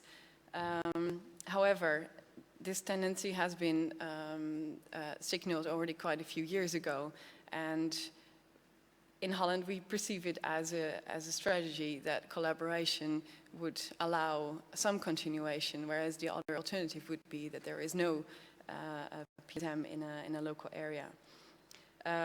Apart from collaboration between two local PSMs, there is also collaboration between regional and local PSM, and another form of collaboration is between the private PSMs at any level, so national, regional and local, with private institutions. But this is under very strict conditions and actually only applies to cultural institutions. I just forgot to mention that the local and regional profile of the PSM is ensured via a certain programming quota, which say that a certain percentage of the programming should be devoted to information, culture and education, but with a regional twist.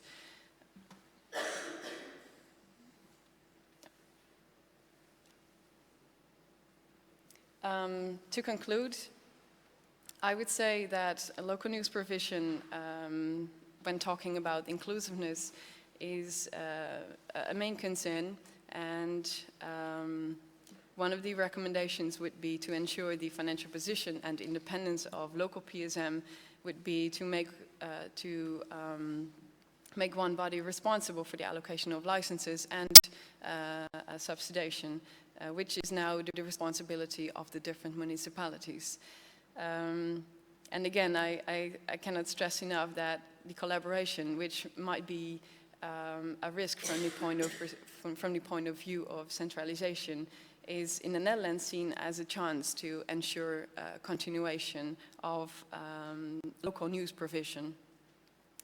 An issue that didn't really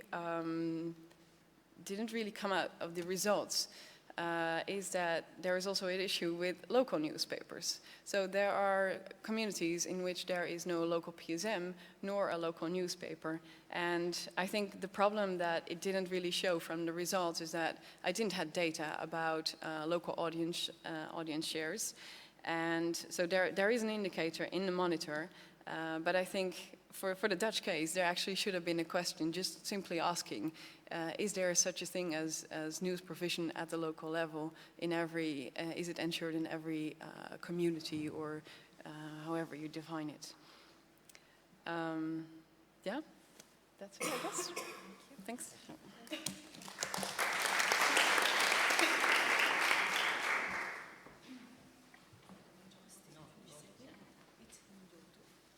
Thank you very much, Miriam. Then we have the second case study on Finland. We have Heike and Ville that will present.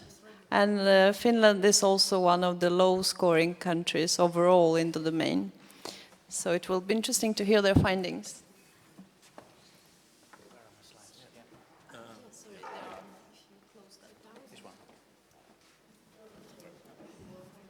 Yeah, sorry.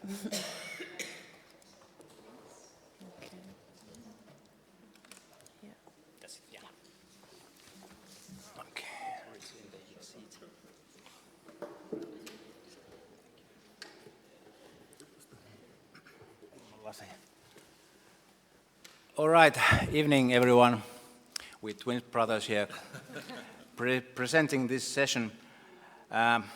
This actually was very eye-opening research for us because, as you might know, that Finland has been very good in all statistics.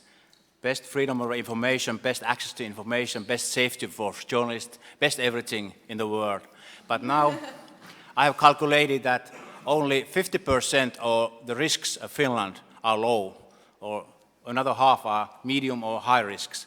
And it's something to tell home about these results. Seems what happens when I'm telling these results. So this is the risk analysis. So we have only one high risk, as you see, the centralization of the media system, which we'll discuss in later. And, well, as you can see, we can go on with this independently. So the low risks are 50, as I mentioned, and medium risks are around 35%. So the high risks are not very big, bad comparatively, but they exist. Okay, now I'll let Ville follow. Thank you, Heikki. Before moving on to some of the more detailed highlights, I would like to say that most of the negative scores Finland got from this indicator or domain come from the fact that Finnish state has pursued policy of non-intervention. So there aren't too many detailed laws saying that this or that must be done. Rather, it's very vague, even if there is any. So, for example, the Finnish Broadcasting Corporation, YLE, I believe the wording goes that it must serve all citizens, and that's all. And it's left to YLE's own discretion to decide how to do that. And it could do it poorly, or it could do it quite well. And we have concluded that currently YLE is doing a good job, but it doesn't have any legal obligation to continue to do so if it should decide to change its current policy. But, for example, it does, this day and age, provide airtime and access to it to various minority groups without any legal obligation. There's a radio channel dedicated to the Sami people. There are recurring newscasts in Russian, in Sami, in sign language. And these are, again, discretionary measures taken by YLE to pursue the very vague goal set in law. And again, no minority-specific provisions. And okay, it should probably say minority, and it even better if it said cultural groups or something more vague, because there really are a huge number of various media companies, newspapers, newscasts for ethnic minorities, cultural, political minorities, and some are even subsidized by the state. But they are financially not very viable in and of themselves. And this is something we actually had disagreement with our expert panel. Originally, we had concluded that the point on minority media would result in a medium risk score for Finland in this specific sub-indicator. But they argued that even though much of the minority media is dependent on government subsidies, they are not being dominated by government. So in the end, we buckled under the pressure and changed it because there really isn't any evidence of pressure put on the media, even though they depend on state aid.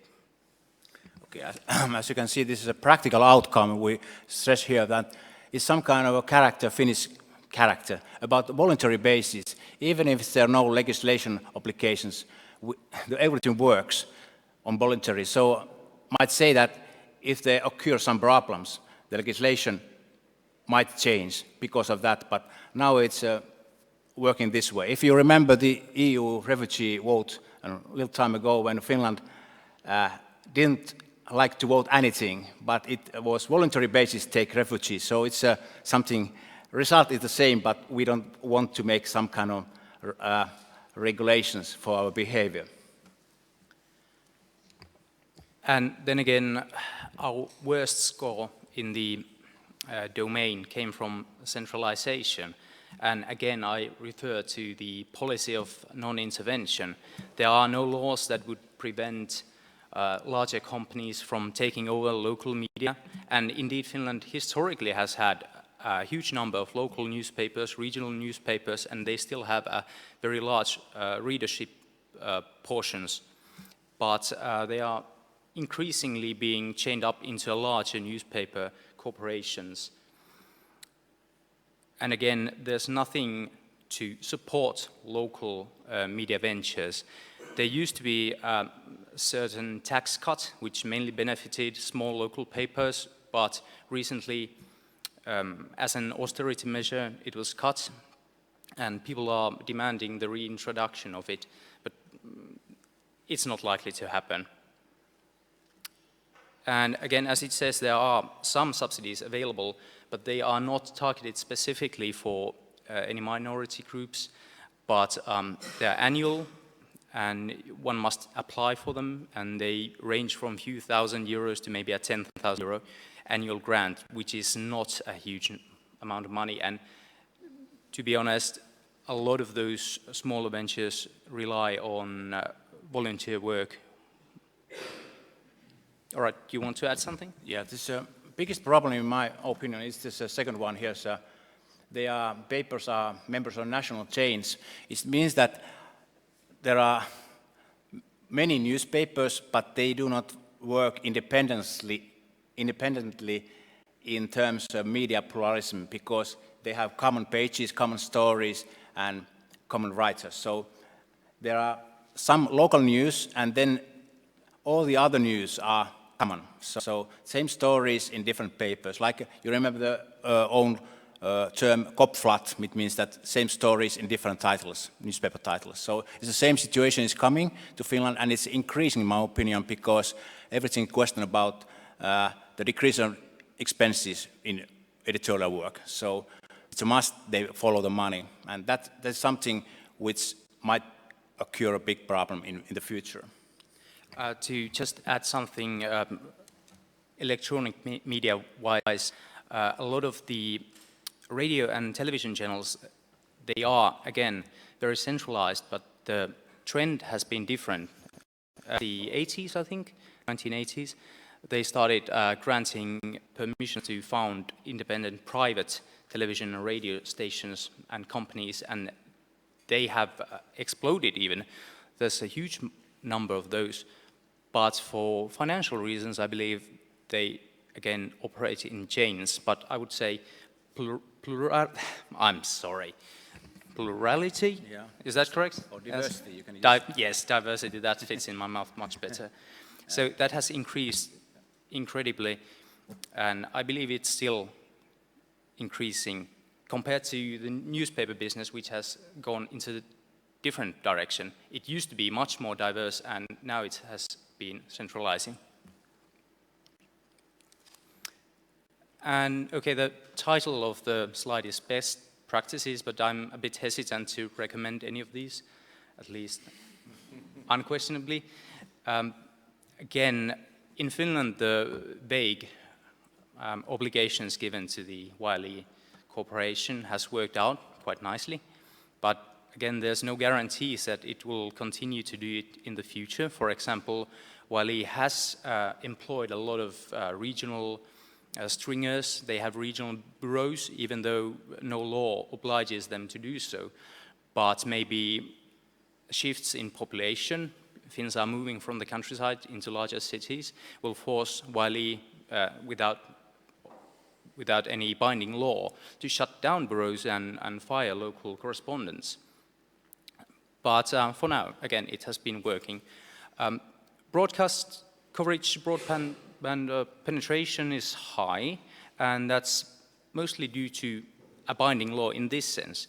There is a binding law that the Yle broadcasts must reach the entire population. Again, it's the vague expression of serving all citizens, so 99.99 or so % of Finns live within the area, the coverage of television and radio broadcasts. And again, a few years back, broadband internet connections were made actually a citizen's legal right, and which resulted in subsidization of building these connections around the country. Still to date, not everyone has an access to a broadband, at least not a physical broadband, but most of them do. Yeah.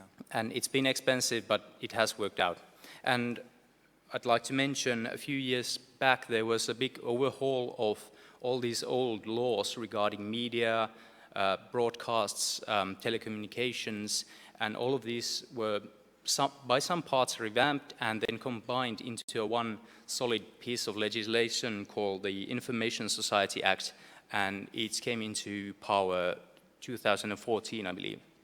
And it's been a very nice tool to sort of update all these old pieces of legislation into the modern age. Yeah. Just about this PSM, seems that everything is okay, but there's a big debate at the moment about the public service role of Yle, because private competitors, TV stations, are a big battle against Yle. It says that the tax money is, they're doing their work by tax money and decreasing their profits. So let's see what happens in the future, but at the moment, this Yle law is now that the finance of Yle is by law. So it's guaranteed every year 500 million euros plus indexes. So this is better than fee collecting, because people are using now internet and everything, so you don't have to have TV set. Everybody has some kind of set, just so everybody has to pay some kind of fee. And if you try to collect it, everybody says, I don't have any kind of sets, I'm out of every communication. But that's okay, I can emphasize for everyone to get it on this taxation to the law, so it's much easier for PSM in your country.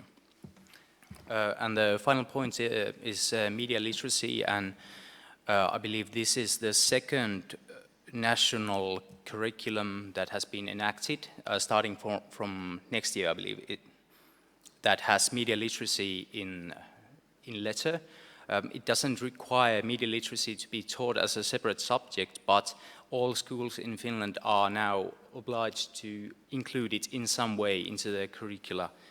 And also, as Heikki has pointed out, there's a strong tradition of cooperation from the media sector, the actual businesses, newspapers, magazines, and they like to cooperate with schools, provide them with material to educate them. Some might see that as an issue, but in Finland it has worked quite well, I believe. Yeah, its name is Newspaper in Schools, and they get some kind of state aid for this working, but mostly they are independent money, so commercial money, and they try people to read newspapers, even if these elementary kids, though, they want them to read newspapers, and because Finnish people are quite a lot of readers, it might succeed in a certain amount. And this disabilities, access to disabilities, it's a very long tradition. When we got TV in Finland, there was a two-way, whether we use real audio or subtitles.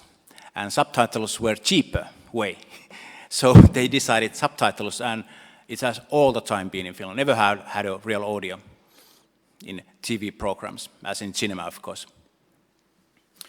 Anything else? I believe that is it. Okay, thank you for your attention.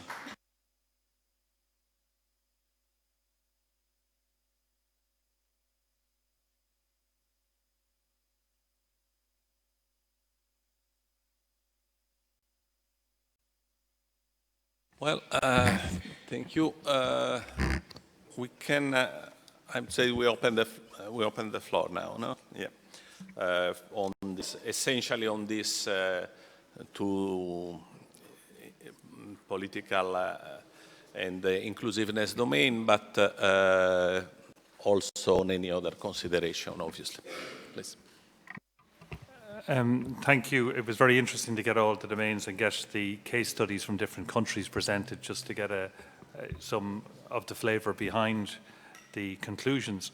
And I thought the Finnish one in particular there at the end was a very good summation of some of the points that have come up, that the indicators can tell you one thing, but when you look behind them, and the piece about newspapers, like, we're not going to get, newspapers are at a particular point in their evolution. We can't go back to the past. They're being replaced by digital and other technologies. There's an economic reality around advertising and other elements that's common across Europe. And just a thought that strikes me, that when you take the Finnish presentation, which said this is what the indicators say, but there are things like the law does not specify certain things because it doesn't need to do it, because what's happening on the ground means it's not necessary. If that was not to happen, then maybe the law would change. And maybe within the model, what's missing is when you do your risk analysis for other pieces, you talk about the gross risk, and then you look at the mitigating factors, like what's happening on the ground, what are the other pieces, and you then have a residual risk, so that you've got something which says we take into account what the indicators tell us, we then bring to bear a sense of what the reality is on the ground is, and you conclude what is the risk that would really be there, so you're not just bound to the indicators. And that might be something that could be worth reflecting on as the model goes forward.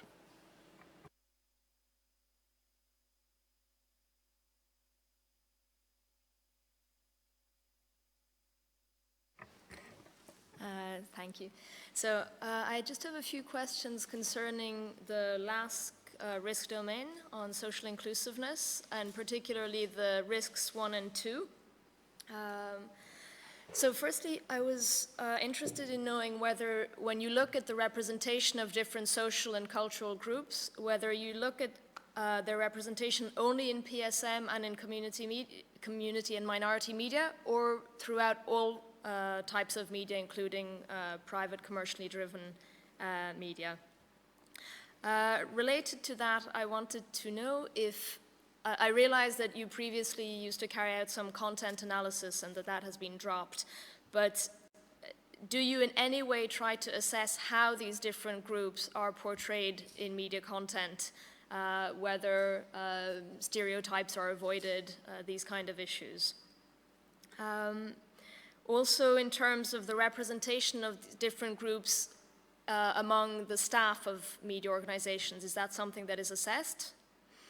And finally, the issue of gender. So I realize, I think, that it doesn't come out explicitly in any of the risk names, and I wonder if it shouldn't.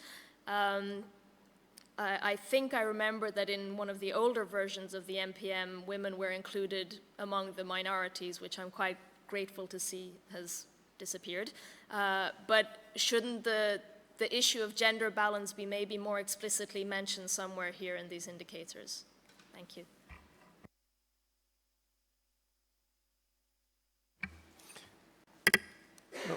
My comment is about Finland, and starting again from the example to make a larger reflection. I think that the main problem is not only a question of regionalization or centralization, but is the problem of the restriction of the sources, of the real sources of information.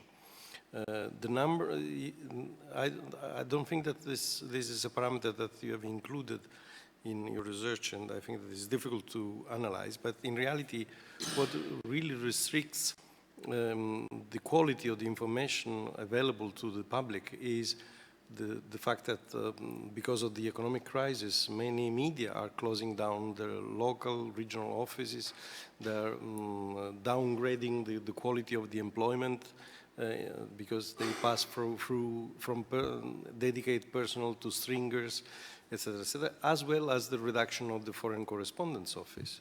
And this is a phenomenon at the moment that is spreading all around Europe mainly, but also in other parts of economy that are affected by the crisis, with the excuse of the crisis. So theoretically, we have more outlets, but less contents, as was mentioned by this expression that they didn't retain, but is more of the same, practically, only changing the title, etc., etc. So I think that this is something that we need to keep in mind as one of the main problems we will have to face in the near future.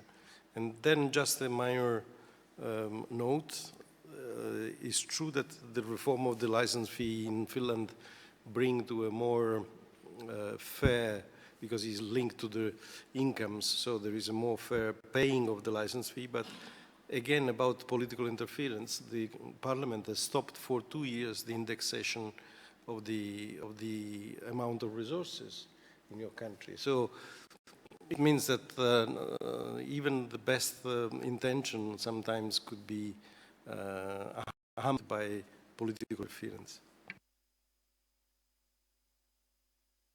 Just a comment for this Finnish PSM taxation. It means that when it's in the law, so if Parliament wants to reduce the money while it has to change law, because it's in the law it's 500 euros. It's put in the law, annual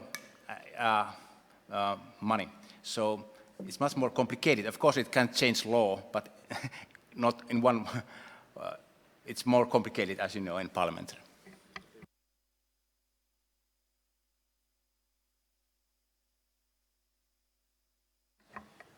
Just following this discussion about the regional versions of national newspapers, which was criticized by our Finnish colleagues, I wonder whether this is really so problem, because it is also in our country.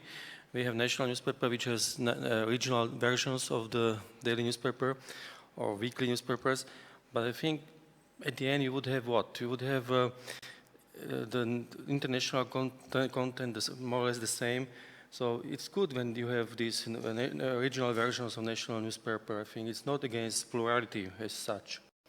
So, but it is because this is disagreement, you know, how we see this indicator. So maybe there would be in the future to specify whether it's good or not, you know, to have such alternatives. We have in Finland resources called Story Bank. It means that all the papers can buy any kind of story from that bank in a certain amount of money. So they produce stories to the bank and sell them to everyone with a certain amount of price. It's not very pluralistic way to do it.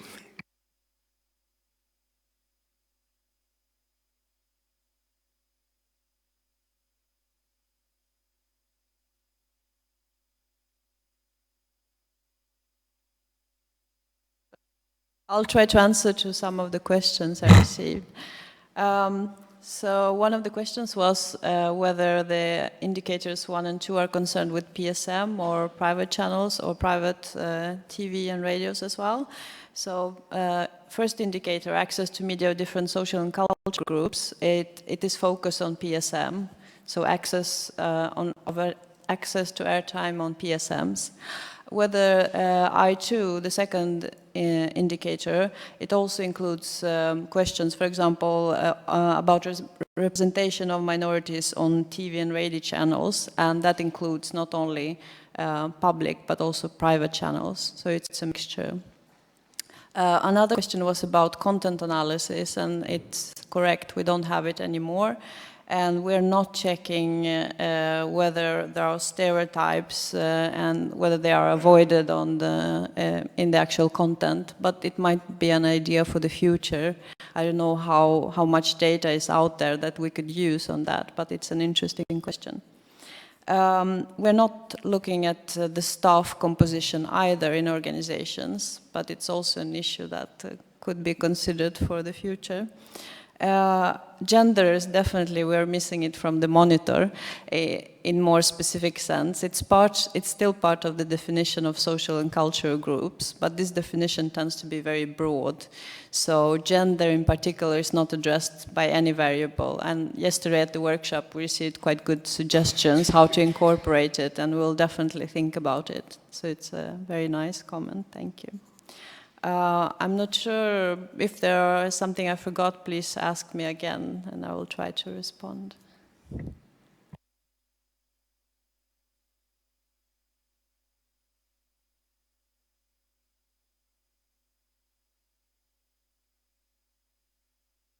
Question whether it's good or it's positive or negative to have these regional versions or local versions or national newspapers, whether it contributes to plurality or not. Because in the Finnish point of view, it doesn't contribute. In my point of view, it does contribute. So, I guess in this case, you would have to look at the actual output. So we are doing that to some extent. We're looking at how much local programming there is, local news programming. It's addressed in indicator 2. But maybe that could also well, be looked from other perspective. We'll take that into account. Thank you.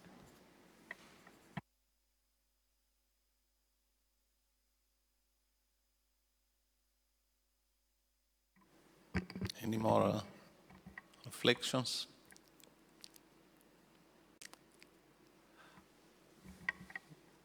Sorry, everybody was dreaming of going downtown now. Just a very quick question regarding the overall methodology.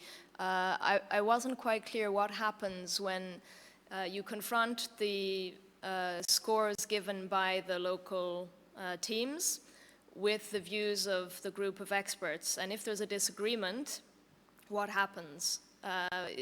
Do you somehow, well, I don't know what happens. Maybe you can explain.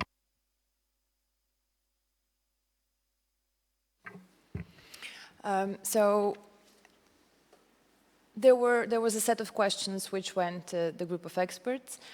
These questions were firstly answered by the local teams. They gave an evaluation and they provided a comment based on which, so they gave some reasoning why they've made the evaluation they made.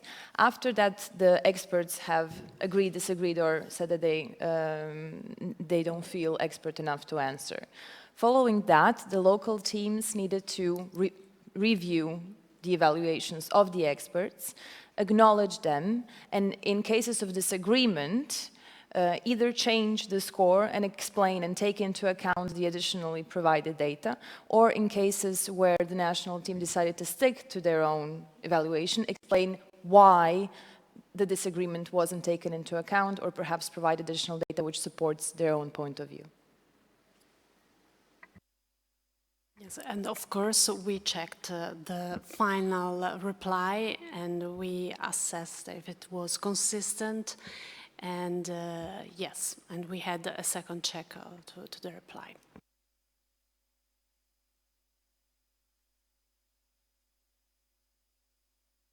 One last short observation on the Dutch example about the local public service media organisations which have their roots in municipalities and pieces like that being considered community media organisations. I think it's important to recognise, because it comes up in the context of content analysis of local media as well, that community media organisations are different than local public service, because one of the issues that's very strongly there around especially local public service within television is that in countries where you've got a lot of funds going into local public service television, some of it very focused on news provision, there's no real audience for it. So it contributes to plurality from a provision perspective, but not from a consumption perspective. And the thing about community media is, and we have a very strong tradition of it in Ireland, which I'm not sure is reflected in the monitor, but that's linked to the methodology, I would suggest, is that it is about empowering community provision. But if it doesn't happen it's not necessarily just driven by the fact that the structures are not there. It's a democratic deficit in the context of people participating in that debate or wanting to participate in it. And at its very heart, if you're going to have the difference between that and public service provision of local news, is public service provision of local news is financed and driven with public resources. Community provision of community news has got to be driven by the community wanting to provide the news and wanting to talk. And they are two very separate things. They're not about content analysis. You can't equate the two, and they are linked to two very different challenges within plurality. And I think they just need to be recognised in the context of the monitor and discussions that come out of it. Going back to, you need to look at what it's indicating really, rather than just what the indicators say.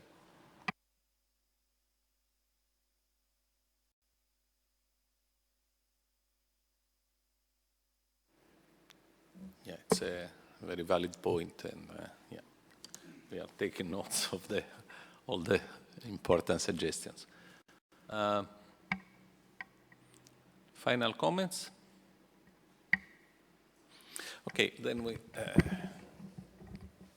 unless there are final comments, we go for the conclusion. Let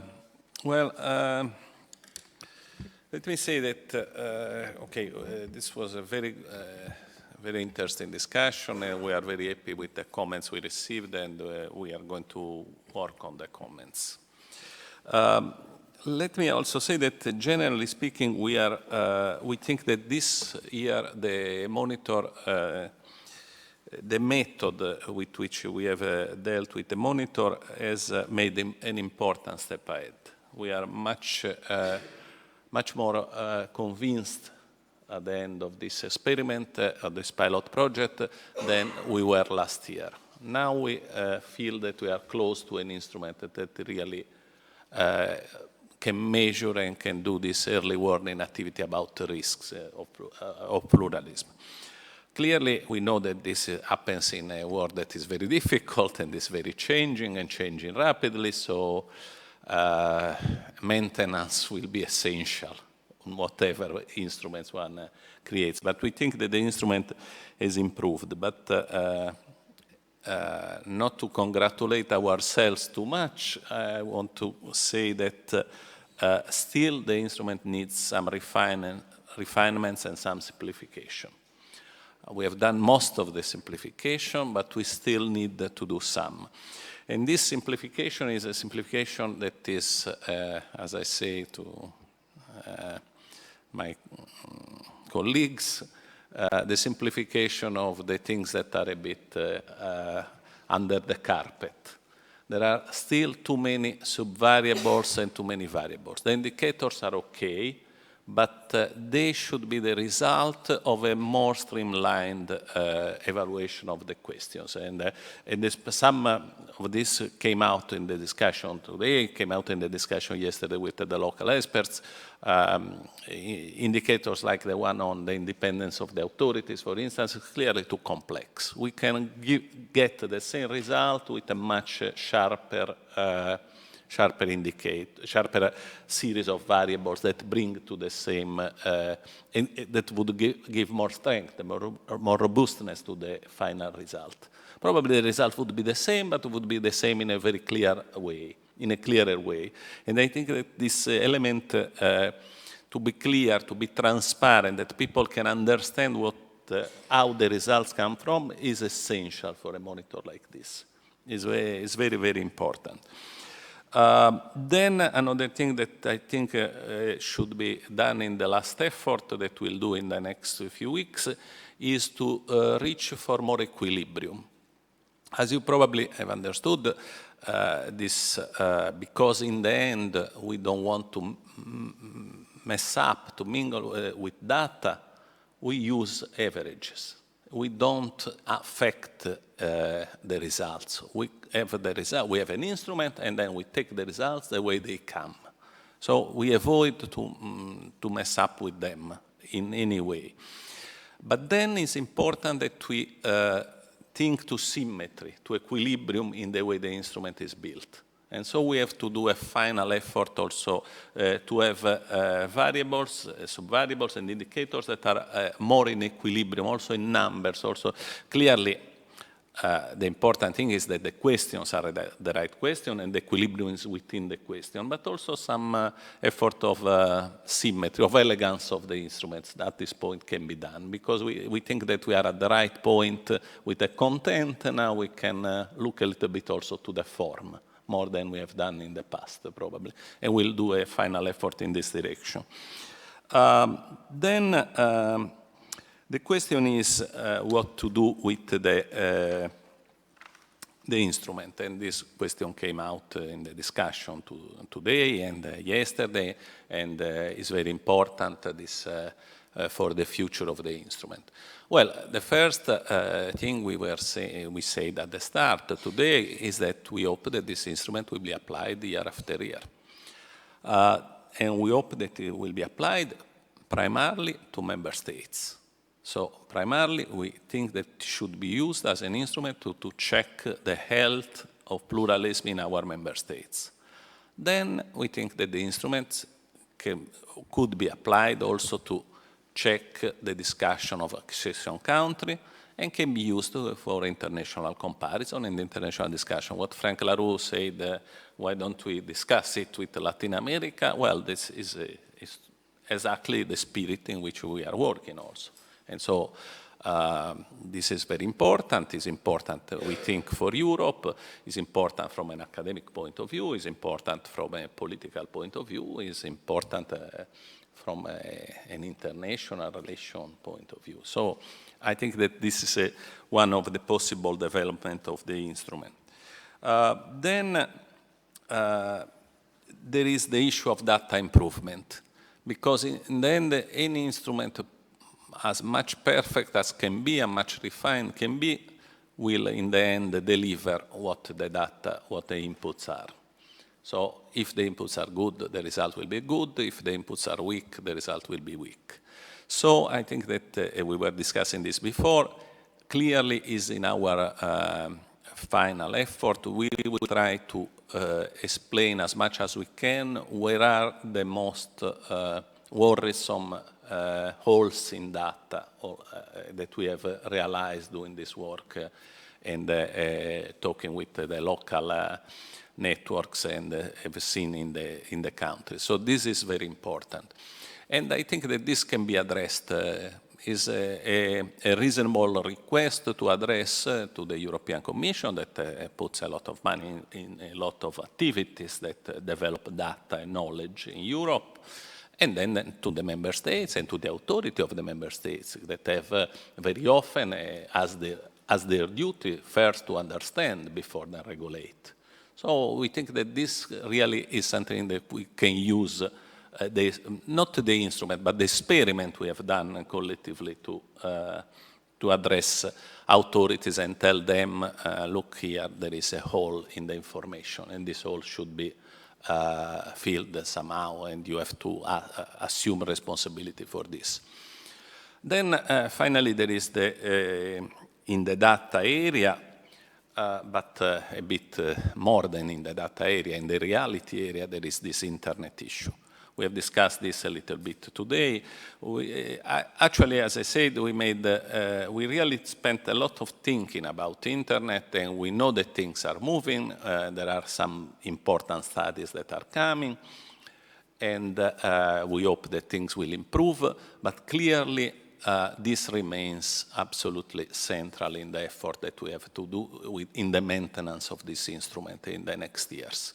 The way in which this instrument will deal, will relate, will be able to understand how internet changes the media environment and the media world will be essential. This instrument can get immediately old if it doesn't evolve and relates well with the internet evolution. For the media world, this is very important. And the way in which we do this, or whoever will do this work in the future, is essential to the maintenance of the instrument. Then finally was discussed the issue of, well, can we do policy indication out of this? Well, as we say, that's not the idea of the instrument. The instrument is signaling risk. It's an instrument that signals risks. But however, because a lot of experts study the pluralism situation country by country, they can signal policy solution. They can see ways in which, and I think that in this there is a further element of information, because if, as you have seen today some of the examples, there are people that have seen some medium high risk, and then they are here to explain that, yes, this is truly a risk that we have to do something about, and this is not really a risk in our country because it's the tradition, the way in which the country works, and so on. This is not a risk. So I think that locally there is a capacity to discriminate between what are risks that need something to be done and what are risks that need to be monitored, but they don't need an intervention. So policy suggestion should be very local and should be done, we hope, in all the countries that use the instruments. And then some reflection, however, from this policy suggestion at the general level should have a European dimension, clearly, because some issues are common and they are important for all Europe. So this is the way in which, while what we were thinking in the past, last year, for instance, in this same conference, we say that we were thinking to the possibility of an instrument that was an early warning instrument and then would open the way to a phase two. To a phase two, that means to deepening some of the issues. This way remains a possibility. It's clear, however, that this is not the instrument to do this. This is just, and will remain, we think, a holistic, general view of the problems. Then, when the areas of real problem emerge, a further decision will need to be taken. And this decision could be, we want a deepening of the knowledge, a deepening, a new study, a deeper study, and then we'll have to decide what is the best instrument to do it. And sometimes you can decide that still can be an instrument like this one, a questionnaire instrument, a secondary data instrument, and so on. And sometimes you'll have to make a different decision and say, well, probably this needs a field study, something different. And it's something that we cannot decide ex ante. So we are not decided on the idea of the phase two. We think that what we have built is an instrument phase one, that have the risks emerging. Then there is a further step. And this further step has two elements. One is political policy suggestions, policy recommendation, and the other one is evaluating the need for a further analysis, for a specific analysis, for an academic analysis. When in doubt, how to solve the doubts. Still, and this is one of the results of today, and of this year application, we are seeing that some of the doubts that we had at the start are kind of solving themselves. For instance, for a long time we have thought, should we apply coefficients for small countries? Should we apply? Well, the message is coming out also from the result that you saw this time is that probably not. What we have to build is we have to push on the comparative capacity of the instrument, not to mess with it, not to bring it to give the results that you are expecting. You have to look also for results that are not totally expected, and then you try to understand why they're coming out this way. And that's what somehow what our local teams did in this work, and I think was one of the really the major contribution they made. And then this is probably the right point to really thank the local teams. I did it at the start this morning, and I did it yesterday evening when we had a close meeting. They've done a very passionate work, a lot of work with very few resources. I think that this is a truly a very generous example of the interest for the issue and for really passionate work and cooperation. And I think that the result has been, from this point of view, very encouraging for the future of an instrument like this.